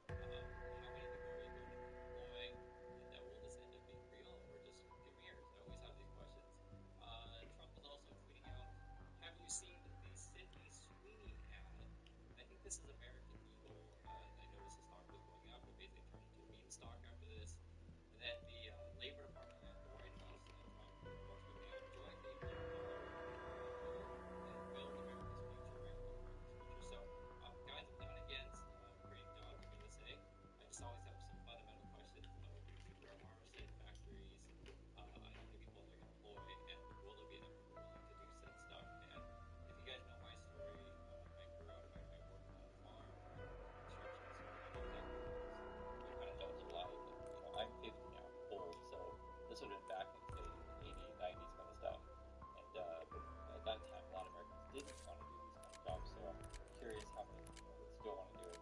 The jobs are going to be different, though, than they were in the past. A lot of it is automated these days, so you don't need quite so many people. So why is Apple doing this? You also have this, it gets complicated when you put this stuff together. Trump doubles the India tariff to 50% to punish Russia oil buying. And before, Trump was threatening and trying to decouple from China, basically breaking relationship with China. And so the many companies are like, okay, fine, maybe we need to now go to India or Vietnam. But it wasn't just U.S. China relations; it was also that labor costs were rising in China as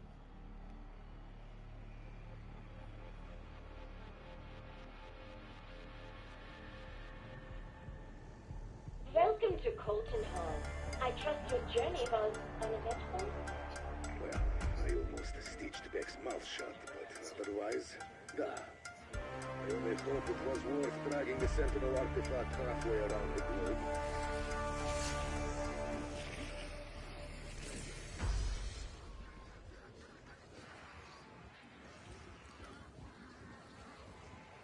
That's right.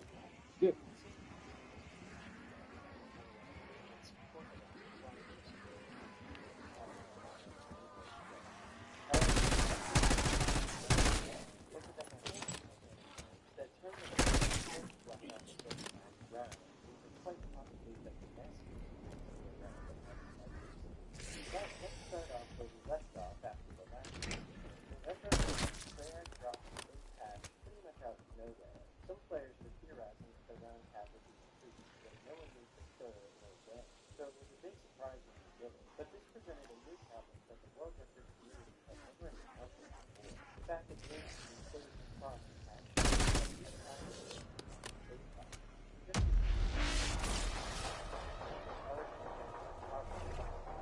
Hurry!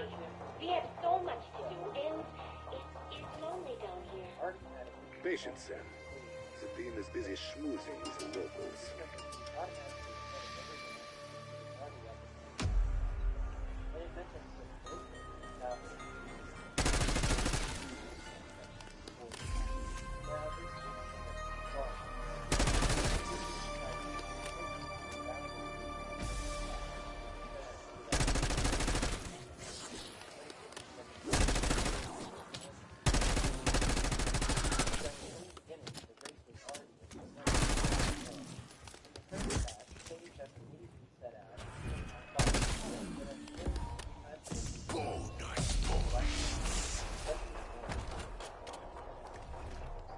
I promise, the Sentinel artifact will deliver results, but using it may prove as difficult as a Voltron 10.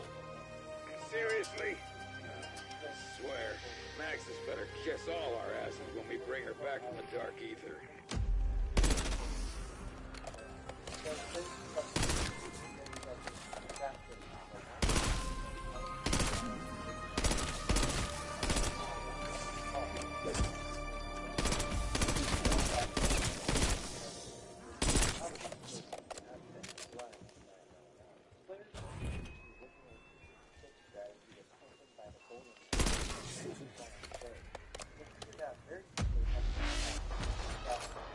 Guess what, guys?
him out with an error message.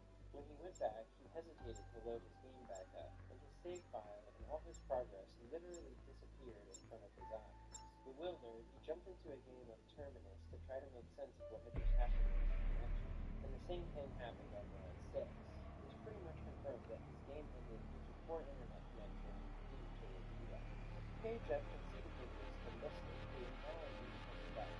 This would make it even more of a case that had caught up. Rapid Response Team Alpha, Security Chief Blanchard. How copy? I've barricaded the command center. Got a little dinged up. I'll live. See if there's anyone left to save. Body cam's live. I'll keep eyes on him. I was totally acting in self-defense.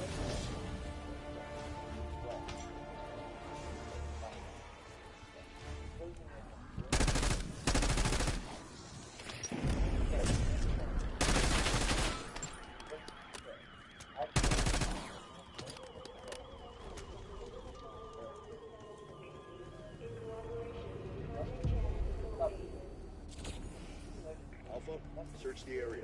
We've got 3 Janus Science personnel missing. Their knowledge is critical to mission success. We take care of our own.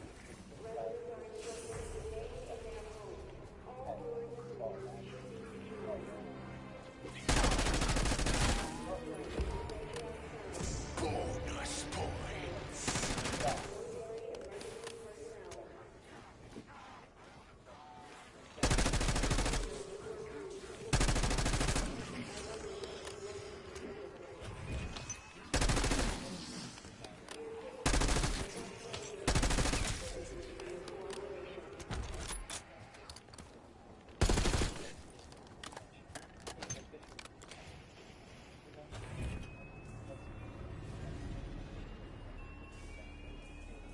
Keep pushing.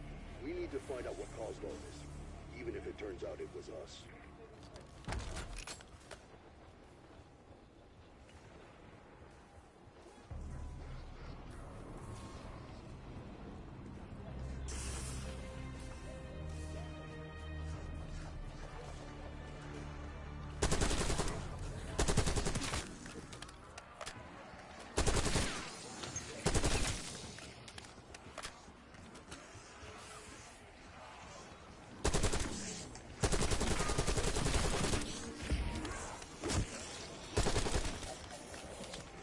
Double points.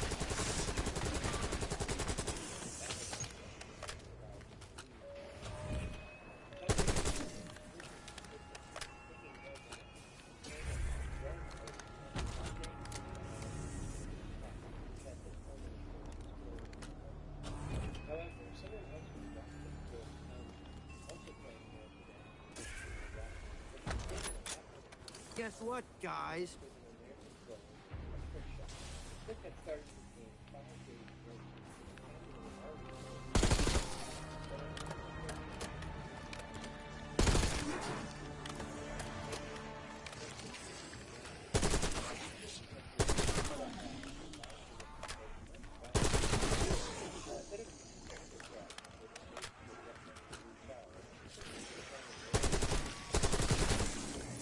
Insta-kill.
some players played more for another surprise came out when on November 15th, secret intel was revealed that there was actually someone ahead of it. In fact, there was someone trying to push 999 that night. He didn't quite know the night. An Australian player was started with this extreme, listing the local updates. Almost 40 strategy. On the night of November 15th, Odessa revealed that he had hit 999 in a screenshot. This meant the race for 999 was over, right once the footage came out. Well, sadly, there wasn't. Because Odessa... Tear them to pieces!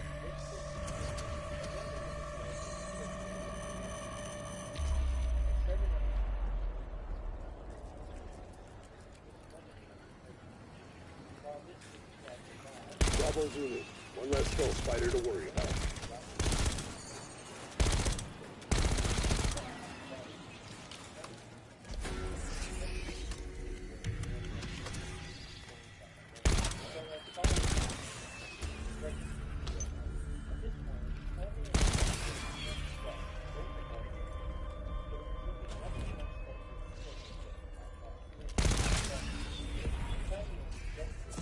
Max ammo.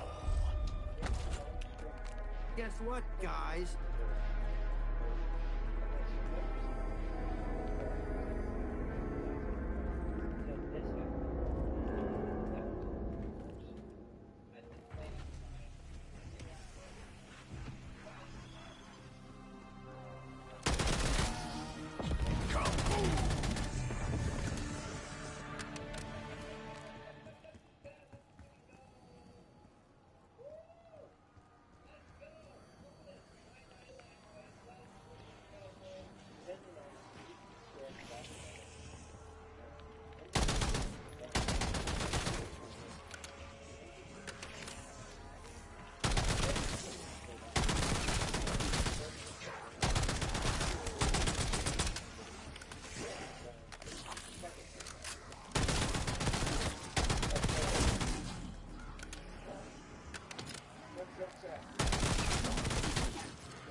Fire sale.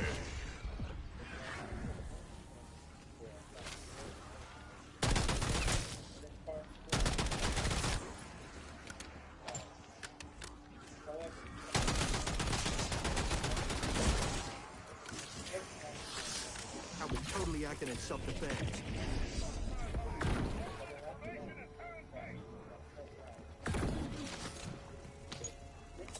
Full power.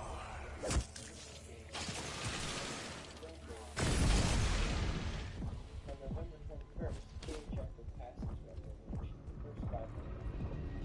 December ready, both KHF and official decal are 800 plus, with decal just scraping by at 2. To see anything like the Falls race, I think we'll have to wait until the first DLC comes out. Completely unique experience from any other before it. There has never been a competition quite like this where everyone... Our parties are trying to balance out like that. What else? All Canadian $1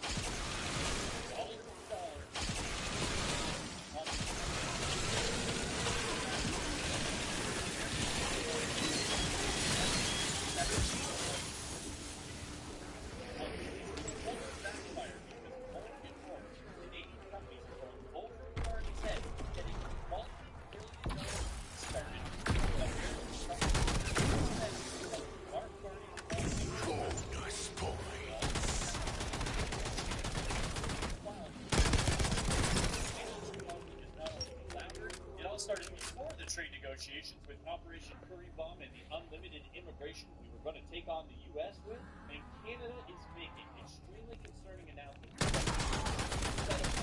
It's something that needs to be paid attention to globally because Canada could be the canary in the coal mine. Let's get into it. Thanks for joining us this morning on PTV News Channel. Canada is looking to boost trade with its other North American trading partner, Mexico, as both countries try to work out a trade agreement with the volatile United States under President Trump.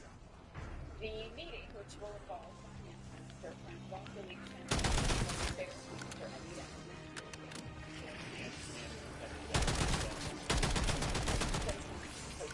today and Wednesday. The talks are expected to cover Insta-kill.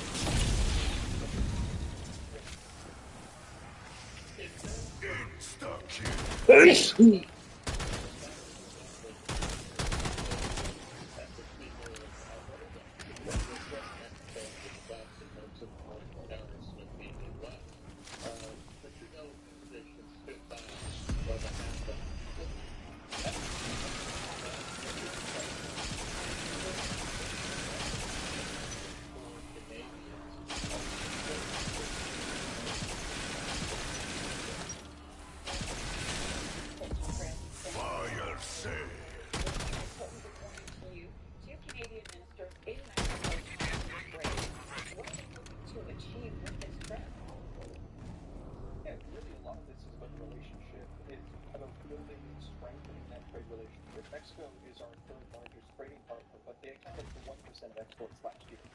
Oh, 1% of exports last year. This is how it's been proceeding. Mexico,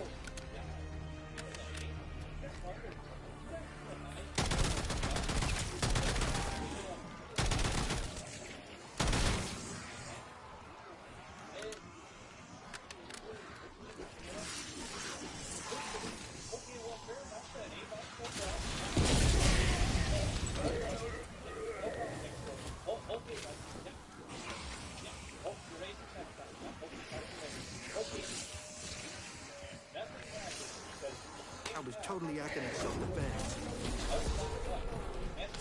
Max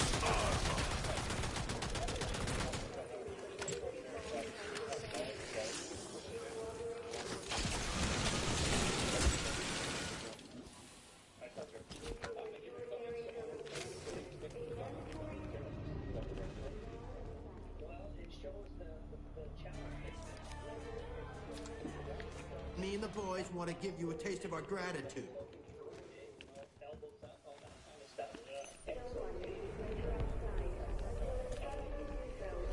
Tear them to pieces.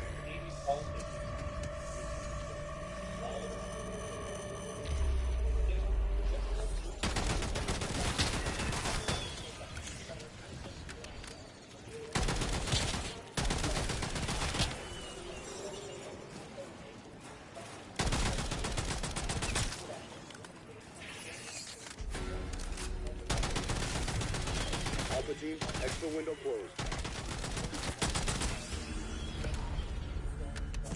Max ammo.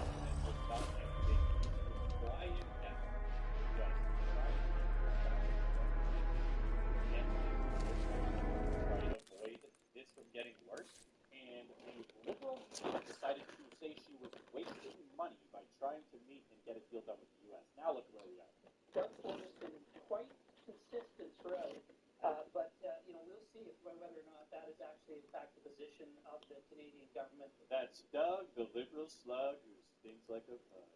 How do you think the U.S. will react to A, Ford's comments, and B, if we do back off on tariffs or step back a little bit? Will they perceive that as weak, or will they perceive that as us looking for a deal? Well, I mean, who knows what goes on in Donald Trump's mind? I mean, that's really the challenge here. Once again, they all blame Donald Trump for why this deal's not getting done. And look, Trump is certainly playing hardball with Canada. That's clear. But when we have the U.S. ambassador saying, look, you guys sent a message, we picked up what you were putting down, you said you wanted to be elbows up. You said you wanted to take on the U.S. We're just dealing with it. They're irritant right now. You want to talk to someone, we see what Canada's doing. We see the personal attacks that certain Canadian politicians are making against it? They're very, very cognizant of everything that's going on in this trade realm and these negotiations. And he addressed personal attacks there, which I also think need to be addressed. Like, okay, you want to be against Trump, you want to be fighting the trade war, do all that stuff. But the amount of personal attacks which are going towards Trump while we're trying to get a deal done, they're just calling him names, attacking him, calling him crazy, dumb, stupid, all of these things. Look, Trump's not some guy who needs me to protect him. The guy's under fire all the time. He knows how to handle it. But if you're trying to get a trade deal done, and the politicians are publicly saying insults to the president of the United States, I feel like it's going to hinder the deal a little bit. That said, can you understand why in this moment there is the political space, there seems to be public support for Canada to have those elbows up? Can you see why Canadians are angry? Actually, we've engaged in a strategy, a global strategy, to change how America does trade. All right? Most of these countries have found a way to work with us, to be constructive, and to reach an agreement with us. Canada at this point, they're in some cases they're angry. It is, the government's been very effective at selling the strategy of elbows up.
Channel. It's not even close to 85% because you have to do extra work and pay extra money to be Kuzma compliant.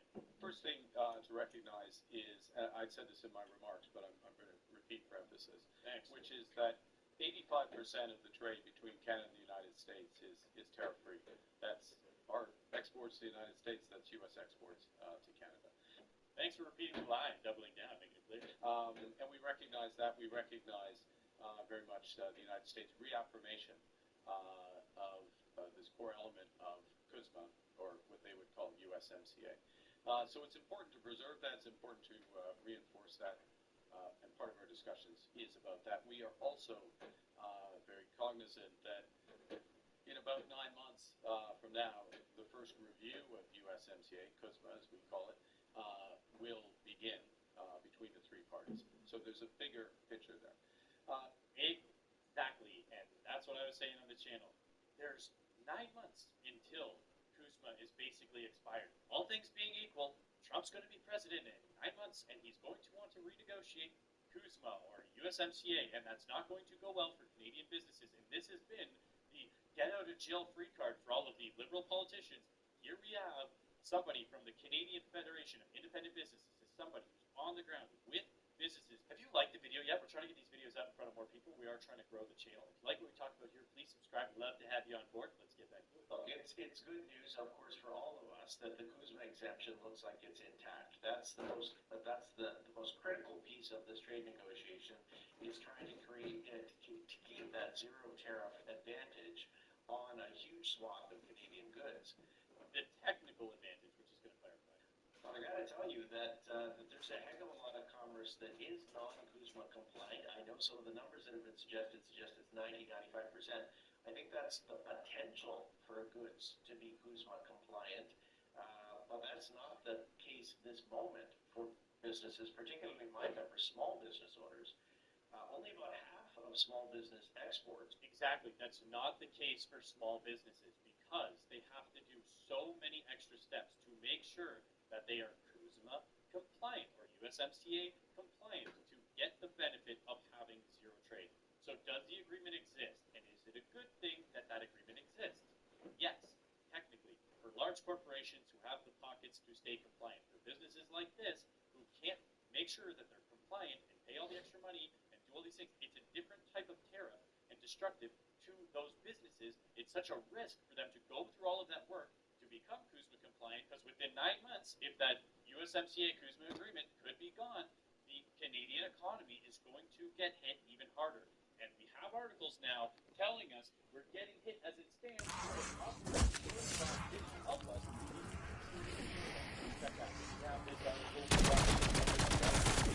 I knew this stuff was going to get weird, but not that fucking weird.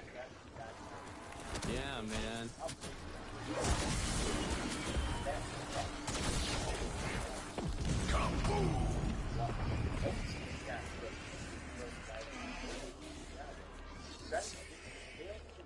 Left Canada trailing its advanced economy here. Canada made a big bet on immigration post-pandemic, arguing it would boost its economy in 2022. It scaled up immigration, hit the highest growth rates since the 1950s. At the time, economists agreed that immigration was important to fill the skills gap. Oh, okay, that's important. But what else? Oh, no, the pace would lead to stress. Okay, so you can't let the profits go down. You can't let the shareholders be ticked. We need another shawarma restaurant to show the GDP was growing, and we need to make sure we fill the skills gap with a ton of unskilled labor immigrating into Canada in the millions. At a high level, it was a straightforward plan. More people means more demand, and more demand means greater economic growth. Every liberal economist at that time said the immigration levels actually weren't increasing demand, and it wasn't increasing prices, and it wasn't keeping Canada's economy afloat because, no, certainly millions of people coming in is not going to affect prices at all. A year later, the OECD declared Canada had the fastest growing population of the group, gross, but noted the lack of GDP growth was problematic. Oh, surprise, surprise. As Canadian GDP growth falls behind OECD as immigration-driven growth, I'm going to say that again. Canada used immigration for all of its economic growth. We were not producing anything. This was way bigger than Donald Trump trying to come and crack down on Canada with the trade war. We weren't producing, just using immigration. Had the stats. Like, I need to just like open up some skulls and start hammering that into some brains and be like, do you understand? You understand? Look at the growth rates Canada was experiencing. Oh, 2022, how perfect. When we got millions of immigrants in a single year. So when they all got new cell phone plans and rents started to go up and house prices when people were doing renovations and then all these things, you only buy one cell phone as an immigrant. You only buy one couch as an immigrant. You only buy these things while you get settled. And as you get settled and all of the demand starts to show in the numbers, the next year it starts to slow because they're not buying another cell phone plan. And that's why there were economists monitoring these services and these other things saying, hey, all of this growth is fake. You're padding the numbers. It's going to end badly. And it has. Canada logged another year of lackluster growth with its immigration as stimulus plans, aka Operation Curve Bomb. The real GDP showed annual growth of 1.5% in 2024, below the OECD's total growth of 1.7%. This marked a second consecutive year of underperforming the advanced economy's average, despite leading the group's population growth in 2023. And again, Canadians, Americans, anybody who hears this, yes, the politicians are trying to blame it all on Donald Trump. He was not president in 2023. Canada self-inflicted all these economic wounds. Canada no longer leads, it's falling behind. By accelerating growth, the demand for necessities outpaced aggregate demand.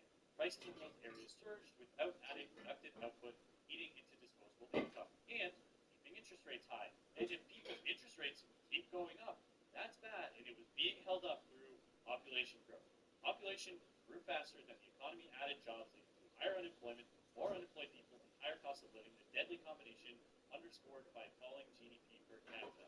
Canada is reaping what it sowed. So why we have charts like this now, because we're already teetering on the edge. It wasn't hard for Trump to come in and just add all of these tariffs, and now our production is falling in a lot of these areas. This was on passenger vehicles. This was a tweet from Lugamob.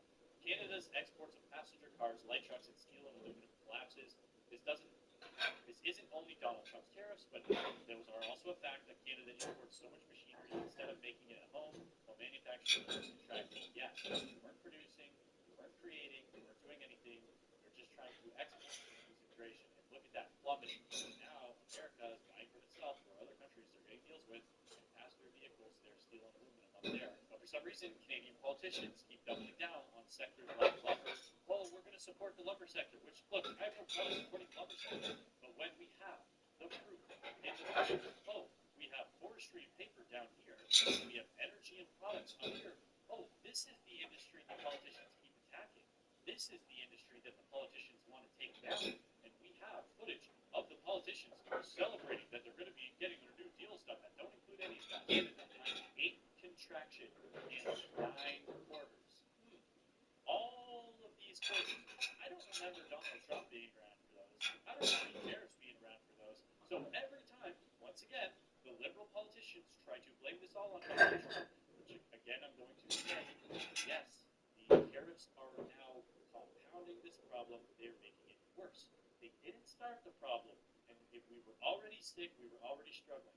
While Canada's leadership continues to fall apart, while Mark Carney shows that him and his squad are useless at actually trying to build any nation-building projects and allow companies to grow in Canada, we're going to see these titles continue, like the ones I showed in this other video. Despite pipeline hopes, Enbridge, DC Energy sees strong demand in the U.S. and only hurdles in Canada. And yes, Enbridge says federal support for oil and gas remains to be seen. Those were multi-billion-dollar deals in Canada's #1 producing industry, and they are now moving down to the U.S., so at the very least, we could have used them in trade negotiations. Instead, we're investing in America. This is the big new announcement of another company going over Mark Carney's head trying to get deals done with the U.S.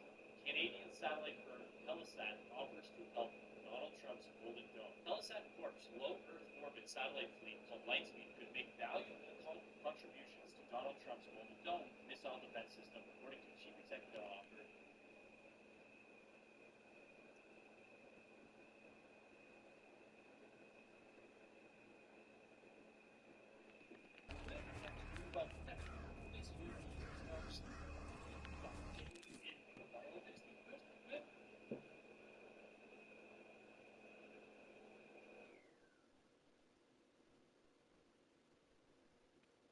Well, technically, this year we will Prox final zombies game in a while. It's the first time they have taken a break in a long time. How many consecutive zombies games have we had this year?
Pickup windows open.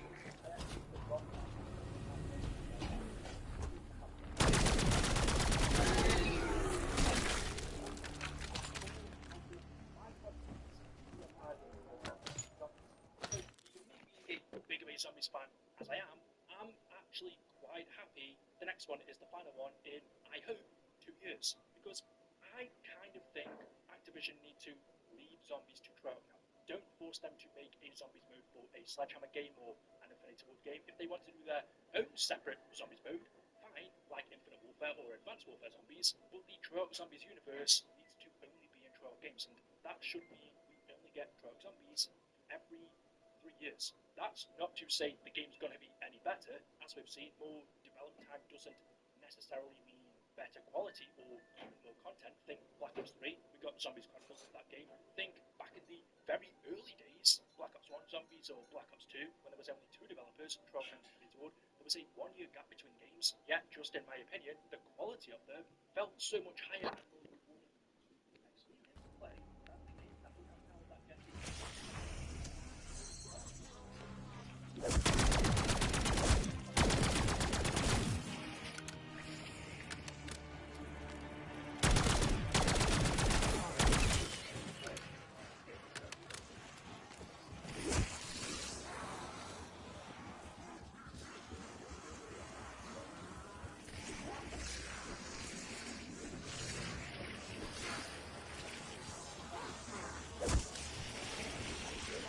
That was totally acting in self-defense.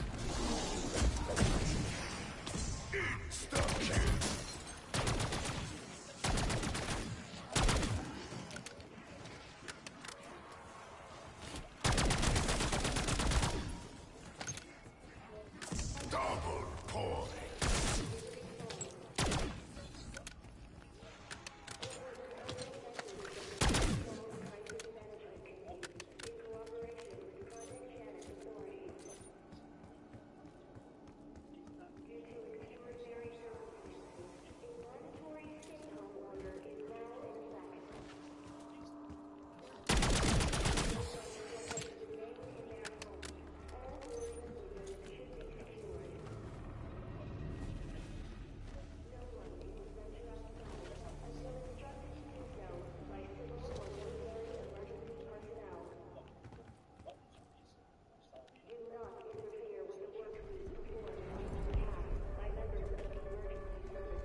Tear them to pieces. Thanks, Volberg. Headed to refuel.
itself started. Thank you to everyone who stands with Ukraine. So it's sending out a hopeful message. The question is, as you look at the map, what has?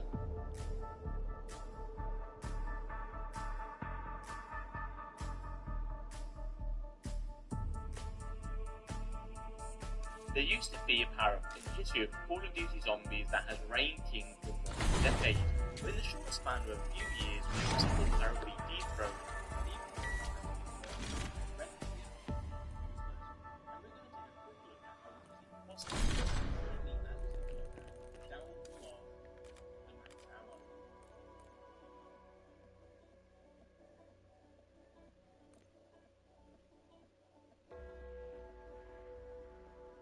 Before we get into why the max ammo has lost its place as the best power group of zombies history, we first need to take a look at the power-ups and how they work, mainly on what the community uses to the drop cycle.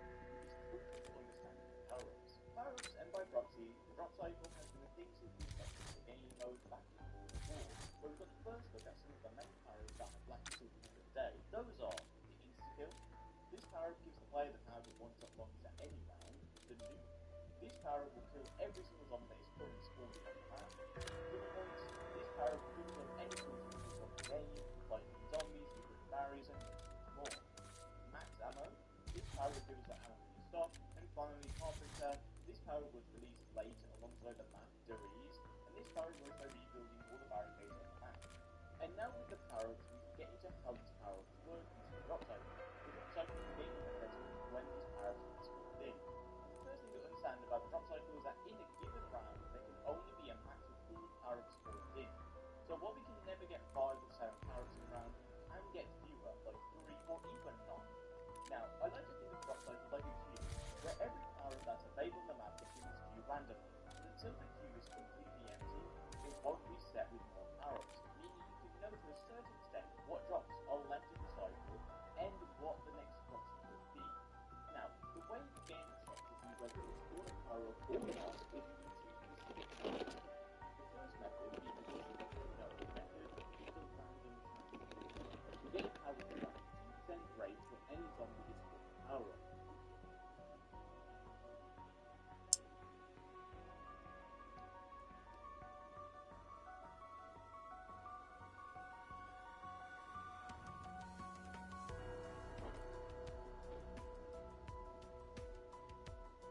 America is one step closer to solving this ongoing war between Russia and Ukraine.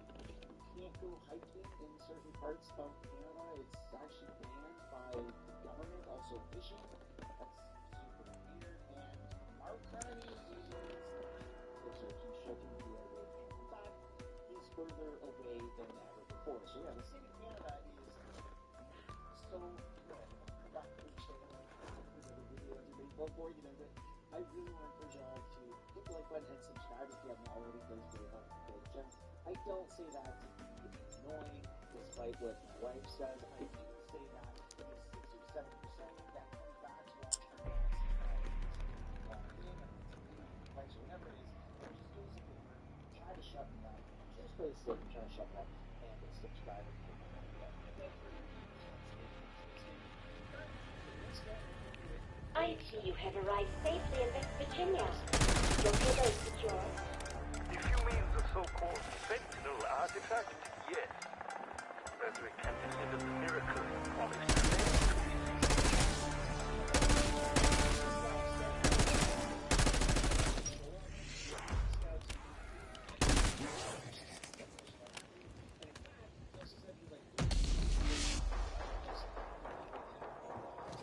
The director requisited this mention to host what you might call my hardware. I very much wish to examine your mainframe, Sam. That sounded less cynical than intended.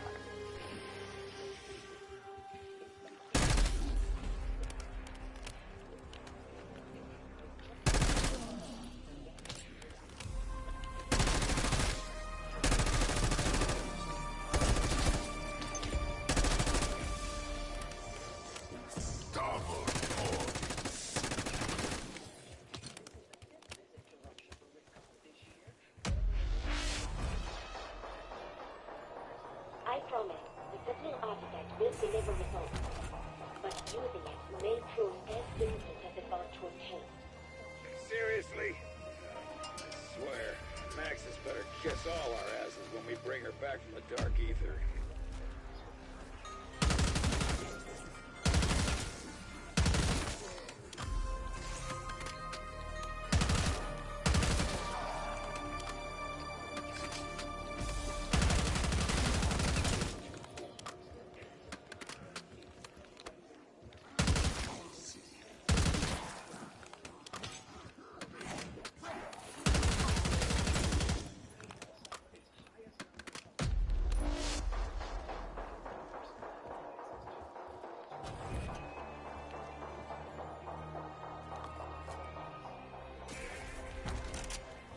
Guess what, guys?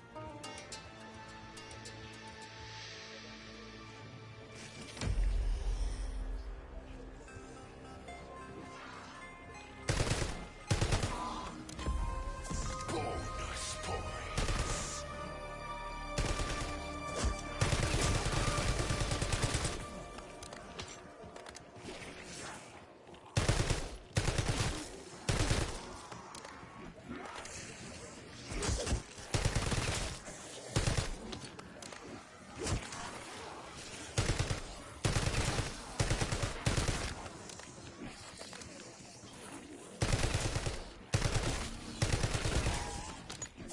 Max armor.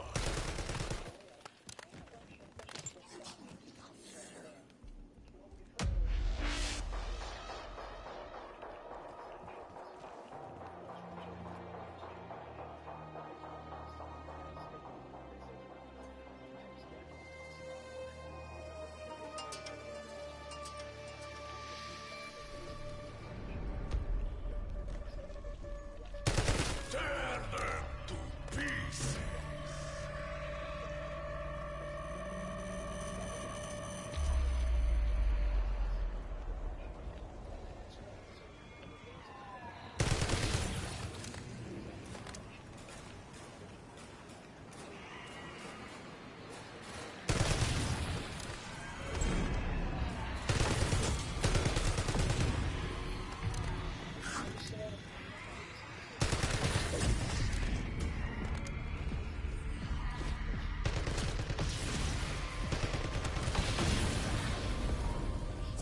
Max ammo.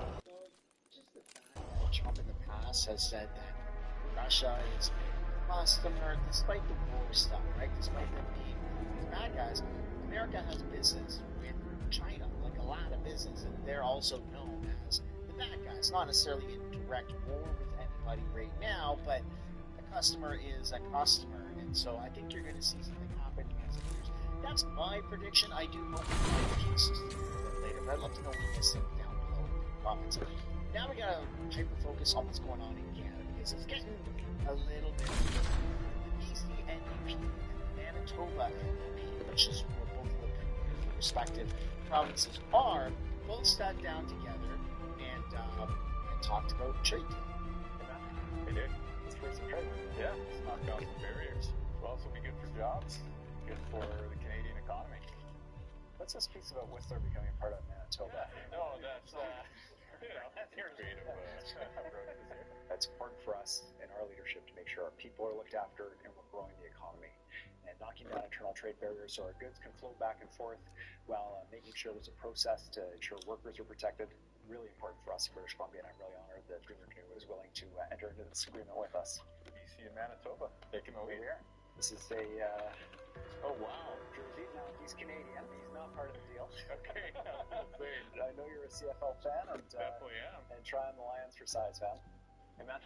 So this is interesting. One, because the BC NDP has made their profile on X to be the Pride logo, even though Pride Month was June or whatever the hell. I don't know. We're making things up as we go nowadays. But when you take a look at the pipeline, which is supposed to be this Canadian economic powerhouse, right? A pipeline from the west coast of Canada to the east coast of Canada to the northern to the southern parts of Canada, where we can basically just stop relying on America. We can transfer within our own region our own oil, which would be huge. The only two provinces that haven't jumped on board is so happens to be those two guys that we just saw on camera, which also so happens to be the NDP, which is insane because as we've seen time and time and time again, the biggest cockroaches in this country are the NDP. Provincial, municipal, federal level, it doesn't really matter. Their mentality of going about things is just always to screw over Canadians, to block things, and to push their own personal agendas. But that's my opinion. I'd love to know what you guys think. Then we got to take a look at how Manitoba is insanely on fire. It's like quite literally insanely on fire. And when you zoom in on certain places like Leaf Rapids, there are just fires in and around and surrounding the town of Leaf Rapids, which is crazy. And then, on top of all that craziness, we gotta take a look at this viral clip that's circulating in Canada. The Nova Scotia Premier, Tim Houston, announces that citizens are now banned from entering the woods, including hiking, to prevent wildfires. And I know what you must be thinking, that that's got to be taken out of context. There's no way a Canadian official is actually going to ban and forbid people from going into the woods. But yeah, he actually is. Effective 4 p.m. today, we're telling Nova Scotians to stay out of the woods. We are restricting travel and activities that really aren't necessary for most of us. Those hiking, camping, fishing, and the use of vehicles in the woods are not permitted. Hiking, camping, fishing, and the use of vehicles in the woods are not permitted. This is weird. I get that you're trying to prevent the spread of wildfires caused by humans, right? Either through dried up dirt and oil and shit like that, sitting on the back of vehicles and back of motorcycles, or campers that are out having fires, they don't put their fires out. Like, yeah, of course that's a problem, but to try and actually to forbid people as of 4 o'clock yesterday to go into the woods is weird. This is like some COVID stuff, man. This is weird. Trail systems through woods are off limits. Camping is allowed, but only in official campgrounds. The fine for violating any of these bans is the same as the fine for the ban on burning, $25,000. As someone who used to live in a van, I would park on Crown land and I could camp there for up to like 14 days without moving. You're not allowed to do that now, according to the Nova Scotia Premier. So if you are living in your van, you can literally only go to registered campsites. You have to pay. So that's kind of interesting. I wonder how they're going to find the homeless population, though, because yeah, homeless people do obviously live in downtown cores, city centers, and stuff like that. But there's also a lot of homeless people that live in the woods, like not just van-like people, but actual like homeless people, right? Are they going to be fined $25,000? Are they going to be forcibly removed from the woods? Like, how are you even going to get away with this? How is this going to be held up in court, issuing $25,000 fines for just? What if you didn't see this? What if you don't even have a phone or social media? Which I know sounds crazy in 2025, but it does exist. What if there's like a Deborah or Susan, like 65-year-old Catherine, walking through the woods or deciding to go camping with her grandchildren, right? I don't think I have a very niche instance that I'm giving right now or circumstance, but we're going to fine her and her family $25,000? Like, what? This is crazy, man. Canada is not boring. Canada is insanely insane. I'm actually a little speechless. If you're a smoker, for God's sakes, be mindful of where you're butting your butt out. If you don't, and you cause a fire, we will hold you accountable. So what does this mean if you have a home or cottage surrounded by a wooded area? We strongly encourage you to stay out of those woods, regardless of where they are. Please don't do anything that could unnecessarily put you, your family, or your neighbors at risk. This is the... So if you live off-grid down a big wooded area and you're just minding your own business, driving your car maybe from where you live off-grid to back to the grid, back to civilization, apparently you can be fined for that. I don't see how this is fully going to be enforced, or again, it can easily be challenged, in my opinion, in courts, and it just wouldn't work in the favor of the province, in my opinion. Situation sucks. Summer is one of the best times in Nova Scotia, and we all look forward to getting outdoors and enjoying our scenic beauty that surrounds us. I get that, and I'm right there with you as Nova Scotians. But you can still go to the beach. In fact, that's a great place to be on these hot, dry days. Just no bonfires. If there's a short trail to get from point A to point B, like from the parking to the beach or to the lake to fish, that's fine. But that's it. No heading into the woods to spend time there. I know it's inconvenient. I know it's the height of summer vacation and people want to do all the activities that we so much enjoy in our great outdoors. We have a beautiful province. I know everybody wants to enjoy it, but we have to stay out of the woods. It's a small price to pay right now to avoid the kind of devastation that we saw from the wildfires in 2023. I get what he's trying to do. I get it. I truly do. Like, hey, there's a provincial and, to be honest, a national problem right now with wildfires. A lot of them are human cause, whether it's intentional or whether it's by accident. It's still there, right? Natural occurring fires, sure. Human caused, yes, huge problem. That's why he's trying to stop this from happening. I get it, but instead of the governments, provincial, municipal, federal, working together to increase our resources, we are sending, hundreds of millions or billions of dollars in food and aid to Gaza, when maybe instead of doing that, we could, I don't know, off the top of my head, at the risk of sounding like a bit of an extremist, I think maybe we could put more money into our own resources to maybe combat some of these issues, like, hey, water bombers, maybe, have more people on call to, like, firefighters to tackle these issues. I know it sounds a little extreme, but instead of putting the burden on people, which I get in a crisis, that kind of makes sense to do. Like, hey guys, now's the time where we kind of have to work together to mitigate some of this stuff. I'm on board with that usually, but our government has just, not been reinvesting in itself. Our population is growing, so we got more people, more problems, more crime, more fires, more chaos that not just could happen, but is happening. And our government is, instead of spending all that extra money that we should be getting off of taxes and stuff like that into reinvesting itself, increasing infrastructure, and putting up preventative measures, we're giving that money to other countries. So it's just weird all around. And I'd like to pass a question off to you. How do you feel about this? Are you personally affected by this? Are you in Nova Scotia or planning to go to Nova Scotia? Maybe you're going to go camping or fishing, and all of a sudden you're like, what the heck am I going to do? Let me know down below in the comments.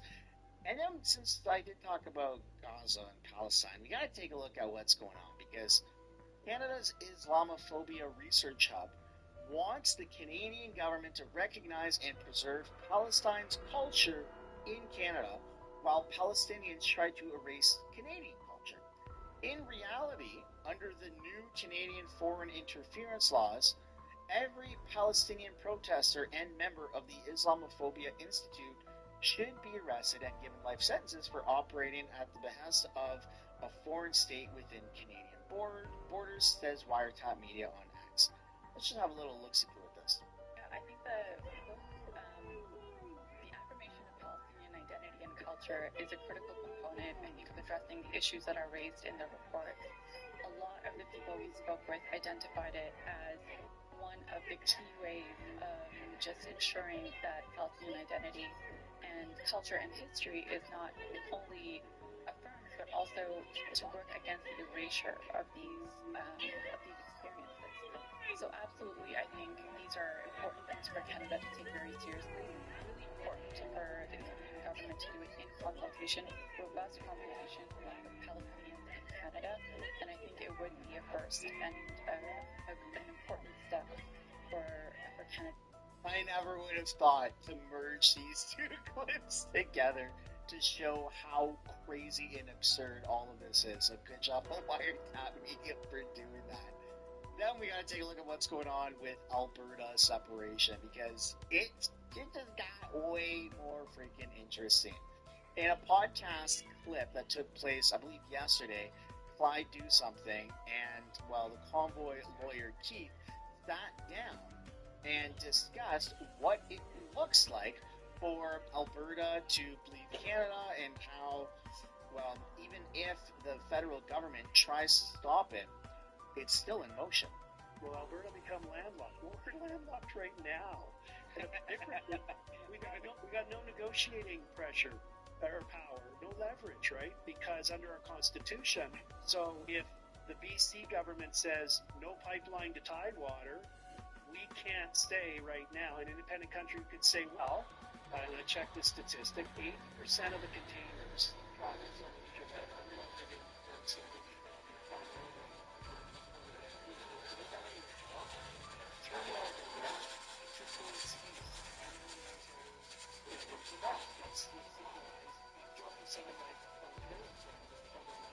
say, yeah, let's separate Canadian from landlocked in Ontario, at least in terms of the supplies that go to your Canadian Tire and your Walmart stores.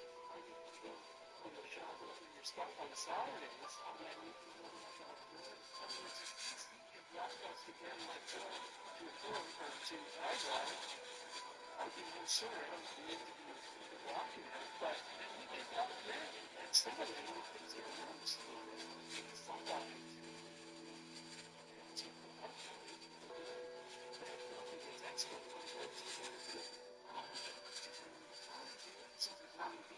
If we shut off the taps before they're going to be out of fuel. Now, I'm not advocating that, but is that any more of a harsh position to take for the country of Alberta than it is for the British Columbia government to say, no, no matter, you're not getting the pipeline through the province. Okay, well, remember those two things.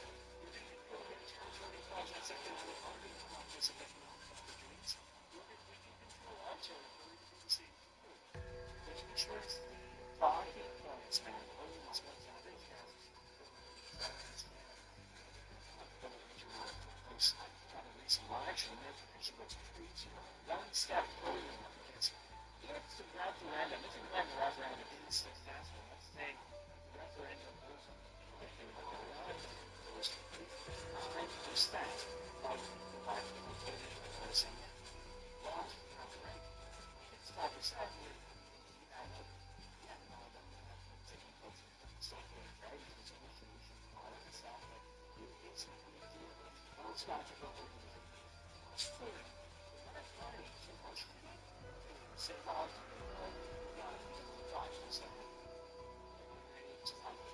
I think people say it's the reason why I don't actually have as a now, this sounds kind of familiar. That's because it actually goes slower. This is what happened with Taiwan and China. Taiwan going to separate, China's going to all these things like China.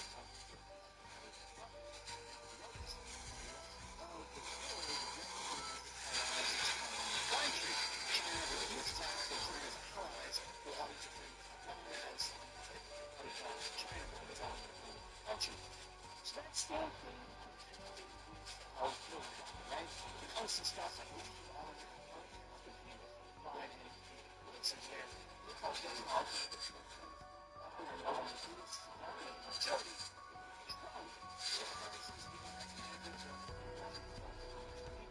Trump can say the independent country, the Republic of Alberta, and the rest of the world basically start to recognize Alberta as its own country, even if the Canadian federal government chooses not to.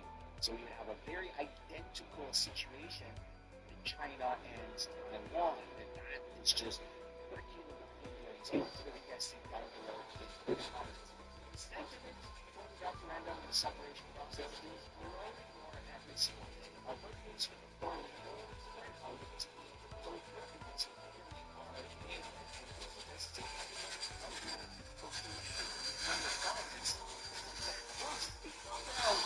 British Columbians or Ontarians more so than being Canadian. Like, that's just not a thing like that.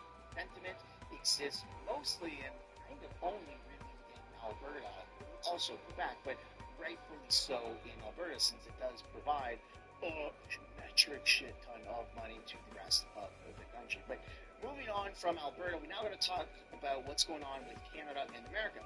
Because Canada's trade deficit widened to $5.9 billion in June, the second highest on record.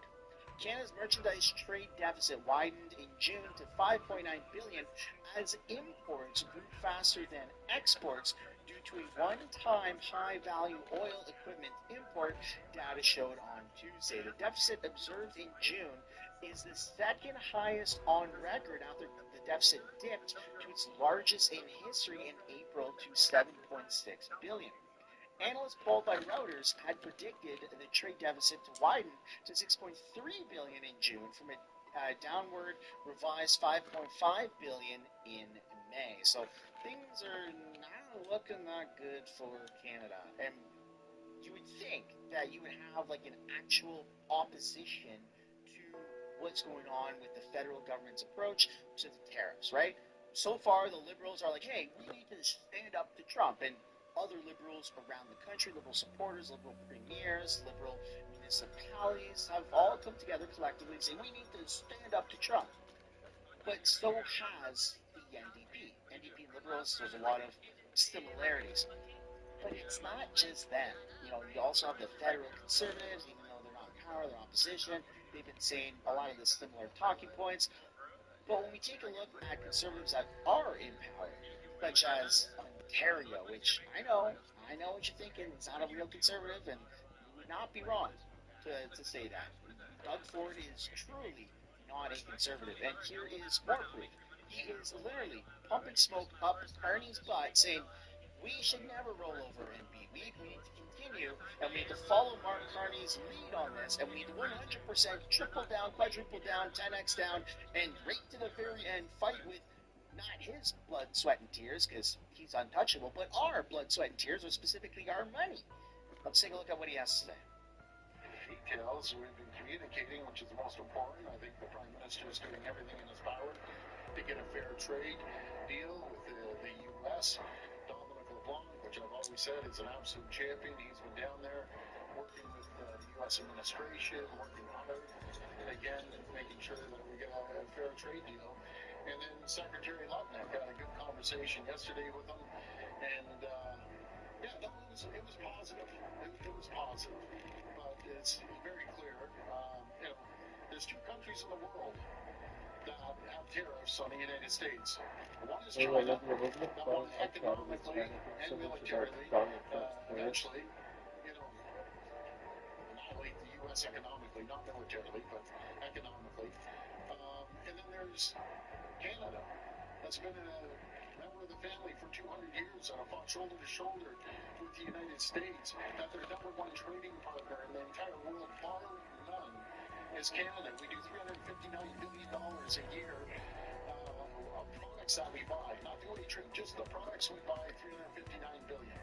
To put it in perspective, that's more than Japan, China, Korea, UK, and France combined.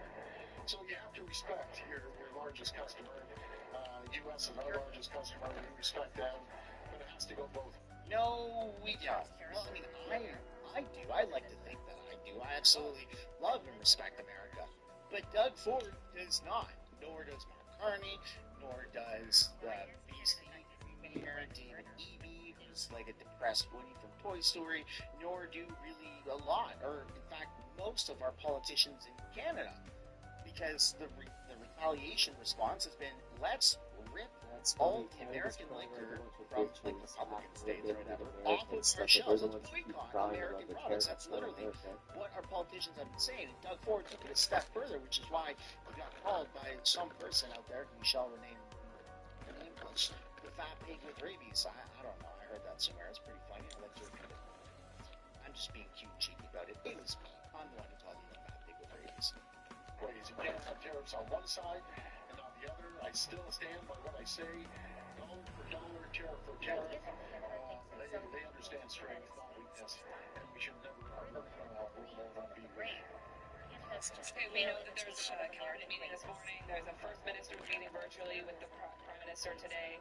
I expect you'll be talking about this approach because right now you and Prime Minister Carney aren't on the same page when it comes to hitting back. In fact, he said, we're only going to hit back if that minimizes the impact on Canada, and he's suggested he'll potentially be removing further tariffs, or we know that Canada has removed tariffs. So how is the public supposed to know which approach works, and is Canada taking the right approach? Well, the Prime Minister is the Prime Minister. He's at the table. Ontario is the largest jurisdiction in Canada, and we're the third largest trading partner in the world if Ontario is a standalone country. So, and I never recommend that. But I have to stand up for what I believe that's going to help Ontario. We have to stimulate the economy. And there's many tools to stimulate the economy, but I've been very vocal on this with the federal government, with people in public. First of all, you have to lower taxes. You have to this is economics 101, folks. You got to put money into people's pockets and not get taxed to the highest rate of 54% is absolutely ridiculous. We have to reduce our taxes, the federal government, municipalities, and then you stimulate the economy. You put money back into companies' pockets, and by the way, we'll reduce the cost of doing business. We have to reduce taxes, so he admits that, but also he's 100% on. Yeah, they don't have any respect For for the world decades, stage. the internet has enabled all the content you could possibly dream of to be accessible at a fingertip. Streaming is now everywhere. Any movie or TV show you want to watch is there. And yet, just as we're saturated with streaming content everywhere, piracy is now back and becoming normal again. Because people are starting to realize that modern streaming is a scam, and millions of people are just simply tuning out. And despite the ads and the price hikes, the studios are still losing billions. Because we are going into a new golden age of piracy. But this wave of piracy is simply a wider symptom that the internet as a whole is dying. The same greedy decisions that are killing streaming are also undermining the entire internet as a whole, and possibly the rest of the economy. And now as we see governments restricting 18+ content, requiring users to do facial scans and upload their physical IDs to gatekeep the internet, trying to literally block VPNs as we speak, it's clear we're in for a new age of piracy. How did this all start, and where did this come from? Let's start with streaming. People used to think it was the future, but the state of it today makes you nostalgic for the past. When you compare the modern state of streaming to what we used to have, it's night and day. Back when Netflix was the only show in town, it was insanely cheap compared to cable. For just $8 a month, you had access to Netflix's entire catalog. While Netflix didn't make their own shows, it still got far more value for money. These were the days before every Hollywood studio had segregated pretty much anything you can imagine was on Netflix, available instantly. Compare that to today, and you start to get a sense of just how messed up the streaming landscape has become. So let's see how it all stacks up in reality today. For the mainstream platforms, you've got Netflix, Amazon Prime, Hulu, HBO Max, Disney Plus, Paramount Plus, Apple TV, and finally Peacock. We're already looking at over $100 a month, or $1,236 a year, and this is all for no improvement in the service. All that gets you is the same level of ad-free access you would have had for $8 just a decade ago. Sure, you'd probably get more content paying $100 a month today than you would have gotten 10 years ago. You just can't deny how insanely expensive it's getting for people. As we all thought we were escaping cable prices, but now we're paying even more. But we're hardly done. If you're into documentaries, you might want Curiosity Stream, which is another $5 a month. Like anime, then Crunchyroll is another $8 a month. And oftentimes, this is still with the ad-supported subscriptions. Often it's not even cheaper, it's just the old price they used to charge before they hiked it up. Some platforms like Amazon just force the adverts into their existing service, charging their customers $3 extra a month to remove them. Yet the entire reason they often have these services is to not deal with constant ads anymore, and going back is seemingly a non-negotiable. It's why an estimated 25% of Prime Video's young adult users cancelled their subscription entirely when it was introduced. Plus, if you have any other subscriptions, like a Spotify subscription, ChatGPT subscription, even a subscription for your car, you'll end up just forking out hundreds of dollars a month very easily. And so when the obvious alternative to much of this stuff is always going to be free, you can see why so many people have been willing just to say no to the nonsense. As millions of people have now been recently cancelling their subscriptions, and if things continue to get worse, this process will only accelerate. But before we get into the pirate ships threatening to sink the entire industry, we need to understand how we even got here in the first place. You see, the Hollywood of today is completely different to what it used to be. You have this image of a small set of studio executives and CEOs controlling the whole industry and taking the profits. While most of that's still true, they aren't working for themselves anymore. The past 2 decades have seen a process called financialization decimate Hollywood, as described in the book Derivative Media: How Wall Street Devours Culture, you see the studios don't even own themselves anymore. They've often sold out to private equity. And here's how it works. Say you've got a struggling movie studio like MGM in 2004. They had been one of the biggest studios in Hollywood, but despite their rich catalog of IPs and characters like James Bond and Spider-Man, the 90s and 2000s had not been kind to them. Now, saddled with debt from trying to stay relevant, the studio was looking for a way out. And this is where private equity comes along. They see what's called a distressed asset, and they have just the right tool to make profit from it: leverage buyouts. Using borrowed money, billions of it in this case, a few equity firms could take over a company like MGM and pay off the previous debts with even more borrowed cash.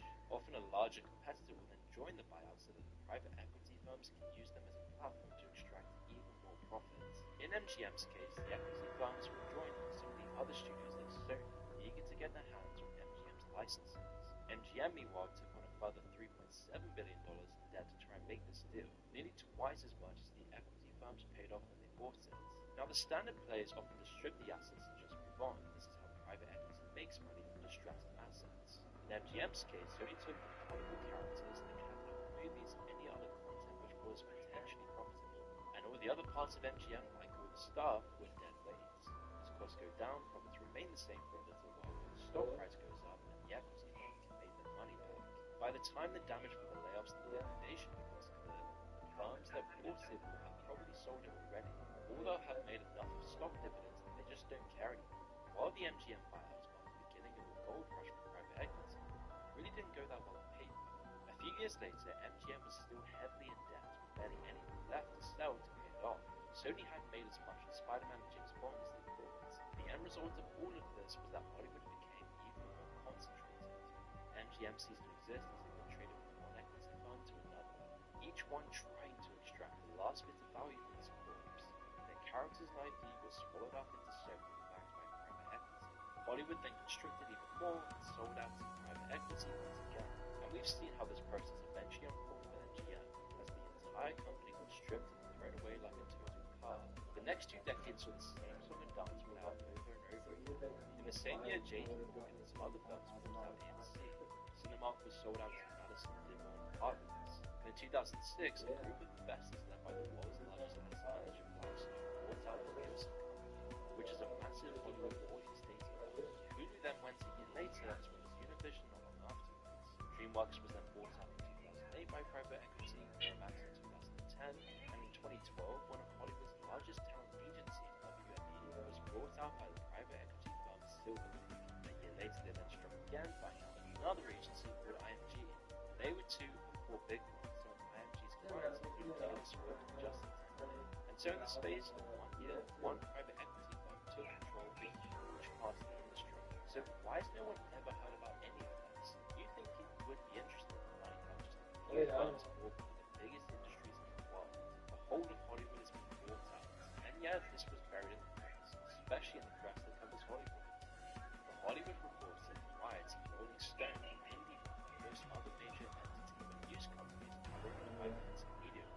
This is a conglomerate that was made to hoover up all the news companies and put them under one roof. And you can guess who's been bankrolling the operation: private equity firms who put hundreds of millions into it. Each time these companies change hands, the firm that ends up owning them tries to extract as much profit as possible. So they cut costs, which means laying off staff, or the stock price might go up over time, but the firm might end up getting richer. The actual company I generated that. And it's really hard to overstate the effect this has had on TV shows and movies as a whole. It explains why every movie just seems to flop nowadays. That's the subscription. This is exactly why it's so hard to trust the media anymore. Isn't that crazy that it can generate videos and stuff too? The videos are kind of Which is why you should check out ground.news for /movies. Ground News gathers stories from over 50,000 sources around the world every single day. So instead of falling into algorithmic echo chambers, you can compare how the left, right, and center are covering the exact same story. For example, let's take a look at look at some of these ones. Online age verification laws in the world, requiring platforms like Reddit and X to implement age verification barriers. That's all With they Ground are. News, we can see this story is being covered by 130 different sources, 19 of which are left-leaning, 50 on the right, and 39 on the center. The bias distribution, 26% left, 52% center, 21% right. We can then compare all the headlines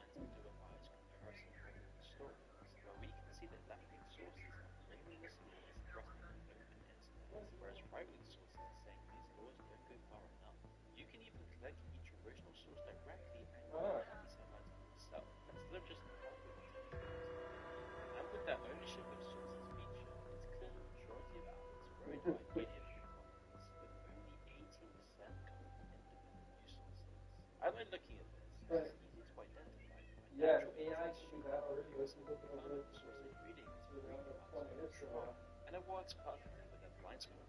The others run 20 stories a day of media on their laptop products. So make sure to check them out today at ground.news/room to get 40% off unlimited access to this. Equity firms looking to cut costs and cut wages, media rights producer pay cut by 23% in a decade of buyouts, and active pay and screenwriter pay drop by similar levels as well. These stripped down skeleton crew studios can't help but quality content at the same speed of quality. It's why we don't see things like Breaking Bad anymore. Breaking Bad, a 5-season masterpiece, came out across 2008 to 2013. This was just before the buyouts really took their effect, as pretty much every year like clockwork, they made a new series of one of the best shows of all time, which is something that's completely unheard of for a show this size today.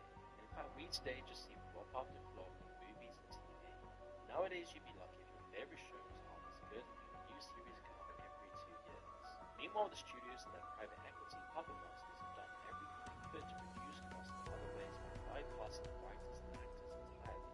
One way you might have noticed is their obsession with cranking out more reality TV. It fills out streaming services library while costing far less to make.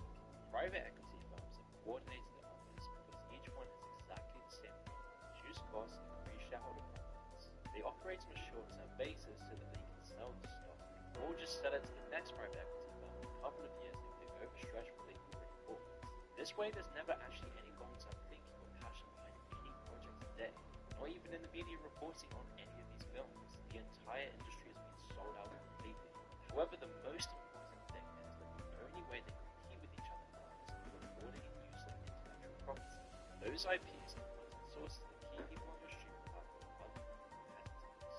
This is where the industry is today, solely focused on the IP wars rather than anything else. And unfortunately, that seems to be the future of the entire industry. Here's one.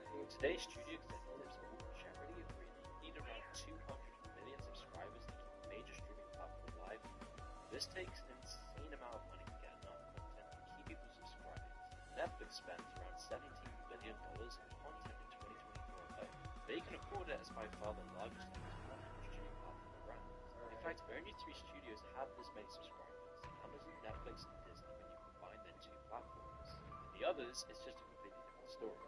There just isn't enough to go around, with every studio trying to take their own slice of the pie, and the smaller ones are taking a heavy financial beating.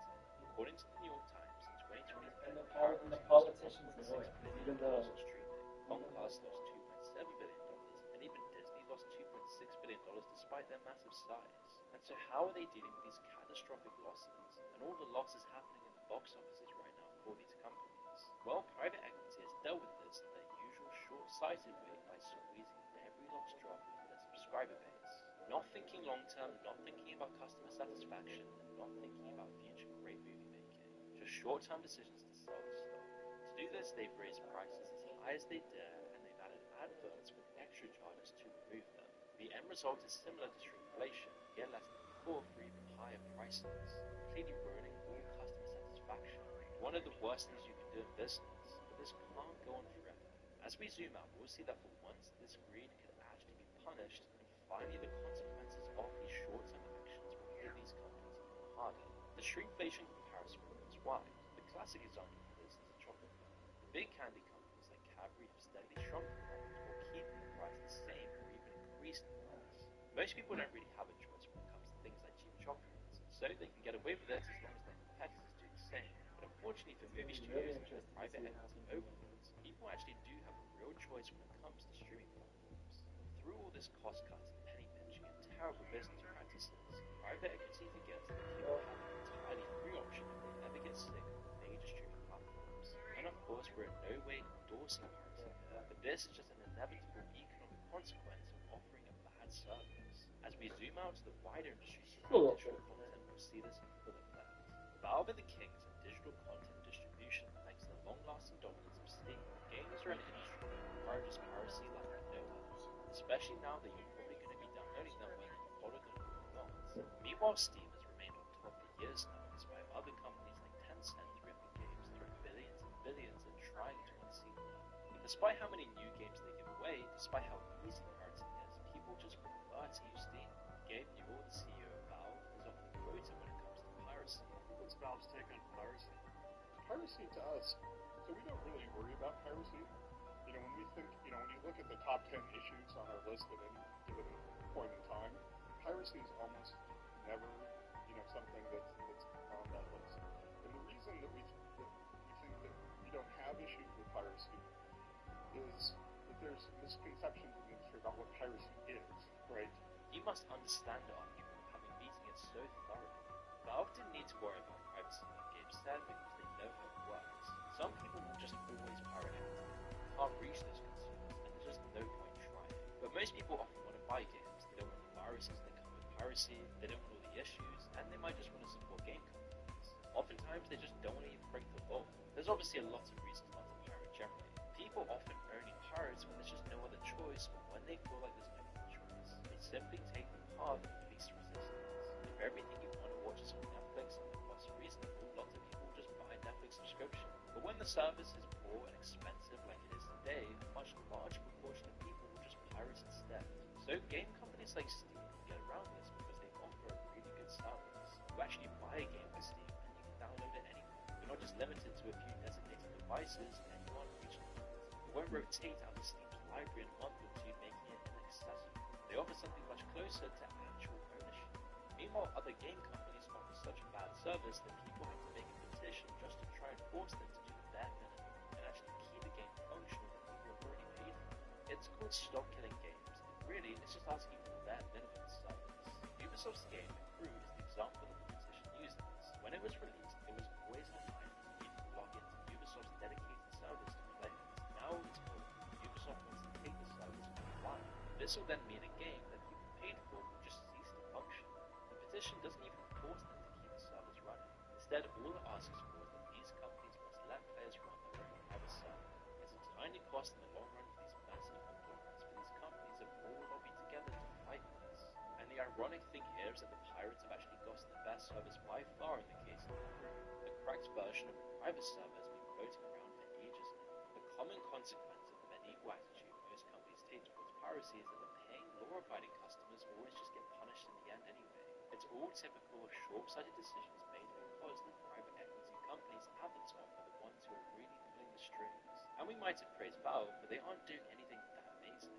They're just not buying into the same business model that everyone else seems to be following right now. But maybe that is amazing though, just considering how every other company seems to shoot itself in the foot. It's all the result of the classic expand and squeeze model that startups have been using for years. Uber's a great example.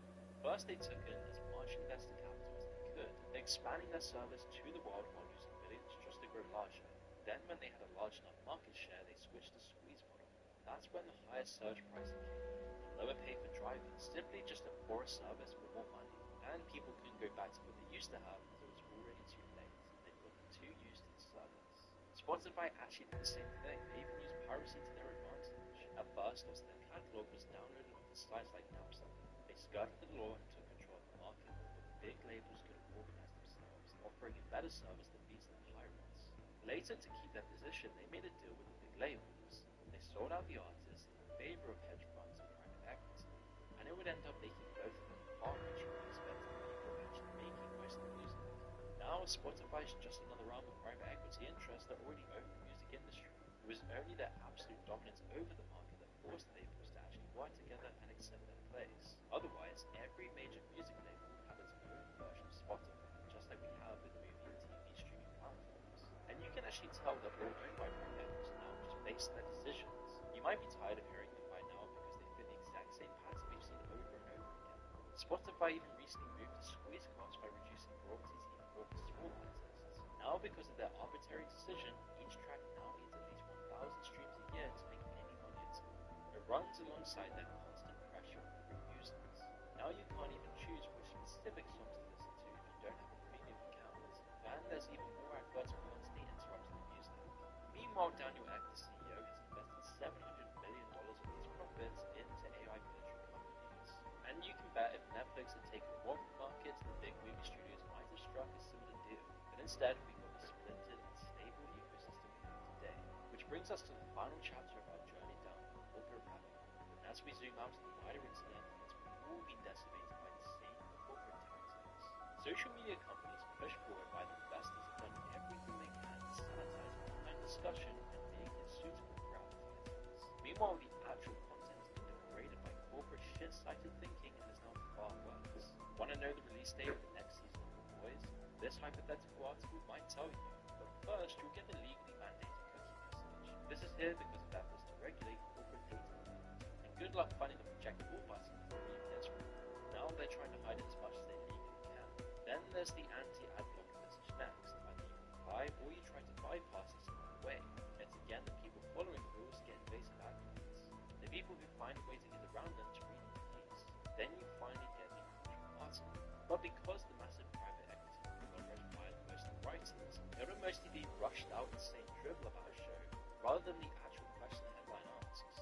And it will either pander to the film or diss the film based on its narrative and the investors' preferences running the entire industry, which just makes the dead internet theory true in an entirely different way. As bots get more common and start writing all of these articles for these private equity firms, there won't even be any real human opinion. And the more bots there are commenting and posting all of this slop, the worse it will get and the harder it will become to find real information made by actual humans, making the internet creepier and more controlled every single day. Each inconvenience for the consumer is because of a greedy decision solely to get short-term profits and sell a company. These short-sighted policies are really affecting everything. But because of this, it might actually help the streaming situation, as this might actually be the one sector where there will always be an alternative to the corporate routes. If it gets worse and worse, there will always be a pressure release valve, as we see today. And yet these companies still wonder why piracy is massively increasing today. And if they make it even worse for the consumer, more and more people will just leave and this whole corporate ecosystem could collapse under its own weight, as too many short-term decisions end up being catastrophic. But unfortunately, this just isn't the same for other industries. We already talked about shrinkflation in chocolate bars, but other products and services have similar problems. Take cars, for example. Private equity is all over the manufacturers. They're the ones pushing for things like a subscription cost for heated seats. And we're not actually joking, this was a real idea pushed by BMW. Just £10 a month in the UK would unlock this feature, which they'd already added to the car. It's simply a completely transparent attempt to squeeze even more money from the customers in whatever way they can. And really it just makes it even sadder that the old anti-piracy ads still isn't true. If you could actually download a car, maybe things would be a little bit different.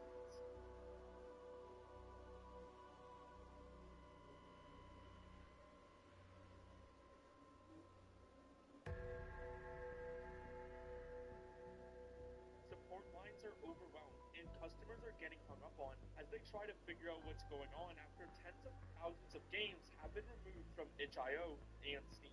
These gamers are just trying to get answers, but nobody from Visa seems to have a clear explanation. In the they do.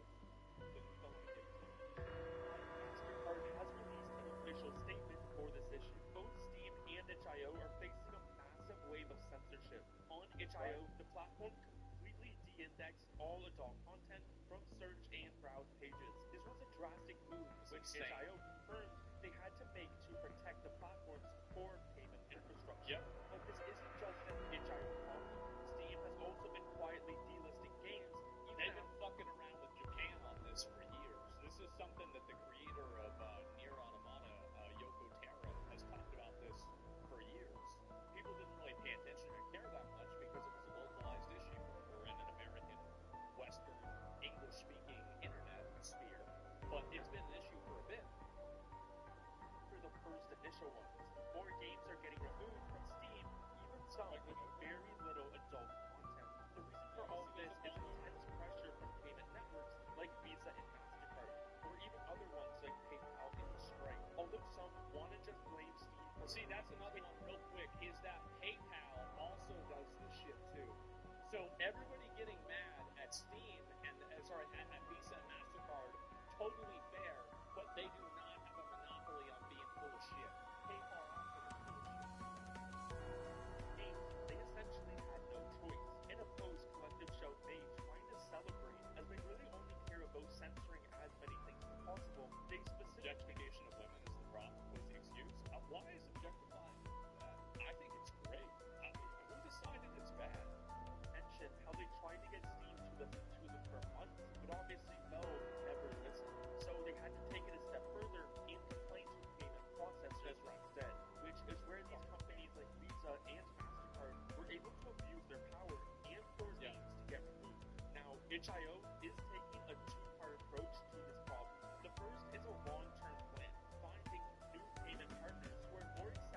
a wider range of content. This is a crucial step for the platform to become less dependent on the rules of a few powerful companies. I think that you have to have regulation, and while a free market could solve this problem in the long term, it also doesn't account for. So there are things that companies with monopoly status do to exercise that control that transcends their reach of the scope of their business, such as lobbying and trying to advocate for regulations that effectively act as a barrier to entry to competitors that are trying to enter into the same market. So I don't think that there's the idea of a free market, I think, is kind of an illusion. And I think in this circumstance, that's what's happening right now. Makes the underlying issue of these payment processors controlling what gets sold. It gives itch.io a fighting chance to bring back the removed content and continue supporting adult games. Itch.io has begun relisting some free adult games. This is a huge piece of the puzzle. Since these games don't require a payment processor, their return proves that the issue isn't with itch.io or Steam's rules, but with the financial companies themselves. Of course it like is. we talked about in our last video, gamers aren't having any of it, and they're now using the same tactics Collective Show used to express their complaints to payment processors. You have to use the Karen's ancient magic against them. You have to use it. I know it's blood magic, and it might not feel good, but you don't want to bring a knife to a gunfight. You're going to end up dead. So, By fire with fire. I am actively seeing more reports of users calling these companies to complain, and this organized effort is having a visible effect on their customer service. Support staff are now clearly overwhelmed. I've seen a bunch of reports and stories from people who have said they called Visa and then would just get hung up on, which I 100% believe because every time I've called Visa, I would get a similar response. It would start off great, but as soon as the customer service agent on the other end realized what I was talking about, whether it was because I mentioned Steam or video games or censorship, they would instantly speak over me, tell me to send an email, and then just hang up. Even if I didn't stop talking, they would just sigh and repeat the same response over and over. Another time, the Visa rep just reread the music. I'm worried I would get in trouble. Like, that's the only reason I don't do it on stream right now. If it wasn't for that, I would do it on stream right this second. Email we talked about in our previous video before hanging up like I was supposed to fix the issue. Every call had nearly the exact same response from Visa saying to email so they can send you this. The reason why is I think they told Chance not to call Blizzard on stream, like, way back in the day. And, like, if there was a way that they could probably give me a vacation, I think they would. And so I try to play it by the rules, and I don't like pushing it, right? I don't want to push it. Please respond. And then they would just hang up. With every call having a similar response, it seems extremely likely that the Visa support staff was briefed on the situation and what to say. Or in this case, say pretty much nothing at all and then just hang up. It seems pretty clear that Visa is now getting overwhelmed by the backlash, although some will say don't annoy these innocent employees who have no say in the matter. Well, this is the exact strategy Collective Show used. No. Yeah, exactly. They shouldn't have done it then. Yeah, you never. The thing is that if something feels bad to do, then you'll lose to the person who doesn't care. Always do what works. Bring a gun to a gunfight. That's it. It works. So as Visa seems to be getting tired over the phone, it doesn't seem like gamers are stopping anytime soon. The goal is to make Visa realize that if they want to listen to these activist groups like Collective Show,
illegal adult content is the same as illegal content, period. You're obligated to stop all of it. Why would you even add that qualifier?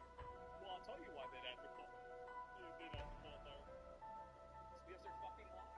It's obviously been noted. Sam Goldstein and Ditch have stated their approval of adult content came from pressure by payment processors, including MasterCard. Yet, furthermore, MasterCard and other payment processors have a documented history of refusing service to Japanese retailers over legal adult content. So although both Visa and MasterCard are trying to deny it, their history speaks for itself. Although these obviously aren't the results we want, I think this is a pretty good sign because it shows... No, because it shows... The thing is that it isn't the response that you want, but even if they capitulated and they gave us what we wanted, that still wouldn't be what I would want.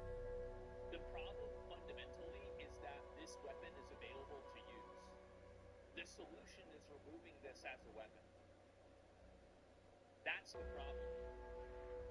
So, you have to figure out a way to hold these people liable on a legal level.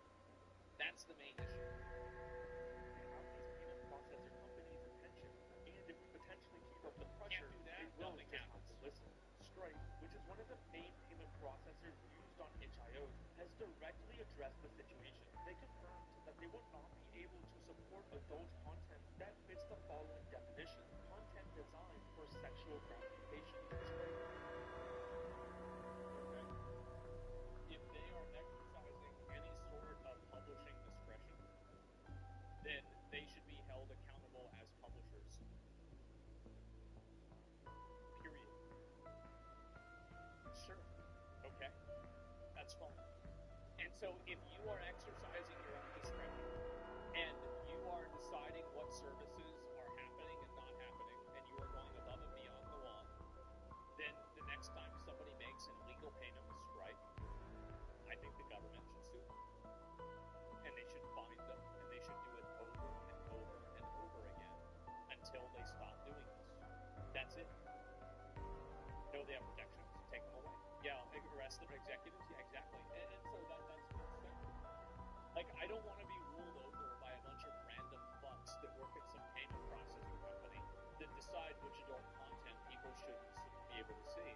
It's not up to them. It shouldn't be up to them. They're actively subverting the will of the people. This is something that should be decided democratically by a public decision, by a law. And they are acting as if they are the law. Get the fuck out of here. Absolutely not. Yeah, if you don't want to, if you want to have the power of publishing and the power of censorship, then you also need the accountability of whenever those accounts and whenever things bad happen on your website. Yeah, take the protection away. Yeah, exactly. They're payment processors, they have no say. Exactly. Payment processors aren't politicians. Exactly. Yeah, it's easy money. The civilian could even do an unlawful purchase, claiming they didn't know it was illegal via Stripe, which guarantees its lawfulness. Exactly. In the way I would handle this, my viewpoint on solving this problem is always direct personal accountability. I try to find one individual in a group of individuals, and I make an example out of that person, and then nobody else does it. That's what the government needs to do. They need to find a person at this company that they can hold personally liable. And the moment that you do that, all of these problems disappear. The reason why these problems happen is because nobody thinks that anything's going to happen. Also wanted to pass this message along to payment. Stripe is currently unable to support sexually explicit content due to restrictions placed on them by their banking partners. Despite card networks generally supporting adult content with the appropriate registrations, Stripe has indicated that they hope to be able to support adult content in the future, which is a bit interesting because they say they're a private company, they can deny service to whoever they want. It's the same legal standing as the bakery a few years ago that refused to make a gay wedding cake. Okay, that's fine. They want to deny service to whoever they want. Okay. Well, then I'm going to take away the thing where they're not accountable. You see, like, these companies exist with a tremendous amount of privileges that allow them to exist by the government. If you held these companies accountable for what they were doing and what they were making money on, they would instantly be shut down. These companies can only exist because they are propped up by an apparatus of privileges. So this entire idea that there are private companies so they they can do whatever they want. Okay, if you're a private company, then you should be treated like a private company, and you shouldn't have a bunch of privileges. You can have one or the other. You can't have both. That's the problem. We want to support adult content in the future, but due to their banking partners, they can't. This raises the next question. Who are these banking partners? When Stripe explains why they can't work with certain businesses, they point directly to the strict rules and regulations of payment networks like Visa and MasterCard. This proves that even though Stripe in this situation is the direct processor, they are still under the control of these larger networks like Visa and MasterCard. If you remember this elevated risk line from Visa's email, well, it's back. When Stripe explains businesses that pose a brand risk, pornography is included. Financial institutions and payment networks care about the brands and reputational risk that associated businesses pose. There are a set of businesses that our financial partners do not want to be associated with, even if there is a market demand for them. Stripe doesn't independently reject businesses. When you really work with these companies that are executive leadership or on the board of the Epstein list, I wonder. I don't know. Maybe. Is based on brand risk. We have many unpopular businesses and causes on Stripe, but we are at times obliged to enforce the restrictions of our partners. This confirms what we've seen before. Visa and MasterCard have the power to force companies to follow their rules. They don't necessarily have to be a direct payment processor on a platform like itch.io. They just have to be somewhere in the payment chain to have complete control. Stripe even further explains this when they try weakest link in the chain type thing. Work with a startup, but were forced to stop after their financial partners did not agree. Yep, so are those again. Visa claims They are lying. They are straight up fucking lying. I think this is the way that I think you could call this bluff, but I don't think that it would actually work, because somehow these companies are cheating. If you requested data on yourself, because there are people that are blocked from using these banks, and if you did it in one of these European countries where the company was required to give you all of the data that it has on you, and it didn't give you that data, but you know that you were blocked, you could sue them, theoretically. I think it's called GDPR. Don't moderate content. They simply just force any company they're working with to follow their rules, or they won't work with them. This shows a very dangerous power dynamic, where a few powerful financial companies can't dictate what is that's one way to do it. Even when the content is perfectly legal. But as Itch has confirmed, they are currently in talks with new payment processors, which will hopefully be a step in the right direction. I have reached out to Bell for a statement on if they will be looking for new payment processors or going to be re-adding crypto as an option. So if I hear back, I will for sure give you an update. Of course, these aren't solutions that will fix the underlying problem, as it seems like we will need the government to get involved. The government has to be involved. You need regulation to ensure free markets.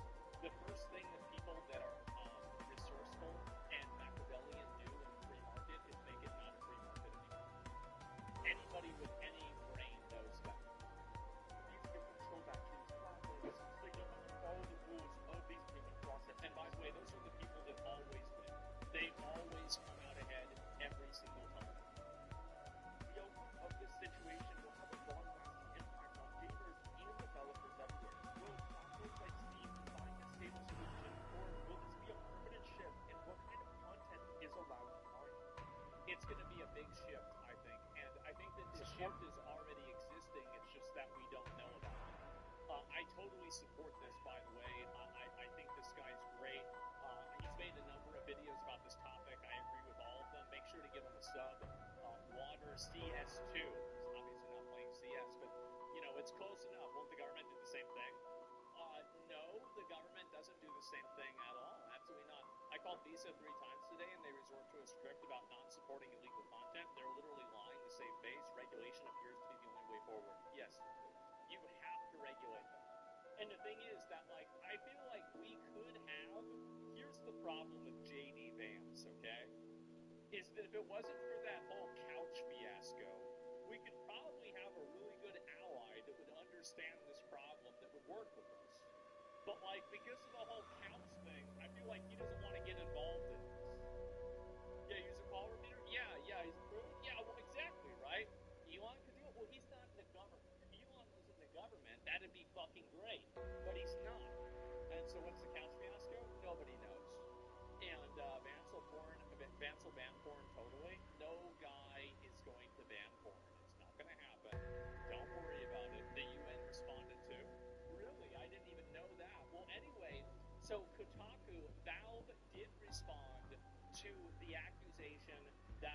is doing it just to remove illegal content.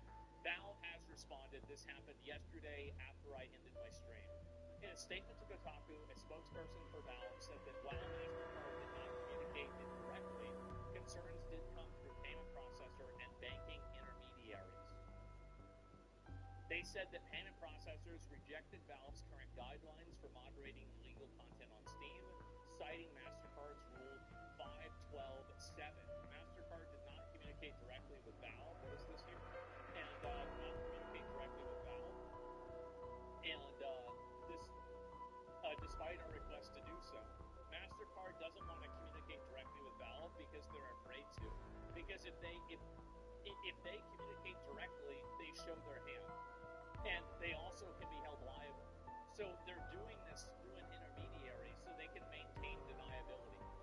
That's what they're doing.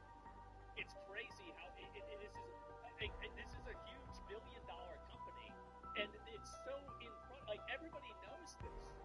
JD is Palantir though. Good. Palantir can figure out whether they're lying or not. If anybody can, it's the Seeing Stars. Holy fuck. Anyway, let's go back. We're gonna finish this.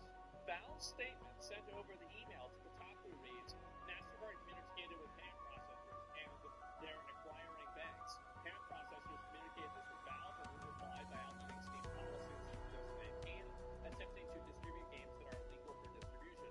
Payment processors rejected this and specifically cited MasterCard's rule as a risk to the MasterCard brand. A merchant must not submit to its acquirer. A customer must not submit to the interchange system. Any transaction that is illegal or in the sole discretion of the corporation may damage the goodwill of the corporation or reflect negatively on the arts. So there it is.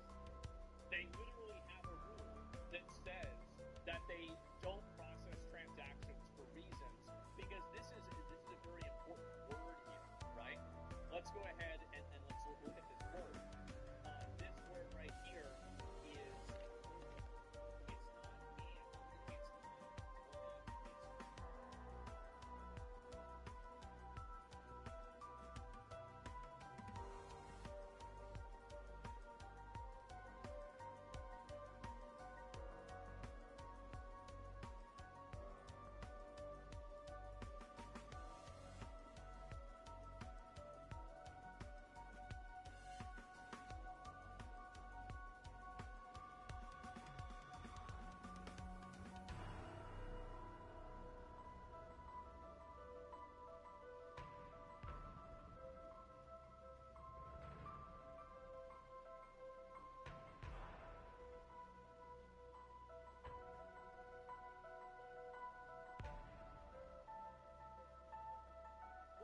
and,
it's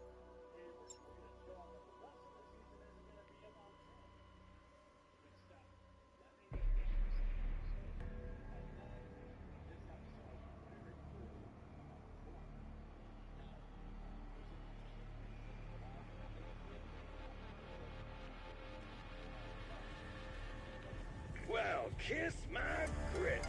We finally made it to the armpit of Appalachia. All that matters is that you are alive and in possession of the digital artifact.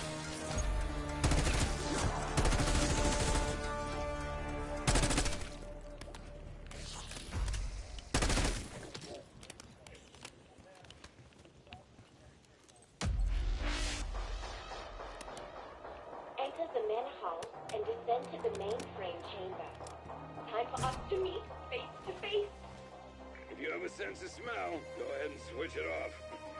None of us have seen a shower in weeks.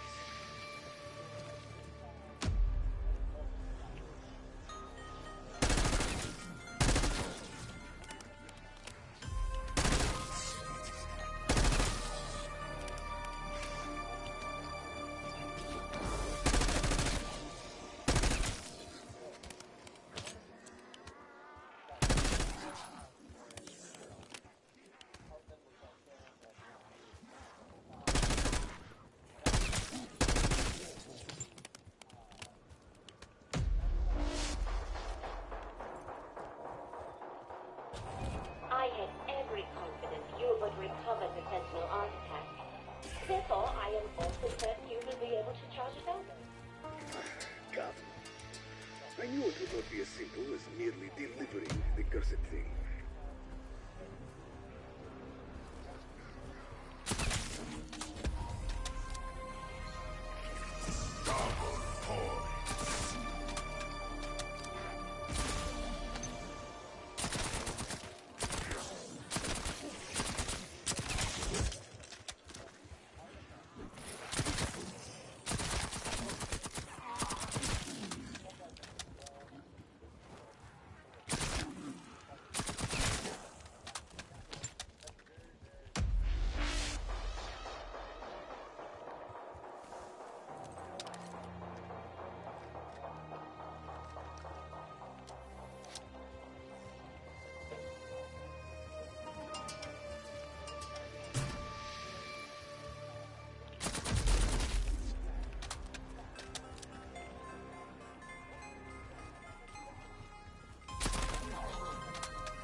Me and the boys want to give you a taste of our gratitude.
self-defense.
Software development to make something that is helpful.